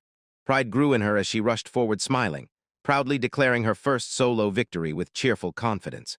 When asked about the injury, she said that the battle barrier completely protected her from any harm. Rin was surprised. He had used battle barrier only in defense and had never imagined that it could be used offensively during battle. Quick decisions and the ability to adapt revealed an unexpected power that Hana possessed, so her growth as a traveler promised to be even more promising. Copying skills and true potential depended on strong allies. She would need teamwork, not just raw strength, to reach the top. Membership in a guild seemed inevitable. Among the candidates, the Yazuki Guild stood out the perfect place for her development. Trust remained in question. Rin kept his doubts to himself, while Hana innocently asked why his expression had changed so suddenly. He realized all these plans ultimately mattered little. The future guild would be her own choice. Training resumed. After some time, fatigue caught up and monster hunting was temporarily halted. Limited visits to the dungeon meant every expedition was worth its weight in gold. She wanted to push even further before returning to the daily routine. Rin suggested an idea to clear the dungeon now, and hinted that later he would pick something suitable for himself. And then, without warning, he picked her up in his arms and dashed forward, ready to immediately test his new shortcut strategy. 30 minutes passed. Rin cleared the boss without problems, and Hana easily gained another 12 levels. Despite her progress, she pouted while he carried her without warning. It left her a bit embarrassed and confused. They came with complaints, but a small smile betrayed how much she actually liked this chaotic patrol. Over time, the irritation subsided. She was silent for a moment, then took a step closer and extended her hand to acknowledge his effort. Forgiveness was granted. With a radiant smile, she invited him home and ended their day together. They walked home hand in hand under the clear sky, both satisfied after a long and successful day. After lunch at a local restaurant, everything ended quite quickly, and soon Rin set off again as the next planned point appeared. The next stop brought him to elite adventurers, people whose strength far surpassed anything he had encountered before. Arriving at Suzuka Dungeon, he immediately realized veterans had gathered here, each radiating serious combat experience. With level 21 dungeon teleportation, Rin could challenge higher dungeons without stopping due to cooldown restrictions that had previously slowed him down. Energy surged through him as soon as he entered the B-rank dungeon ready for the trial. Suzuka Dungeon, massive and multi-layered, stretched over 50 floors. To capture it the usual way required several days of intense work. Rin, using his teleportation skill, swiftly moved to the 30th floor within minutes of entry. As he was about to jump again, a chilling sound echoed in the darkness. Something stirred deep inside. A sudden ambush revealed several stone lizards. Their scales, with a thin heart, shrugged off ordinary attacks effortlessly. Sensing danger, Rin drew her sword, eager to balance her experience with a battle against powerful monsters. Rin dashed forward precisely, dodged the lizard's strike, and responded with a sharp, clean speed. He struck so accurately that he sliced right between the scales, where the creature's defense was weakest. Despite the injury, the monster roared and charged again. Rin prepared for the next strike, focusing on its vulnerable spots.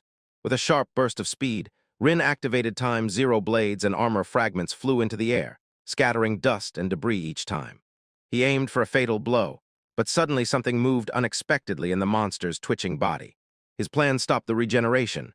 Forced to adapt, he gathered strength and switched to close combat. Now that two-stage attacks no longer made sense, he cast Battle Barrier, heading for a single decisive strike.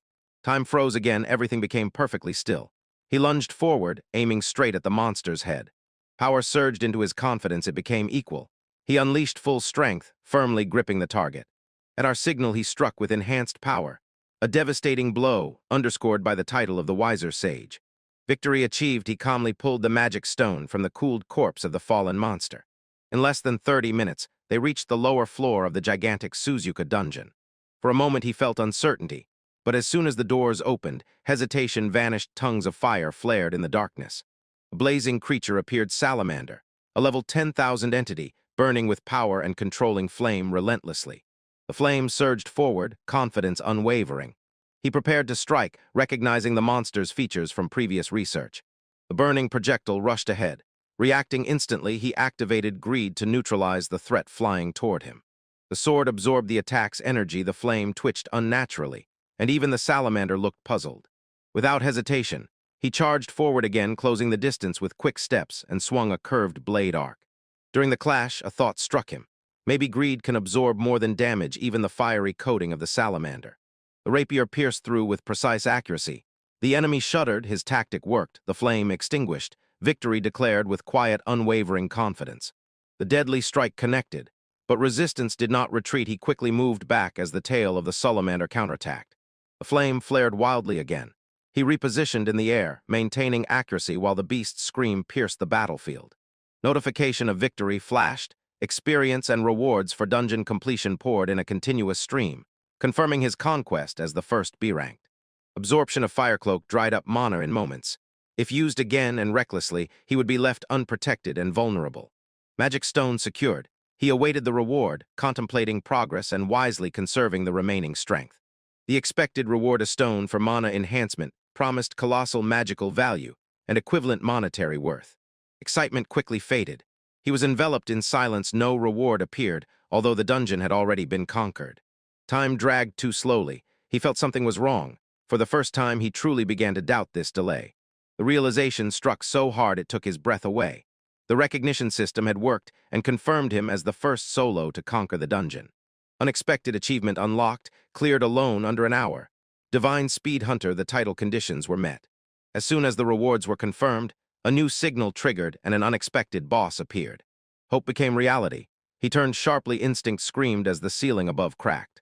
From above descended a gigantic grappling, winged sweep spanning the entire width, and the gaze froze, aimed and merciless, exactly on target. The status window showed all his full characteristics. Every skill, name, and power. Now all of this would be checked again. Level 25,000. The presence of Griffin overwhelmed salamanders with its scale. It was an opponent, and the danger suddenly changed. Griffin broke out of dungeon shadows, radiating power and the unparalleled status of an extra boss with unspeakable might. Rin's heart was beating wildly, but he analyzed the situation. This enemy surpassed everything he had ever faced. With steady hands, he called Namlesny his trusted armory. Courage dispelled fear, and determination flared. Enhanced by special effects, Rin's skills, strength, and speed were now layered for maximum combat efficiency. Confident smile flashed. All abilities activated. Every calculation made. The battle for survival had already begun. Rin rushed forward, with all his might hitting the core of Griffin before it could move. A sudden obstacle stopped his furious attack. Invisible winds deflected him with a force and speed from which there was no escape. Thrown backwards, he slid across the stone slabs. Sadness did not fade from the height, suspended, wrapped in wind armor. Calculated instantly. Greedily stealing the wind from her, a risk that the MP cost would be greater than he had. Grief did not tear. It roared, cutting the air with a fierce wind. Rin stood alert, tensely preparing for the strike. Greed worked mid-step. Winged gusts closed quickly. The same skill required precise timing, not just speed. Energy surged from his weapon like a whirlwind. From the horror that overwhelmed him again, the shock echoed and threw him back. Her windproof armor visibly cracked and shattered. MP gauge sharply dropped, strength quickly faded, and the stolen wind immediately gave him tactical options. Various skills surfaced in memory. Swords, fire, time, strategy. It was necessary to accurately combine the stolen power with flawless execution. A close-range fight was deadly risky, but closing the distance gave one decisive chance to finish everything. The burst of speed skidded across the floor. Footsteps tore forward. Still not enough. Acceleration was needed to break through. Time Zero activated mid-sprint. Everything blurred. Movement instantly dropped back, but the impulse was preserved between teleports. Each applied accumulated speed over speed. The direction did not change. The kinetic force increased beyond normal human capabilities. Stored energy was released on command. With a strike, he lunged forward, and it was already more than wind armor could withstand and block. Cutting through the airstreams, he lunged forward. Woe sabers clashed in a single target. The final strike was launched. Graffins's eyes widened with panic. He screamed wildly because he felt the deadly blow was already too close. Thanks to the impulse, the blade cut deep into the skull. Blood splattered. The accuracy landed exactly where it was intended. The force threw him back. The correction in the air did not work. He activated Time Zero. Aginand crashed with a dull blow. Everything revolved around the body that fell. The message confirmed the murder. His level jumped immediately after that. Breathing slowed, swords dripped blood. Victory honestly earned. No tricks, only strength, precise timing, and unwavering decision. Magic still held. He infused flame into the blade, preparing for any unexpected threat ahead. Statistics updated. Level 14, 80-85. New skills reached maximum. His status page overflowed with powerful traits. No special titles were earned, but materials, experience, and the main Griffon crystal made it all worthwhile. Suspicion did not let go. Selling the magic stone could attract attention. Temporary storage seemed the safest solution. Item box upgrade became necessary. Additional boss loot required more space than he had left. Time dragged slowly. Only an hour passed, and stamina reserves were still strong, stable, and completely normal. When it became visible around, teleportation was activated. In seconds, he was again in the boss room, facing Salamander. The barrier was deployed right in the middle of charging. The old strategy was based on MP, so adjustments gave better repeat efficiency today. When bosses are defeated again and again, levels steadily grow. Each run brought 50 levels without serious risks. By the end of the day, the dungeon was cleared 9 times. Progress exists. Efficiency and persistence gave stunning results. SP balance reached 10,000. He carefully weighed the expenses before allocating points in core skills. For teleportation to the dungeon and for the battle barrier, 10,000 SP is needed. He decided to check the teleportation first. After the update, the teleportation distance increased from 400 to 600 meters, which works, but it is not impressive for its price. Disappointed by the return, he decided that future investments would be directed to the potential of the battle barrier. That night, the festive dinner for Hanukkah. Plans for tomorrow to continue the stubborn grinding of dungeons were switched on at full power again. SP was spent on upgrading the battle barrier to level 2, and it was time for testing. Exposing himself to the Salamander's flame, he confirmed. After the upgrade, endurance almost doubled. After a repeated run, the system was limited by payouts, and Suzuka Dungeon was cleared to the very limit. The status window showed a huge increase in strength, defense, and speed, all of which accelerated after endless grinding sessions. Although it was still early, there was no time left for another attempt through the dungeon. They decided to go home. He recalled past achievements and realized, next to the dungeons, there was neither challenge nor growth anymore. Plans for distant expeditions were already taking shape, but loud talks about a mysterious girl caught his attention. While others wondered who she was, he turned around and caught a familiar silhouette in the frame. Far ahead, a girl with long hair stood by the claw machine and calmly looked at him. Frozen with surprise, he immediately recognized her. Someone unforgettable from his past had just appeared again. She instantly recognized Kisaragi Claire. Her silver hair, snowflake hairpin, and calm gaze confirmed it. Claire silently stood by the arcade, dropped a coin, and did not take her eyes off the claw machine. Without hesitation, she pressed the button. Her gaze sharpened. What was she trying so hard for? Inside the machine appeared a rare soft plush. It caught Rin's gaze and let him see what he did not expect at all. It was Wolfen, the iconic mascot from Claire's favorite show, Magical Dungeon Girls. The series told about magical girls who fought monsters in dungeons, a chaotic but tenderly poignant show that Claire clearly still adored. Wolfland, an evil mascot with overly crude jokes, was known for its vulgarity, but even despite that, it was adored by older fans. Rin remembered how every Saturday he watched Magidon together with Hana. He had no idea that he himself would get drawn in. Ray also loved that show. He always brought it up in conversations when exchanging messages or meeting. Claire intently stared at the machine, her gaze fixed on the trophy. She had no intention of giving it up.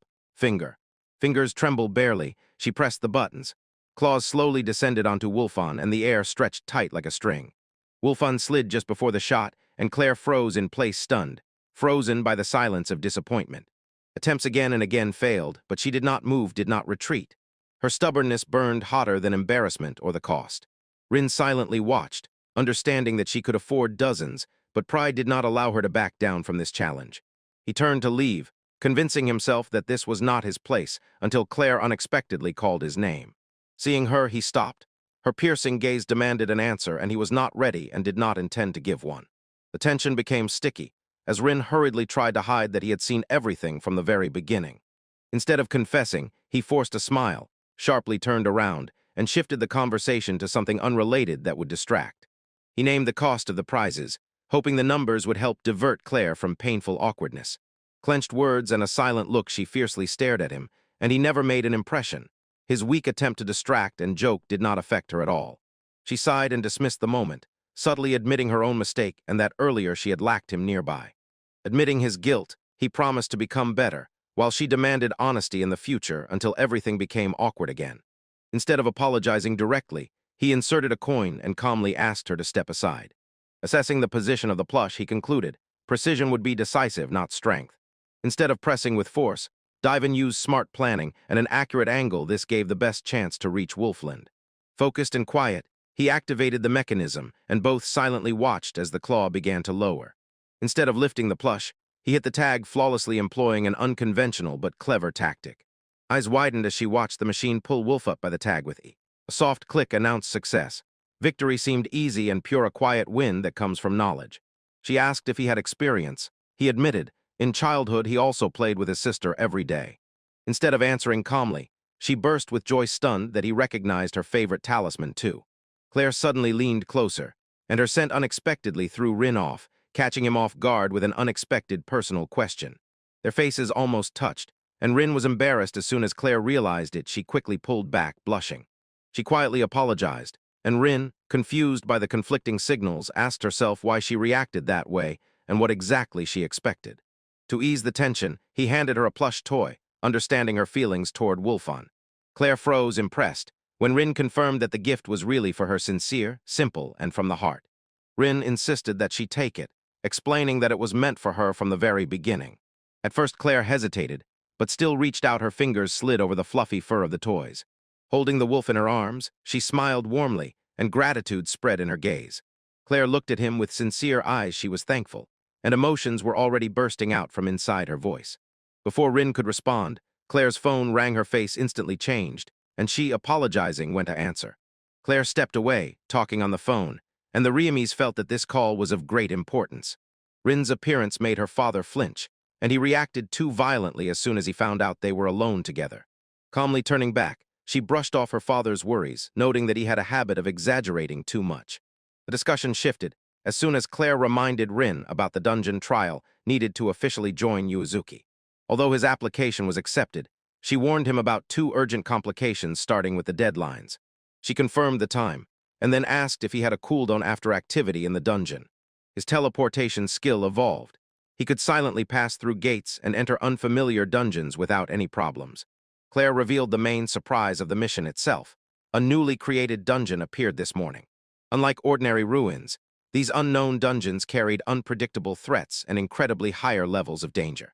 Since Yuzuki accepted the challenge, their guild will act first and report the results to the authorities. Uncertainty swirled in his thoughts, but deep down the decision had already been made. With curiosity and a thirst for action, he stubbornly pushed forward. He wanted to gain his own experience to enter an unfamiliar dungeon with high risk. Strength came from battles with stronger enemies. Dangerous foes forced him to grow without passive leveling up. With confidence in his eyes, he refused to answer further. His decision was already fixed, like carved in stone. Without hesitation, he voiced that he wanted to join the team for the dive tomorrow. Having received the invitation, Rim set off to the mysterious new dungeon designated for teen divies. Only authorized personnel gathered near the gates. The Yuzuki's elite A-rank party squad intensified the tense atmosphere. Technicians deployed mana sensors to assess the threat level, classifying the dungeon danger as B-rank or higher. Claire, an S-rank apprentice, did not come on the expedition, and Rin silently wished she had joined instead of him. Despite being the weakest, Rin gathered his courage. He was surrounded by travelers belonging to the world's elite.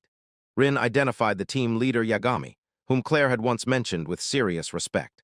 Rin introduced himself officially, and Yagami responded coldly, clearly showing that Rin's appearance irritated and confused him. Confused by the hostility, Rin recalled the same attitude before, but still could not understand why Yagami hated him so much. Yagami ordered Rin to avoid fighting, citing orders, and threatened to leave him if necessary. Agreeing to the harsh conditions, Rin silently followed, already preparing inside to assess everyone's strength during the mission. Navigating the newly created dungeon was difficult. No one knew exactly where the stairs were, and traps appeared at every step inside. Before leaving, Rin warned Hana about delays. At least 1 day was needed for B-rank dungeons. Even before Rin stepped over the threshold, he felt the cold. Hana had teased him earlier at home, unaware. It is impossible to teleport directly. Rin performed a trick with this famous passage to avoid suspicion, but still within the cooldown limits. Suddenly, Rim found himself alone inside. The others did not follow him, so for a moment he froze, stunned and cut off from everyone. After Rin inspected the gate, she was left with a strange feeling. She sensed something was wrong in this dungeon. Some dungeons lock those summoned inside and do not release them until the boss is defeated. Rin suspected that this might be the case this time. Realizing he was the weakest, Rin hesitated, understanding that the trial morning would fall to him. Yagami misinterpreted Rin's resistance as disobedience and immediately accused him of arrogance, belittling his abilities. Pressed by Yagami's logic, Rin silently panicked, realizing that the true reason could not be openly named. Shinonome offered to take Rin's place, surprising everyone. Her role as a healer was too valuable. Matsumoto received the order, instead playfully offended, but obediently complied without any protests and entered the gate without delay. The return worked without any problems, confirming that this dungeon does not pose obstacles for repeated attempts after the first exit. With relief, the support caught Rin. She quietly thanked Shinonome, while the team continued to go deeper into the cave. Gently, she acknowledged Rin's intention, but noted that Yagami's words painted him in a very unfavorable light. Shinonome introduced herself, playfully winking, lightly brushing off the tension, and warmly offered Rin options for a nickname. When Rin went deeper into the dungeon, others greeted him by name, meaning he was not a stranger among them. She revealed that she had known about Rin in advance and declared, the interest sparked even before today's mission began. Conversations with guild partners Yui and Rei about Rin constantly fueled curiosity in Shinonome's thoughts. She noted Yui's growth as a healer, emphasized Rei's potential, and assured Rin that they were developing under Yui Zuki's mentorship. Claire's unique skill broke standard measures. Her true level of power could not be calculated by ordinary methods. As they walked, Shinonome began introducing all 8 participants and encouraged Rin to establish direct contact with Claire.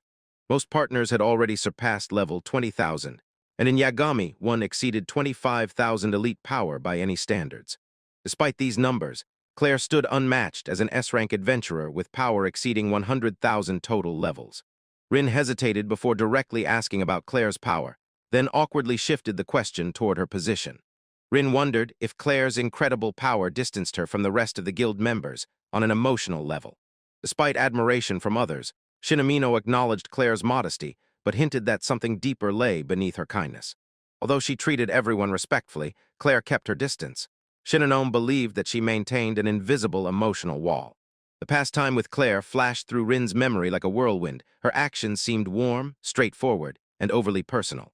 After thinking it over, he felt there was no obstacle for him from her, and he doubted that she would ever push him away. Shinonome teased Rin about Claire, misreading his thoughts, and then promised full support against possible rivals.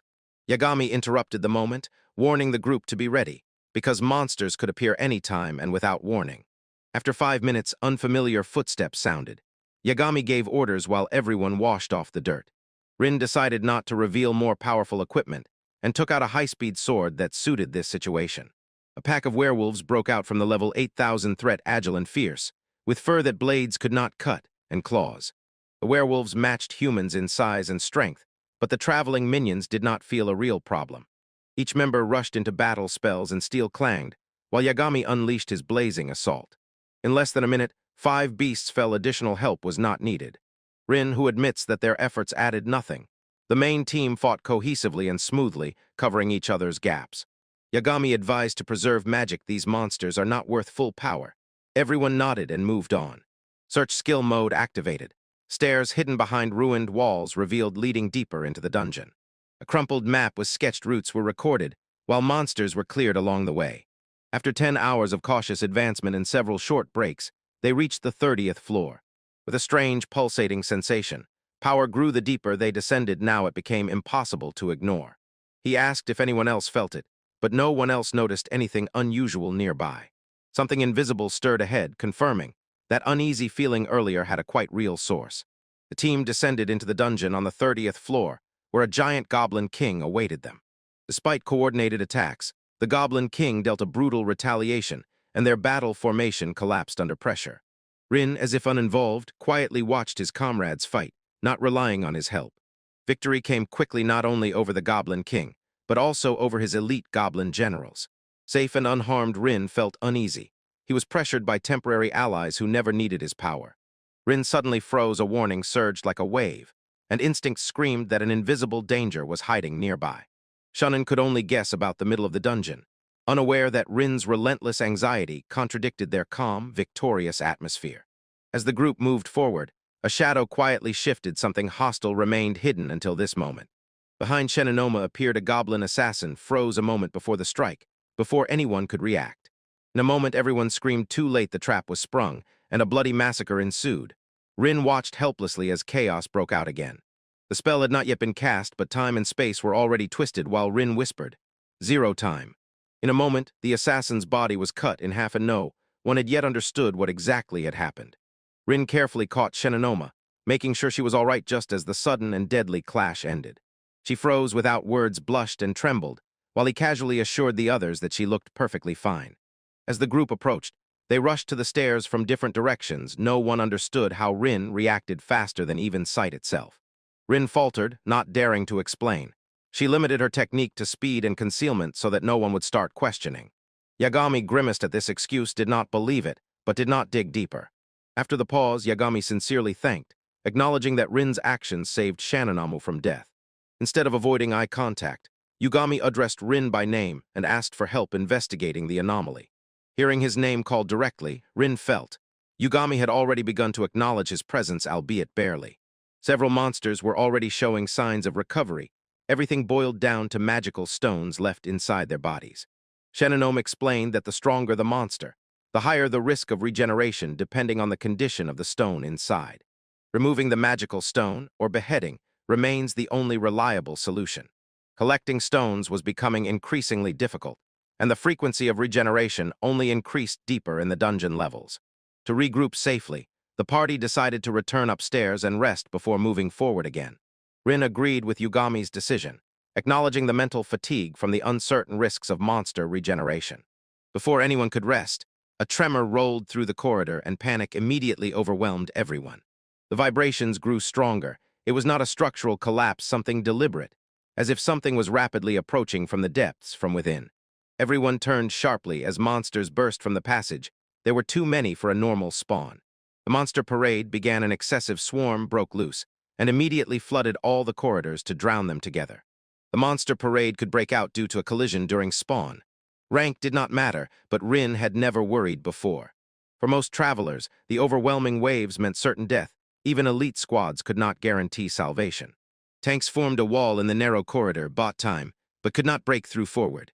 Monsters filled both sides, trapping the team in a dead end with no escape route behind. Rin felt something was wrong, and Yagami ordered a retreat to open space to respond with large-scale magic. They squeezed into the only open corridor. Rin and Shinomi stood in the center. Twisted passages left few options. The very arrangement of mouths hinted to Rin that something was wrong here. Precise, perfectly calculated escape lines looked unnatural. Everything ahead seemed like scenery to lure them deeper. Realizing the trap, there was nowhere to retreat. They had to keep moving under increasing pressure. Finally, an open chamber appeared ahead, a place to gather, recover, and fight back. Everyone rushed into the chamber, but Rin suddenly stopped. Something behind triggered and set off the alarm.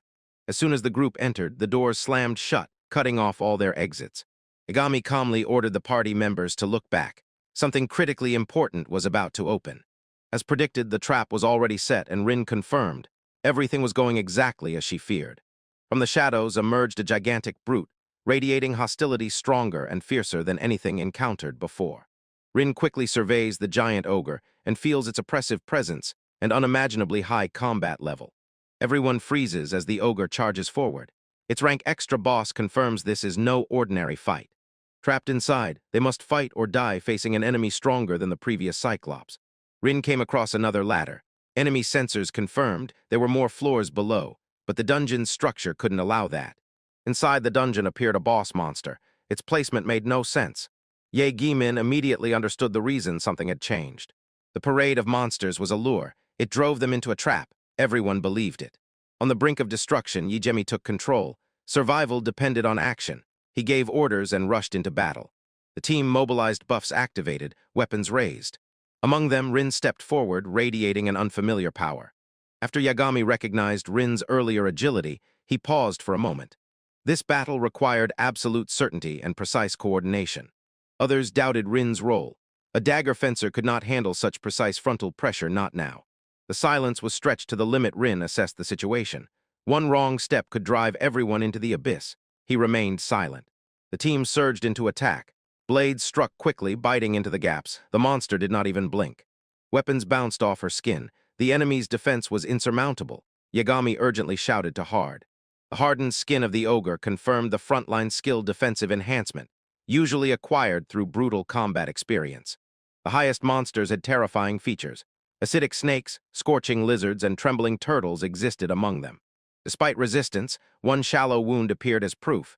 Even this monster's defense was not completely impenetrable. Momentum shifted. Yagami prepared his strongest spell while allies created the perfect opening for the strike. The Prominence breakthrough surged forward. High-level fire magic designed to pierce and explode deep inside the enemy's body. The magic hit sharply surged at the moment of impact. The explosion spread in all directions, covering with massive destructive force. Cheers burst out, relief washed over faces in waves, yay. Gamey smiled until movement returned in the smoke. Everyone froze. A gigantic ogre stepped forward, scorched but unyielding. Their strongest attack did not work. Distrust covered Yejimi. His spell hit perfectly. No miss, no wasted time, no falsehood diss. Despite the direct hit, there was only a barely noticeable burn. Hardened skin absorbed almost all the damage. The execution struck painfully. The ogre could carry hardened strength throughout its body during a fight. It compressed scattered energy into one point, enhancing defense far beyond the standard reinforced durability. Moreover, steam rose, hinting at self-recovery. Wounds healed faster than they could react. Only constant damage could bypass regeneration. Yagami shouted sharply and urgently, planning another assault before recovery finished. Oh. The ogre lunged forward with its jaw agape. The soldiers froze. Yejimi shouted, "Retreat immediately." He raised his sword high. Shock ran across faces as hesitation overtook their instincts. With terrible speed, the blade crashed down the ground, cracked, and force surged through the strike. Yagami lunged forward, his hand reaching out, eyes fixed on his comrades. He tried to keep up. Rin lunged forward, ignoring the risk, and Yejimi shouted, watching him throw himself alone straight into certain doom. Attention sank into chaos. Rin's sword flared up as he crashed at full speed directly into Aker's path. A few seconds earlier, Rin assessed the threat. The level of the giant man-eater was several times greater than his almost twice as much. Breaking the seals of true power meant risking an open fight. Holding back meant condemning to losses he could not accept. To the left, the distant silence felt safer. His guidance was in the spirit of logic, but until the moment even Yejimi's magic faded. Uncertainty retreated before the decision. Holding on now meant only paying more than for silence. For Rin, who protects life in Wade concealment, he recalled his goal to become stronger in real clashes. Rin activated power, the sword already in hand. He confidently moved forward, not letting this rare chance vanish in vain. They shouted warnings to me. Others watched in shocked amazement as Rin burst straight through to the giant man-eater ogre. The blade descended. Rin met it face to face, bracing with all his strength, and the sabers clashed right in the air fiercely to the death. A loud scream echoed, sparks scattered around Rin as he poured everything into the collision. The strike dispersed instantly. Rincer deflected the ice-breaking blow, and even Yagami froze without a word, completely stunned. Confusion froze on the ogre giant's face. As Rin stood unmoving, his presence suddenly became irresistibly oppressive. Careful observation revealed patterns. Confidence grew. He already understood the traits of his opponent and the pattern of his fight. All preparations were completed. He rushed forward without hesitation. Now the fight was entirely in his favor. Rin activated time, 0, everything around him freezes, while he keeps his gaze on the frightened ogre. The blade tore through the frozen air as Rin attacked from all sides, using the ogre's frozen pose. Having gotten behind the giant, he smiled boldly and already confidently knew the monster would not manage to harden its body so quickly. While the ogre blindly twitched and struck at random, Ren moved again behind and prepared the finishing blow, precise and flawless. Catching the perfect moment, Rin delivered a deadly strike, completely confident in his swift, all-conquering victory. The ogre collapsed right amid the roaring, and the spectators froze, unable to utter a word, watching Rin's devastating and precise strike. Suddenly it seemed impossible to him. The experienced warrior watched as Rin teleported again, rapidly attacking from those angles that were unseen. Rumors said that his level had surpassed 10,000, but even that was not enough to explain Rin's exquisite fight. Having only a year of experience, Rin moved as if forged by hundreds of battles. The whisper about the genius's teleportation surfaced months ago, and now Rin proved that these rumors were true. No one could explain how Rin advanced so quickly. His growth did not fit into any logical boundaries. She had trained for years, but Rin surpassed her in just 1 year. Such rapid development was not supposed to happen, but every move proved undeniably. His abilities had already shattered common sense. Every slash hit perfectly in the moment. Emphasizing reality, they saw this impossible battle with their own eyes, not believing what was happening. Instead of turning away, he chose to witness how Rin rises to power until the end. The clean strike was intercepted. Rin realized that the enemy had shifted from attack to a full defensive stance. Smiling hurtfully, the giant gossip warned him. It was already too late to change the outcome. Directing power into the sword, Rin summoned greed and prepared to release a special ability. His target was not random. He hit exactly the unhealed wound, bypassing the monster's thickened skin. Flames blazed on his blade, and Rin confidently whispered that the fire of salamander would burn what remained unfinished. The flame burst from the blade's release and engulfed the ogre's chest with dense magical fiery power. The screams echoed through the chamber, and the burning heat from inside overheated his hardened body to the limit. The moment had not passed, he lunged forward again, deciding to strike the final blow without hesitation. The blades crossed through the smoke, and his opponent's staggered limbs barely moved under the hellish pain. Quickly closing the distance, he lunged forward and pressed continuously, giving the enemy not a single chance. The ogre swung instinctively, but it was too late. Rin had already passed the danger zone. Weapon tower gathered on his blade, he growled, announced the next technique, and without hesitation launched an invisible piercing strike that penetrated through. Light exploded right at the moment of the strike, and the ogre jerked back, stunned by a power he had never seen. It tore him from within. Silence hung as Rin turned and retreated, and the dying creature collapsed, relying on its last fading strength. When the smoke cleared, everyone froze. Without a word, Rin calmly walked away from the fallen giant's body. Someone whispered "Giant Eater" and froze at that undeniable domination just demonstrated right before them. The system confirmed the result: an additional boss defeated and victory achieved by a single warrior acting alone. Rin stood calmly while announcements from the dungeon confirmed huge rewards and surprised the surrounding adventurers with an unexpected rise. A radiant shield emerged from the ground. It was Rin's reward, ignited with an ultra-powerful protective force. Counting the items, Rin came across strengthening medicine and the legendary Great Interception Shield. He noted that the medicine worked very strongly, and looked in surprise at the shield's defense. Its defensive capabilities exceeded expectations. Despite the power, Rin understood. The shield suits professional tankers, so he remained doubtful about future ownership. Rin suddenly remembered the joint mission. He realized that he had been distracted by the overly large rewards. The stunned leader met Rin directly and began to inquire how such impossible results appeared so suddenly and so quickly. Suspicion spread throughout the party, but the silence of the leaders made others hold back and not press further. Rin carefully considered how much to reveal. False excuses would not convince anyone here anyway. The leader demanded an answer, admitting his own distrust, while at the same time recognizing Rin's incredible tricks as undeniable proof in front of everyone. Rin suddenly remembered the joint mission. He realized that the crazy reward had confused him. The surprised leader met Rin directly and began interrogating how such impossible results were suddenly achieved. Suspicion swept through the entire party, but the silence of the leaders made others hold back and not press further.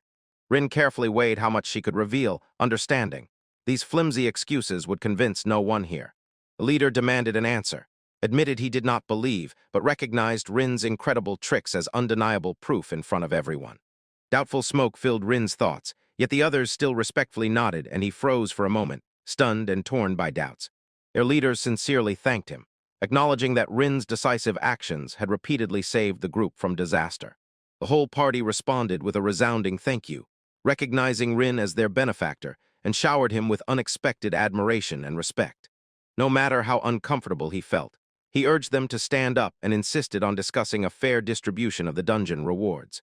Rin proposed a massive shield, but the guild acknowledged no member was capable of wielding it. The party members assured Rin that he could keep the rewards.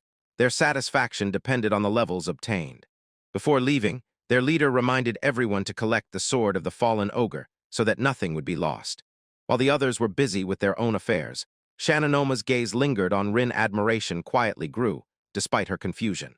She was embarrassed when asked, so she quickly refused everything, finding nothing strange. Her own wandering thoughts and sudden distraction threw her off balance. She convinced herself that the admiration was safe, insisting. Attraction was impossible, yet Rin's actions still continued to affect her. Teleportation completed the immersion, and Rin's stunning level manifested with growth far beyond the understanding of ordinary adventurers. That evening, gratitude reached him with assurances that his hidden abilities would remain secret among trusted comrades. Their leader even extended an invitation, offering Rin to join their already formed and functional party. Later, he was left alone and pondered for a long time, hesitating whether to agree. Personal independence versus possible benefits from teamwork. Memories of their honest attitude convinced him that they were trustworthy, yet doubts about joining still did not disappear. Rin recalled his skills, honed for solo play, and admitted team play hardly called to him despite its proven advantages. His thoughts dived toward Claire, a warrior who significantly surpassed others, and whose strength truly fascinated him.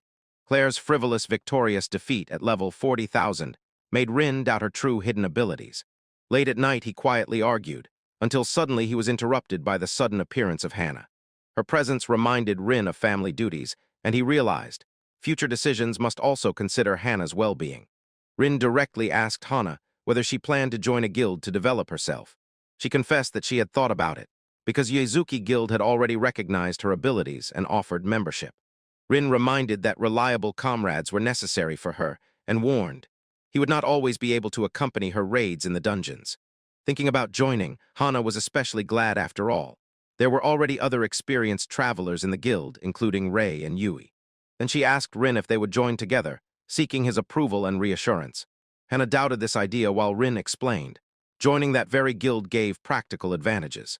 She acknowledged his arguments, deciding to consider her own future, and honestly said that she was really interested in joining officially. Their conversation was interrupted when Rin received a sudden unknown call, and for a moment he was confused. Carefully answering, he found out that on the other end was Claire, and she unexpectedly contacted him directly. Claire explained that she got his number through her father, contacting him because something important was already waiting. Claire's unexpected request puzzled him and stirred curiosity. What urgent message was she trying to convey? She calmly asked him for some time tomorrow, and this left him noticeably stunned and embarrassed. He agreed to meet and ended the call, but Hannah immediately confronted him about that mysterious woman. To lower the tension, he explained that she was an acquaintance of Yuzuki, but Hannah still remained wary. Confused, Hannah jumped to conclusions and began to wonder, was Rin's other real target actually Claire? After the whirlwind of battles, elections, and surprises, Rin's exhausting and eventful day finally ended. Claire and Rin quietly met in a cafe. They were served milk tea and café au lait. While warm drinks stood between them, Claire quietly and cautiously asked what topic had brought him here today. Instead of an answer, she sincerely thanked Rin for his brave actions the day before.